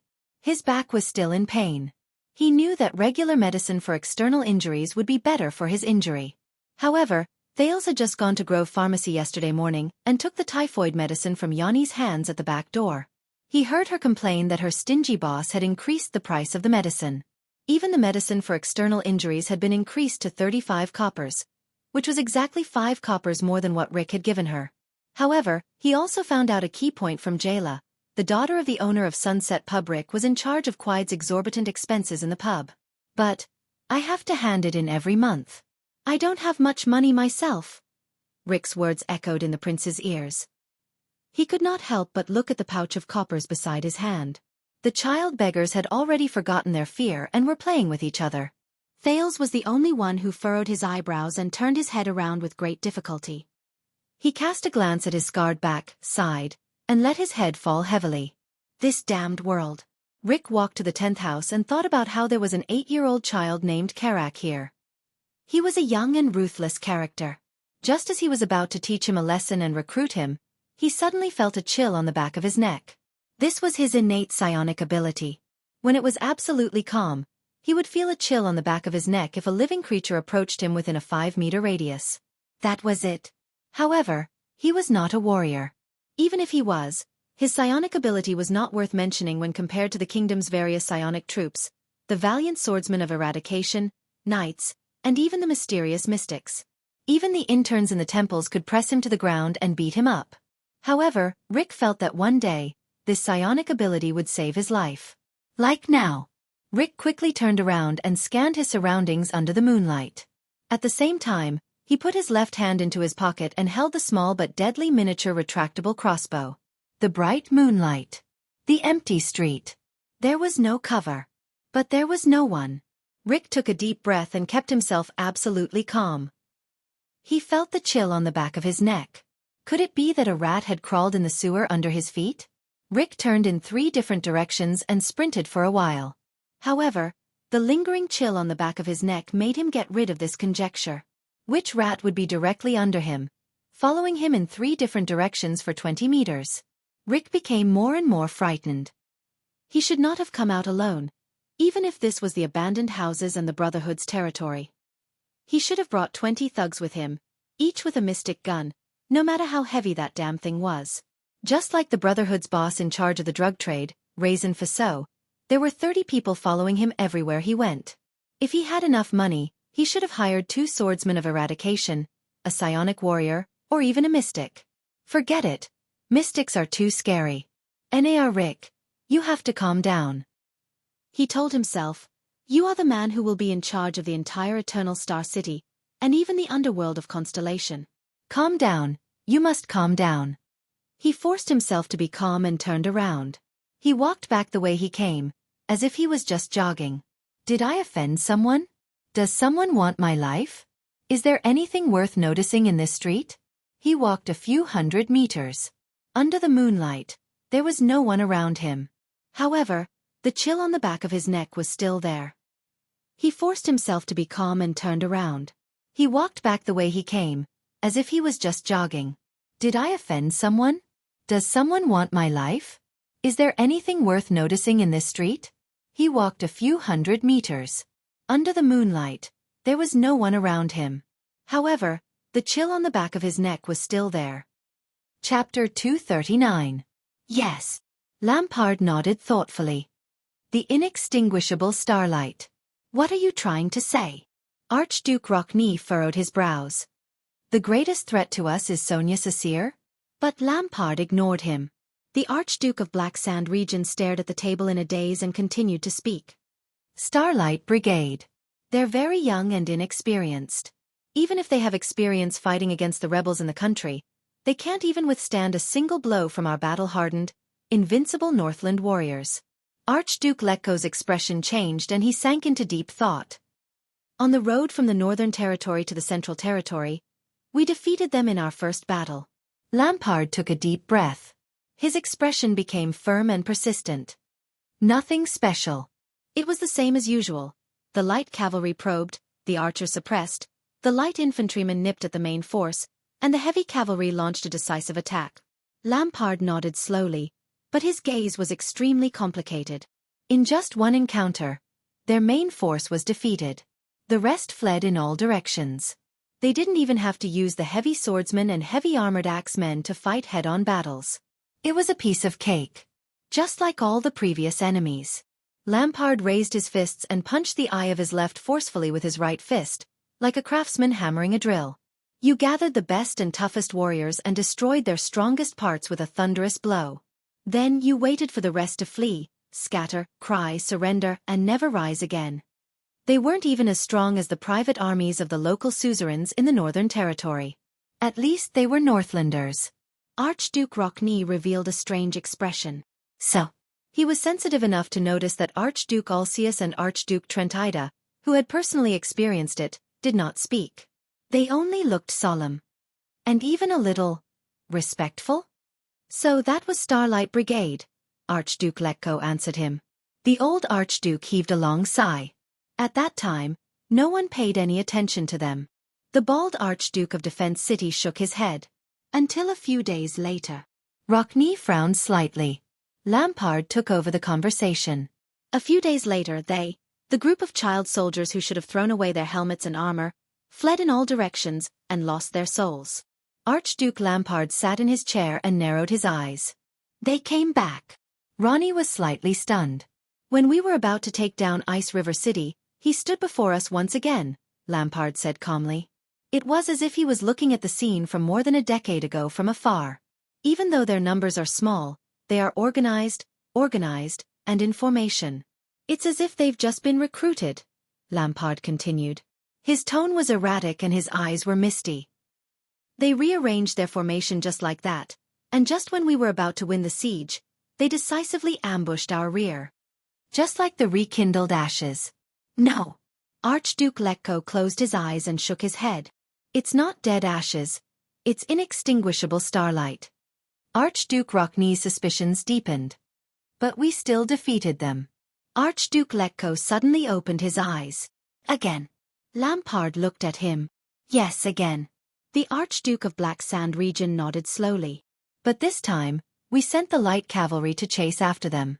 We want to exterminate them. We lost nearly 10% of the light cavalry. Xueqi sighed. I remember. I was the one who deployed the light cavalry. And then? Lampard's expression was indecipherable. He answered his own question. Again. Xueqi raised his eyebrows. Again. Again. Lampard's voice rang decisively, like the clashing of metal. The scattered Starlight Brigade regrouped under the war flag in just a few days. They attacked us again along the banks of Shepherd's River. Archduke Xueqi's expression finally changed. How? The Archduke of the City of Faraway Prayers said in shock. How did they regroup? What about morale? Can the supplies and logistics keep up? Lampard shook his head. We repeated this game a few times. Lampard's tone was a little tired. But no matter how many times we defeated them, as long as we didn't completely annihilate them, their scattered remnants would always miraculously regroup. I don't know how they handled logistics on that damned battlefield, but at least the eyes of those child soldiers were very decisive. Then when we were besieging a city, raiding a land, resting for supplies, or changing troops, they would appear like ghosts beside or behind us and strike a cold blow. Archduke Xueqi's expression darkened. The inextinguishable starlight. This is the name our people gave them. Lampard snorted softly. The Archduke of Black Sand region asked softly, what all of us can't figure out is how such a young and ordinary army can regroup without any hindrance after experiencing such crushing defeats and collapses every time. What we can't figure out is how such a young and ordinary army can regroup without any hindrance. No one answered. Archduke Alcius furrowed his brows and looked at the others. The Starlight War God was a good leader. He trained his army very well. This is an honor that belongs to him, Alcius said firmly. A great opponent. Even though he's dead, his soul lives on forever. Lampard's laughter cut in at an inopportune moment. Really? Just because John Jadestar was a great military strategist, the civilian soldiers under him could all become warriors with outstanding qualities? Lampard sneered faintly and said in an unfriendly tone, "Then our king, archdukes, nobles, commanders, and even warriors are all useless?" The archduke's expressions turned cold at the same time. "Be careful with your words, Lampard." Xueqi narrowed his eyes. But Lampard ignored them. "Why is it like this? An army that is isolated, without reinforcements, and can't fight us head-on is actually an inextinguishable army?" Lampard's expression was firm. "We are confused, we are curious, we are surprised, because even the Northlanders, who are famous for being good at fighting, can't imagine such a situation." The other archdukes fell into deep thought. Yes, the Northlanders have the strongest physiques among humans, and their spirits are also the most fanatical. Under the same conditions, no one can defeat us head-on the battlefield. Even the most terrifying and powerful enemy. Lampard said firmly. But his tone immediately changed. "But even for us, the strongest military country in the Western Six Kingdoms, after a great victory, our commander has to spend a day setting up camp and taking inventory. He has to send his trusted nobles and personal guard officers with sabers, swords, spears, axes, or noble warrants to gather and pacify the warriors who are so excited and frenzied that their eyes are bloodshot from killing, their hands are weak, and their pants are loose as they scatter around the battlefield to vent their frustrations. Being able to completely reorganize the army in one day and one night and advance the next day is considered a normal efficiency." Archduke Xueqi shook his head. "That's not strange," the old archduke said slowly. "We have been fighting like this for hundreds of years." Lampard turned his head abruptly. His gaze was as sharp as a knife's edge as he stared at the old archduke. The old archduke tilted his head slightly at the stare. "But what about when we lose a battle?" Lampard said coldly. "Even the extensions would not be able to reorganize and arrange logistics without a few weeks or even a month's time. Then, when everyone is at a loss, we would not be able to regroup our troops and arrange our logistics properly. Then, we would be able to gather the defeated troops again when everyone is at a loss. It's not like hunting, where you only need to whistle and the stray hounds will run back. As for quickly gathering, reorganizing in a short period of time, deploying manpower, arranging logistics, organizing an army, reorganizing combat power, and marching again?" Lampard crossed his arms and looked at the four archdukes, who had different expressions on their faces. He snorted coldly and said, "In the entire Extet, only the White Blade Guards and the Glacier Sentinels can do it. I suspect that many of the Archduke's personal guards can't do it." He looked at Xueqi. "Kulgan, the city of faraway prayers, has seen a lot of blood in the Golden Passage and the Great Desert. Your military power is considered outstanding in Extet." Lampard gestured with his chin. "Can you do it?" Xueqi did not speak, but his expression was solemn. The other archdukes did not answer either. Lampard narrowed his eyes. "Have you thought about why?" A few seconds later, Alcia sighed softly. The Archduke of Prestige Orchid shook his head. "They have all the advantages on their own land, whether it's the support of the locals or their familiarity with the terrain." But he was soon rudely interrupted by Lampard. "To hell with their own land," the Archduke of Black Sand Region said fiercely. "Most of those child soldiers were recruited by the Starlight God of War from the south and west of Constellation. They are newbies who have not even been here for a year. In comparison, as Northlanders, we are more accustomed to the climate and terrain of Constellation's Northern Territory and Central Territory." Trentida snorted softly. "Just say it." The Archduke of Reformation Tower curled his lips. "What are you hinting at?"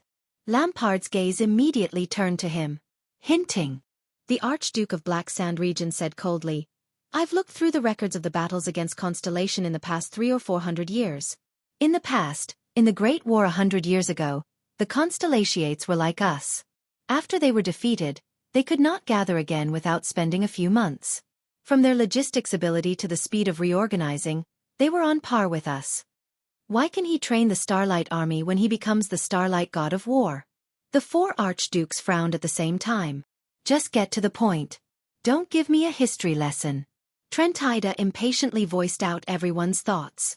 "We are not idiots." Lampard's gaze sharpened.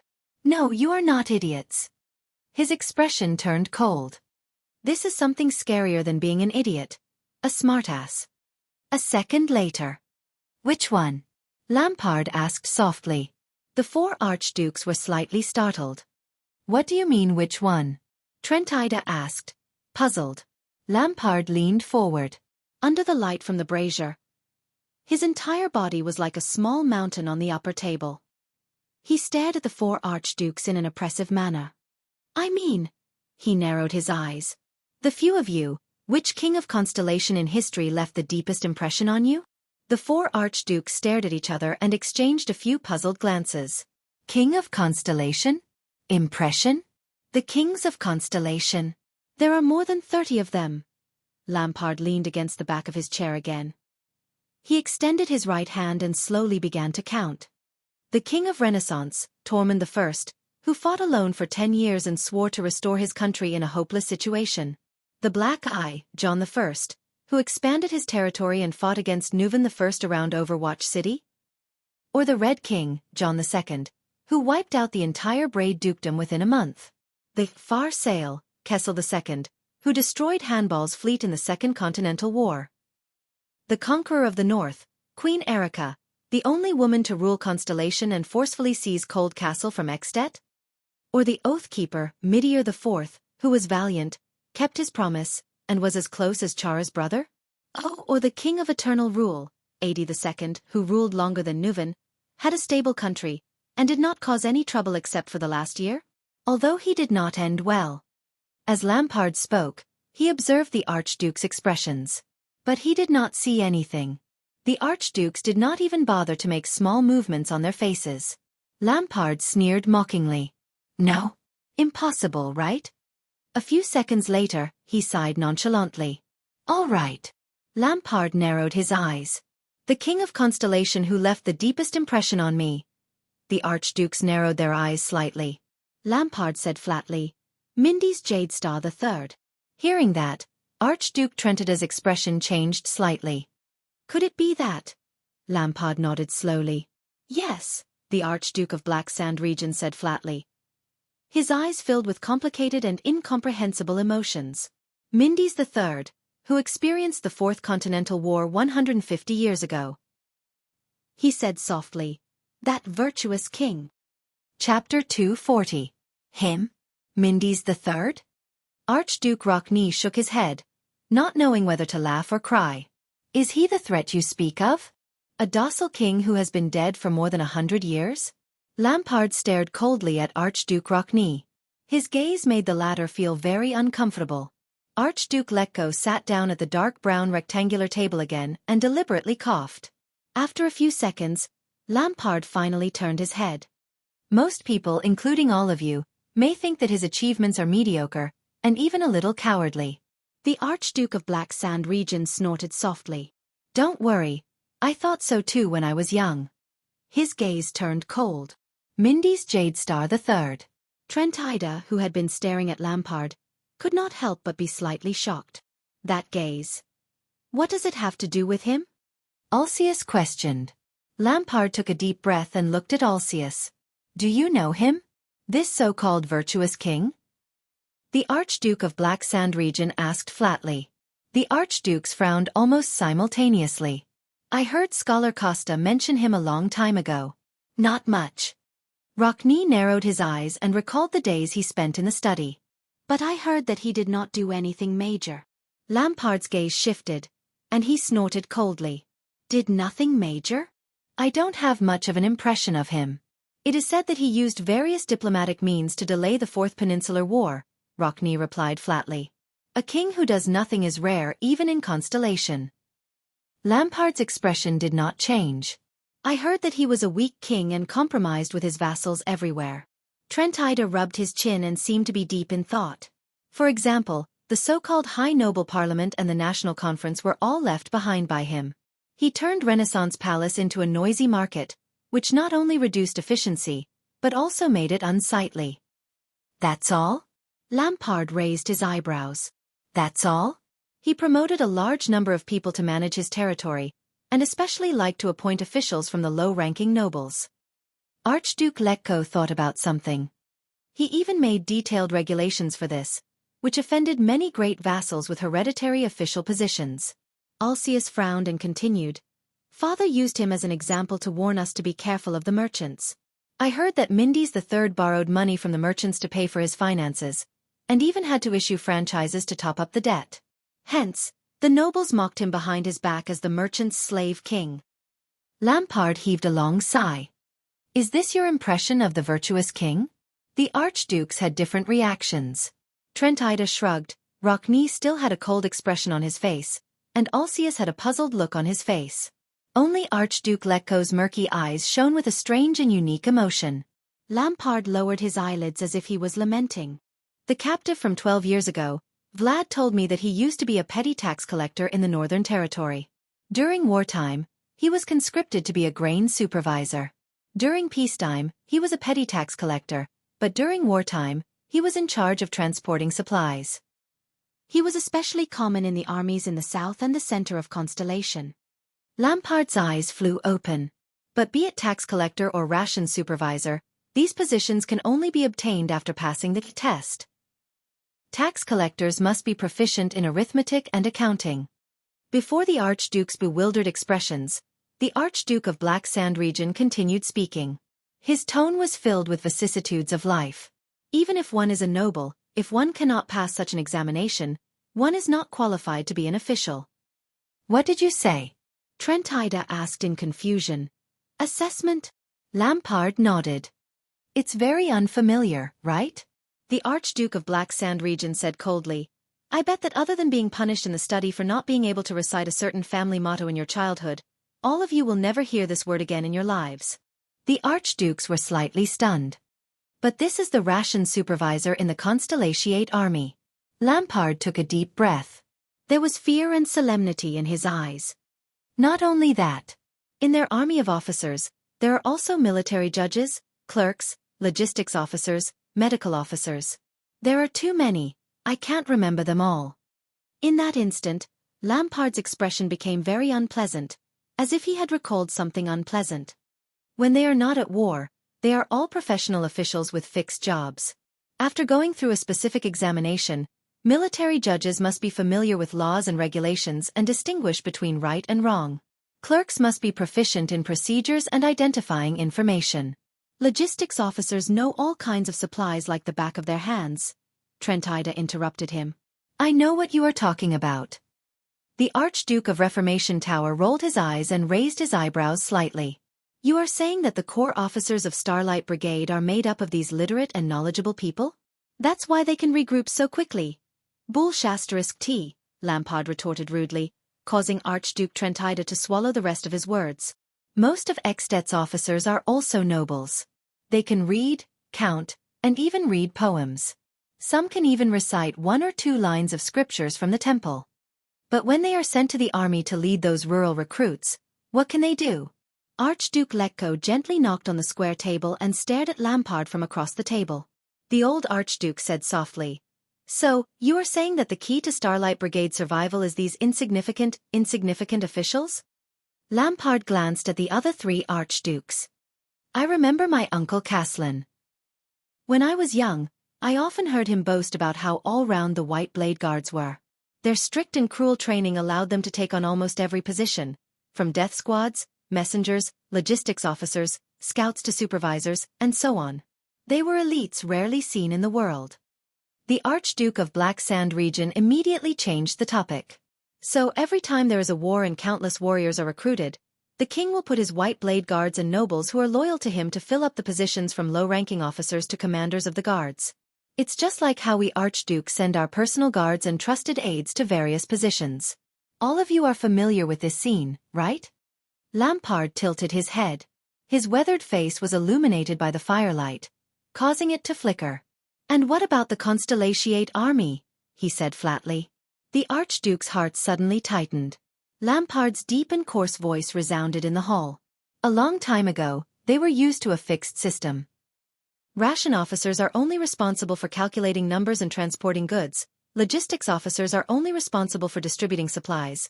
Military judges are only responsible for beheading according to laws and orders. Clerks are responsible for coordination and communication. They only know how to do the one thing in their hands well. They have a clear division of labor, each performing their own duties, and not interfering with each other. They also do not need to be restrained by the trusted aides sent by the king or archdukes.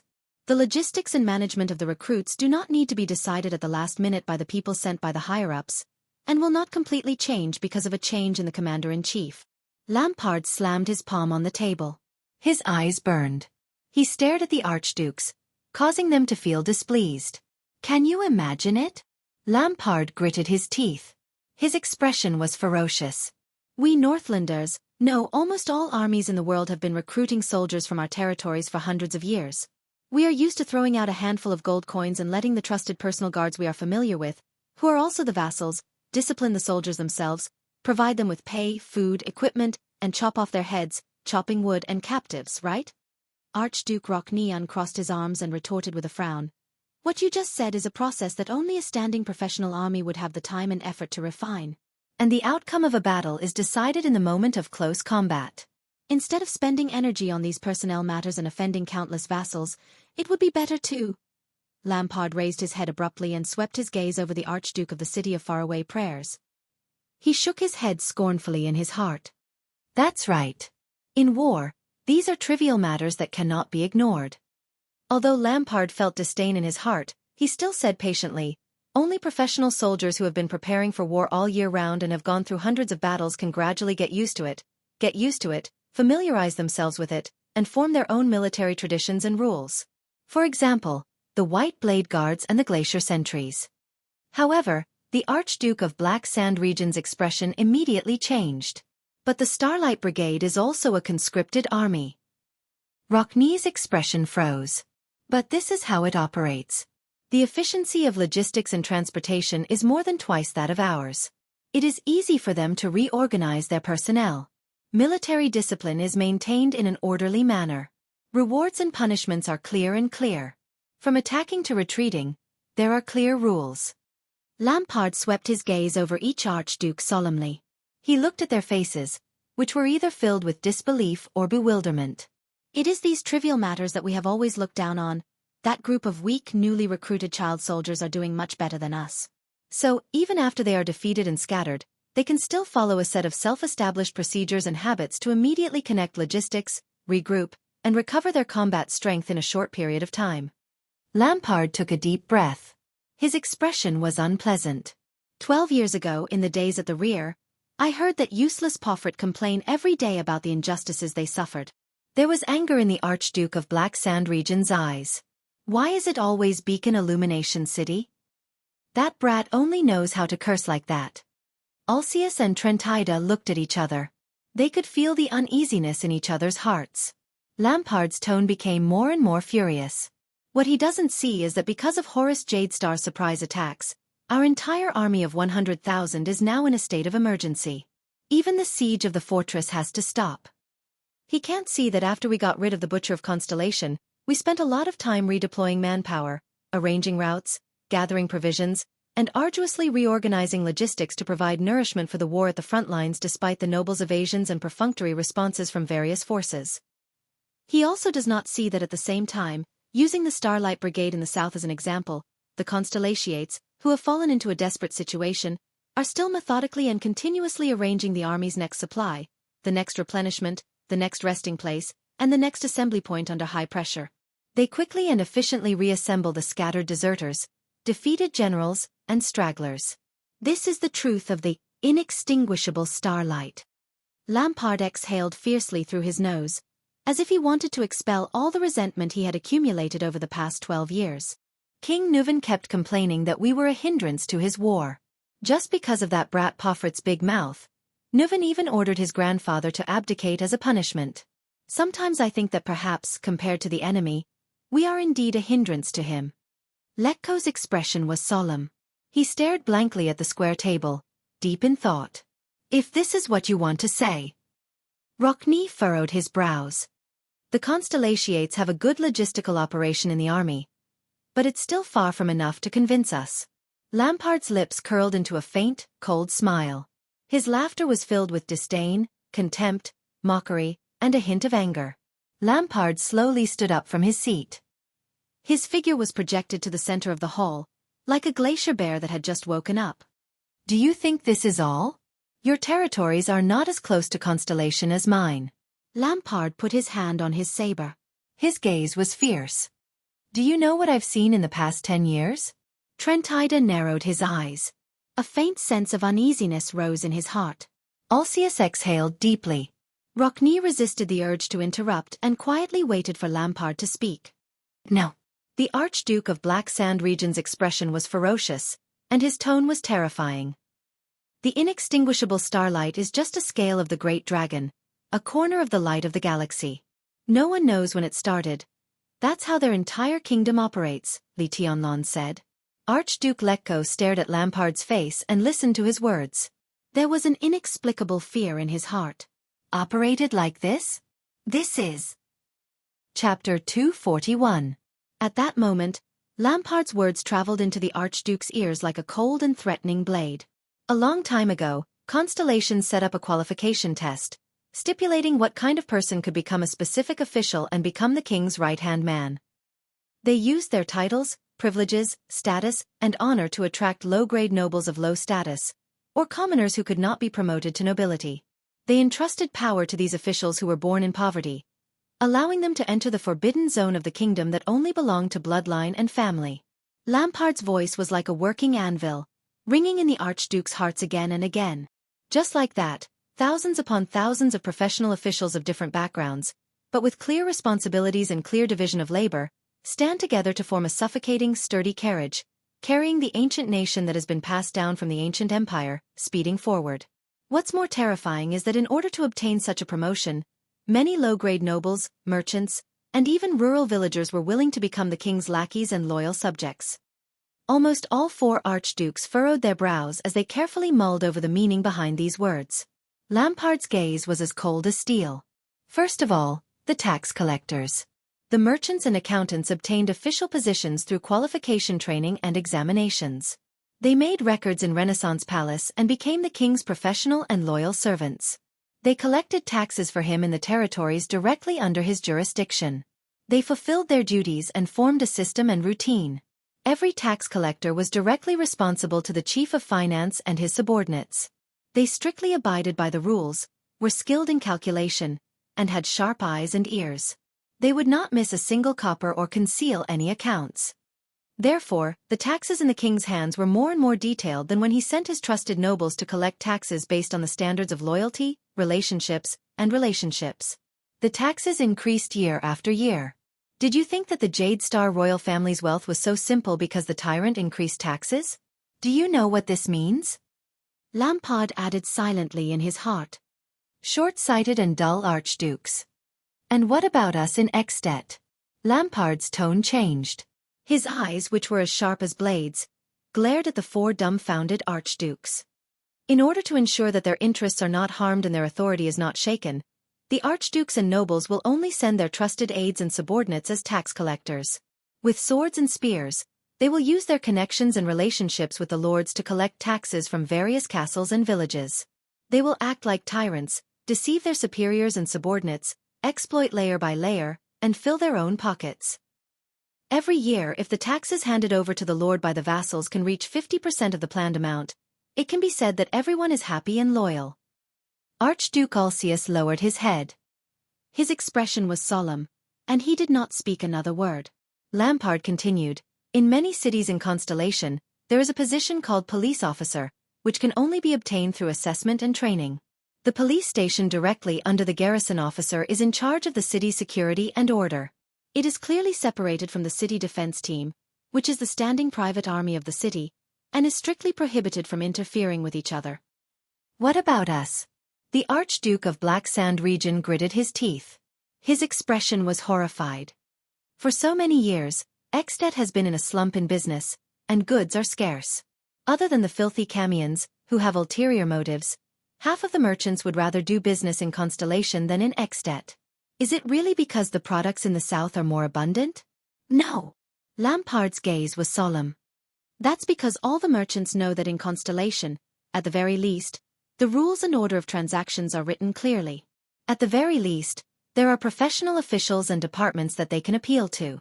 At the very least, the police station and police officers maintain the order of the market on the surface. At the very least, they don't have to wrangle with unreasonable armies or deal with influential people who are connected to them. Lampard remembered something and clenched his fists.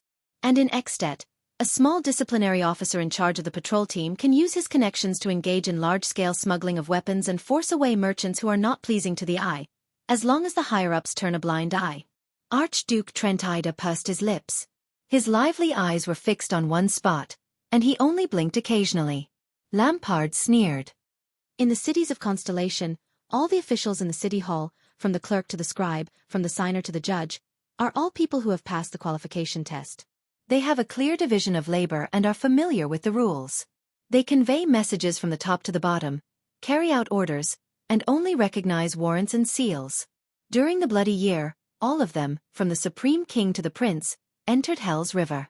Foreign enemies eyed them covetously, and the nobles were terrified and uneasy.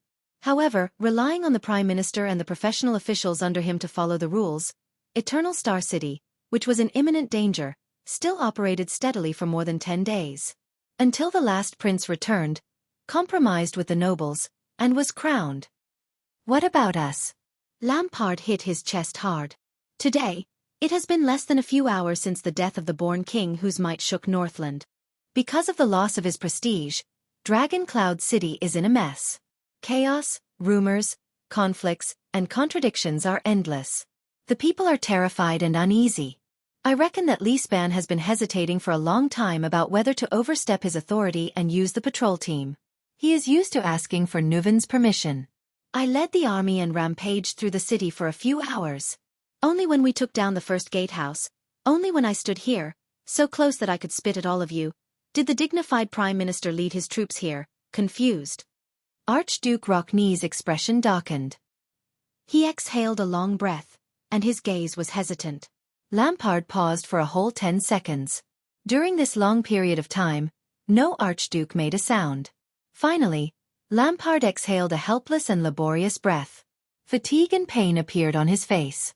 I know that your territory is far away from Constellation, and that you have only cared about the game with Dragon Cloud City over the past few years, but I have already said this much. Can't you feel it?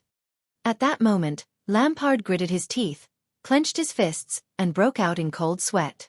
It was as if he was facing a terrifying beast that he had never seen before. Some soul-stirring, unprecedented, dreadful changes. It is happening quietly in Constellation, behind a country that is a remnant of the Empire and has been fighting against us for years. The Archduke's expressions changed slightly. This change, trembling slightly, Lampard continued with his chilling words, is as tranquil as the surging of an undercurrent, as calm as dripping water piercing through a stone. But please believe me, this is a terrifying situation that not even the powerful ancient empire has seen in the past thousands of years. Lampard felt his hair stand on end. It was as if there was a chill in his chest that went straight into his heart. Constellation, our opponent for the past 600 years, is undergoing an unprecedented transformation. The four archdukes looked at each other in pairs. In their disbelief, hesitation, and earth-shattering shock, they could not advance or retreat. But Lampard continued, through direct contact with the war, I saw the tip of the iceberg of this terrifying transformation. It's like the faint vibration that comes from within the cocoon on the eve of its transformation. It's inconspicuous, but extremely important. Lampard suddenly raised his head. His gaze was as sharp as a sword, and his gaze was threatening as he stared at the four archdukes. Everyone, please open your eyes. The Archduke of Black Sand region gritted his teeth. His voice was hoarse, but his tone was firm. Where exactly is our greatest threat? The archdukes did not seem to have reacted. But at that moment, Archduke Lekko's expression was unprecedentedly unpleasant. He slowly raised his head and looked at Lampard. The old archduke spoke wearily, his voice hoarse and unpleasant. Mindy's the third? The expressions of the other three archdukes changed. Lampard's gaze softened as he looked at the old archduke. His gaze became gloomy. Yes, Lampard said quietly and sat down again. This is the current situation after 150 years. The comparison between us and Constellation. Archduke Ulcius raised his head in shock. 150 years? Could it be? Lampard nodded weakly. Yes, he said with certainty. What I told you just now, Lampard said flatly. His eyes were once again filled with dread and solemnity. Everything. It all originated from 150 years ago. From the supreme king of Constellation, who was almost ignored by everyone. Mindes III. The four archdukes cast their gazes at Lampard in that second. Their emotions were complicated and their reactions varied. The Archduke of Black Sand Region looked at their expressions and could not help but sneer. "You said that he did not do anything big?" Chapman Lampard snorted coldly, and it was hard for him to distinguish between praise and criticism. More than 100 years ago, it was Mindes III who did not hesitate to offend the Jade Star family's branch families, trusted aides, in-laws, and even direct vassals. He also strictly and precisely set up and separated countless official positions and departments. The City Hall, the Police Department, the Department of Finance. He also gave them his authority. He made clear regulations, trained them, and paid them salaries even if they had to borrow money to survive.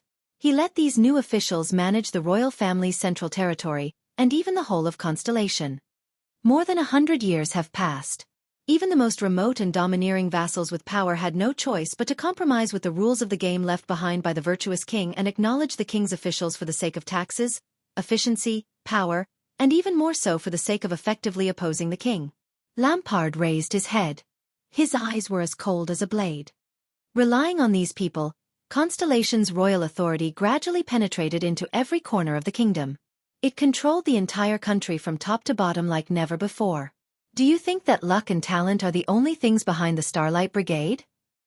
No, this steel carriage formed by countless professional officials began with Mindes III.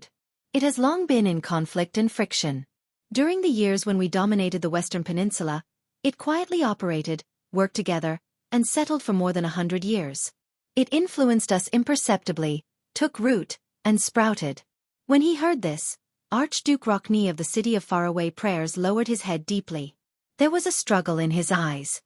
Also, Lampard spoke again, his tone cold. You said that he was weak and omnipotent, and compromised with the nobles?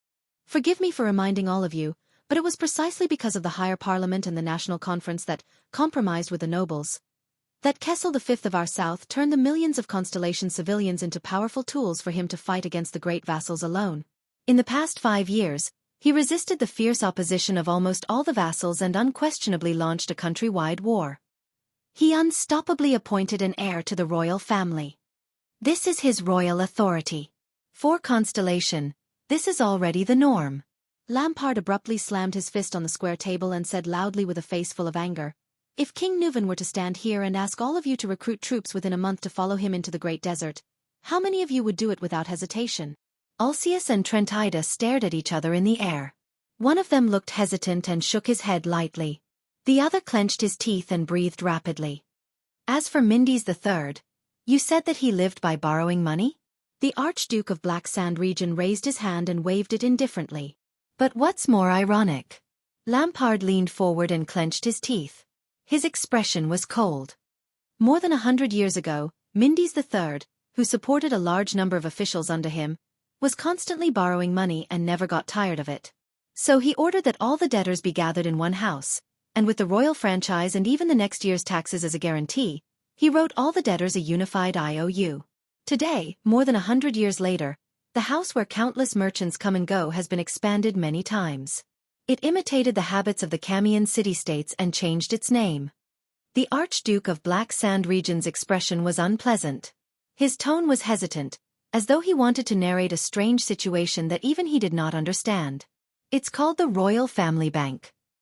The few archdukes cast doubtful glances at him. Lampard clenched his teeth and shook his head. 5 years ago, King Kessel did not raise taxes or confiscate property. He only wrote an IOU to the so-called Royal Family Bank, which was formed by countless merchants. He took out a large sum of money, raised countless troops, and fought a costly desert war. After he returned, he actually expanded the regular army. Lampard clenched his teeth and shook his head. Can we imagine that, when we have to raise taxes every time we go to war?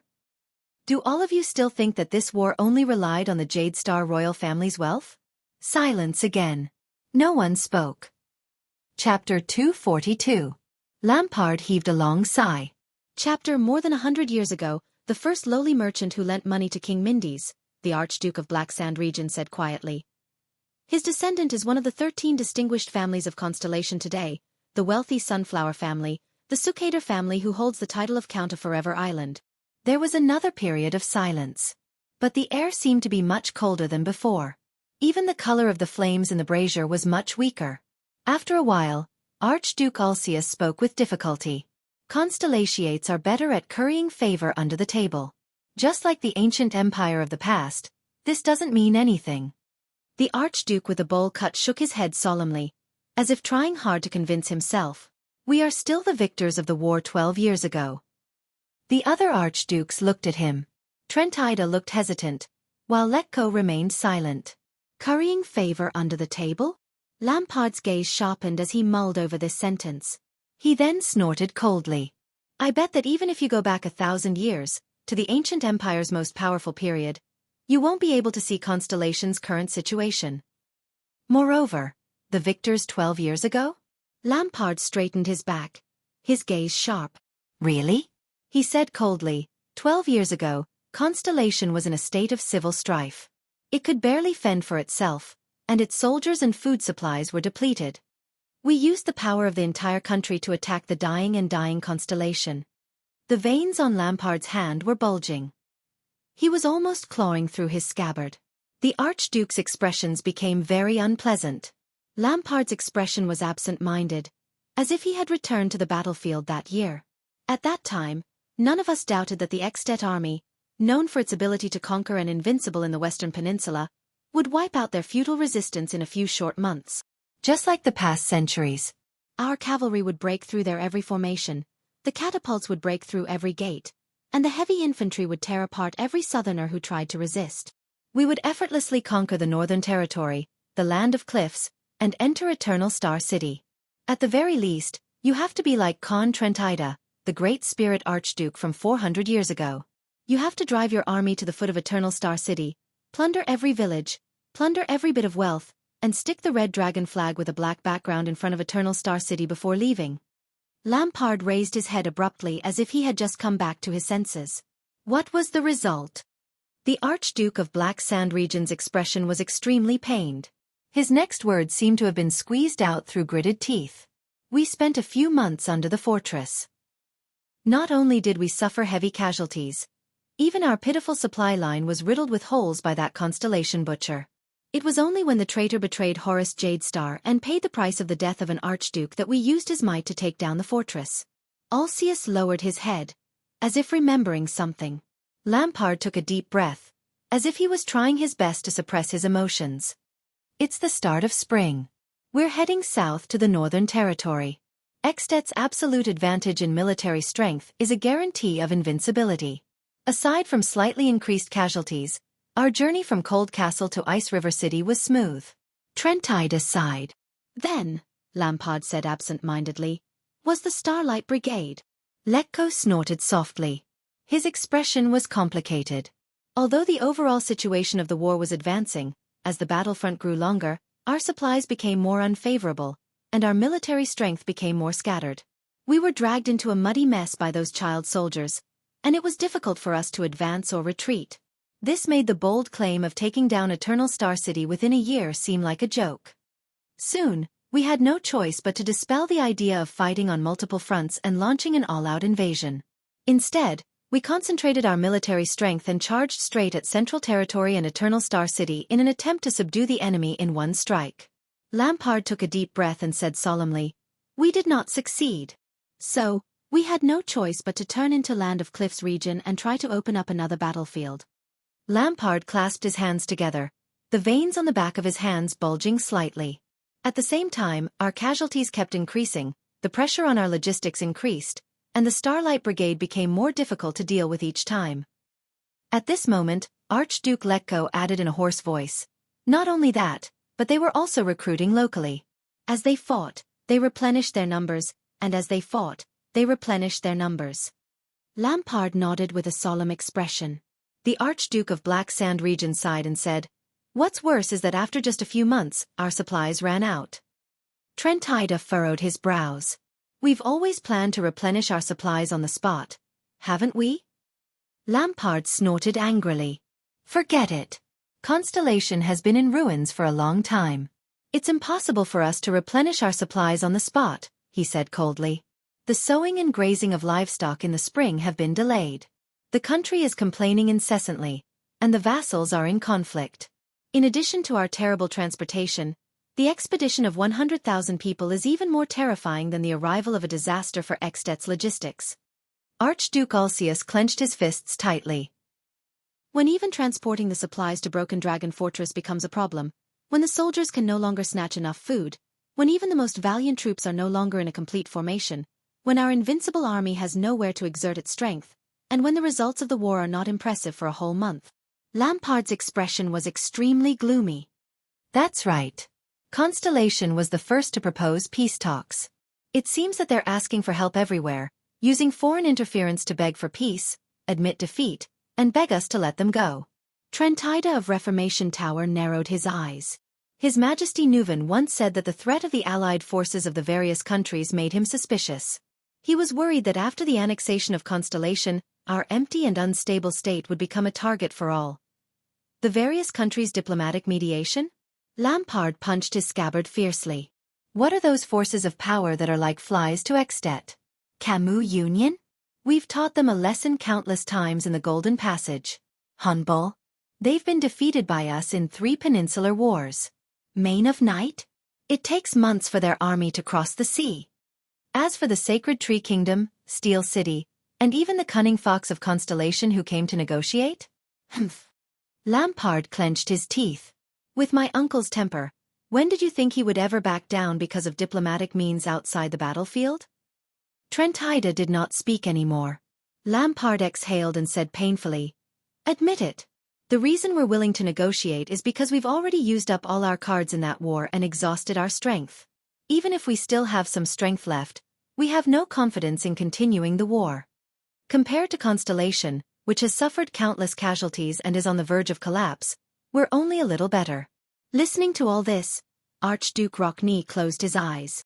King Nuvan is a smart man. Lampard shook his head weakly. He's fought more wars than anyone else. He knows when to stop is the wisest choice. He can use this as a stepping stone to retreat so that things won't be too ugly in the end. Alcius raised his head and stared blankly at the pattern of the cloud dragon spear above his head. Archduke Xueqi continued Lampard's words with a sorrowful expression. That's why there's the Fortress Treaty, and the humiliation we've been cursing for 12 years. Lampard nodded heavily. But only a few people know. Trembling, Lampard lowered his head. In the darkness where the light from the fire could not reach, he said with difficulty, "The real humiliation, it's our powerful and proud Extet kingdom." Trentida turned his head and no longer looked at them. Faced with the calamity that befell the royal family, the instability of the new king, the constellation that used up the last drop of blood due to internal and external troubles, and the kingdom that trembled in fear, Alcius' expression was gloomy. He remained motionless. Faced with the unprecedentedly weak constellation that could not even muster a complete army, and could only rely on a group of child soldiers to fight, Archduke Rockney looked at Lampard in disbelief, then at Xueqi. Lampard said with a ferocious expression, "We, the 7 archdukes, 100,000 soldiers, and the power of the entire country, led the invincible Extet warriors, but even Shepherd's River, which separated the Northern Territory and the Central Territory, we couldn't fight our way through." Everyone was silent for a long time. Only the light from the fire flickered. After a long time, Lampard sighed. "I believe that all of you more or less felt it during the war that year. It's just that your pride, your honor, and your arrogance made you afraid, unable, and unwilling to admit it. No. There's someone else who felt it earlier than all of you." But Lampard glanced at the seat of honor on the long table and clenched his fists. "What about the other party?" he seemed to ask subconsciously. "After the tragedy of the bloody year, Constellation." Lampard frowned. The population was empty, and it was difficult to recover from the heavy losses, but Archduke Rockney raised his head. His eyes flickered. But 5 years ago, Kessel V led the sickly kingdom to fight the Desert War. The Archduke of the city of faraway prayers crossed his arms and trembled slightly.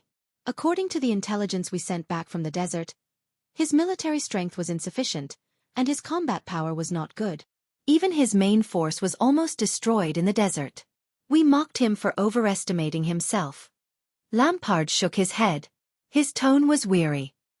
He was reminding us. The Archduke of Black Sand region turned to Xueqi.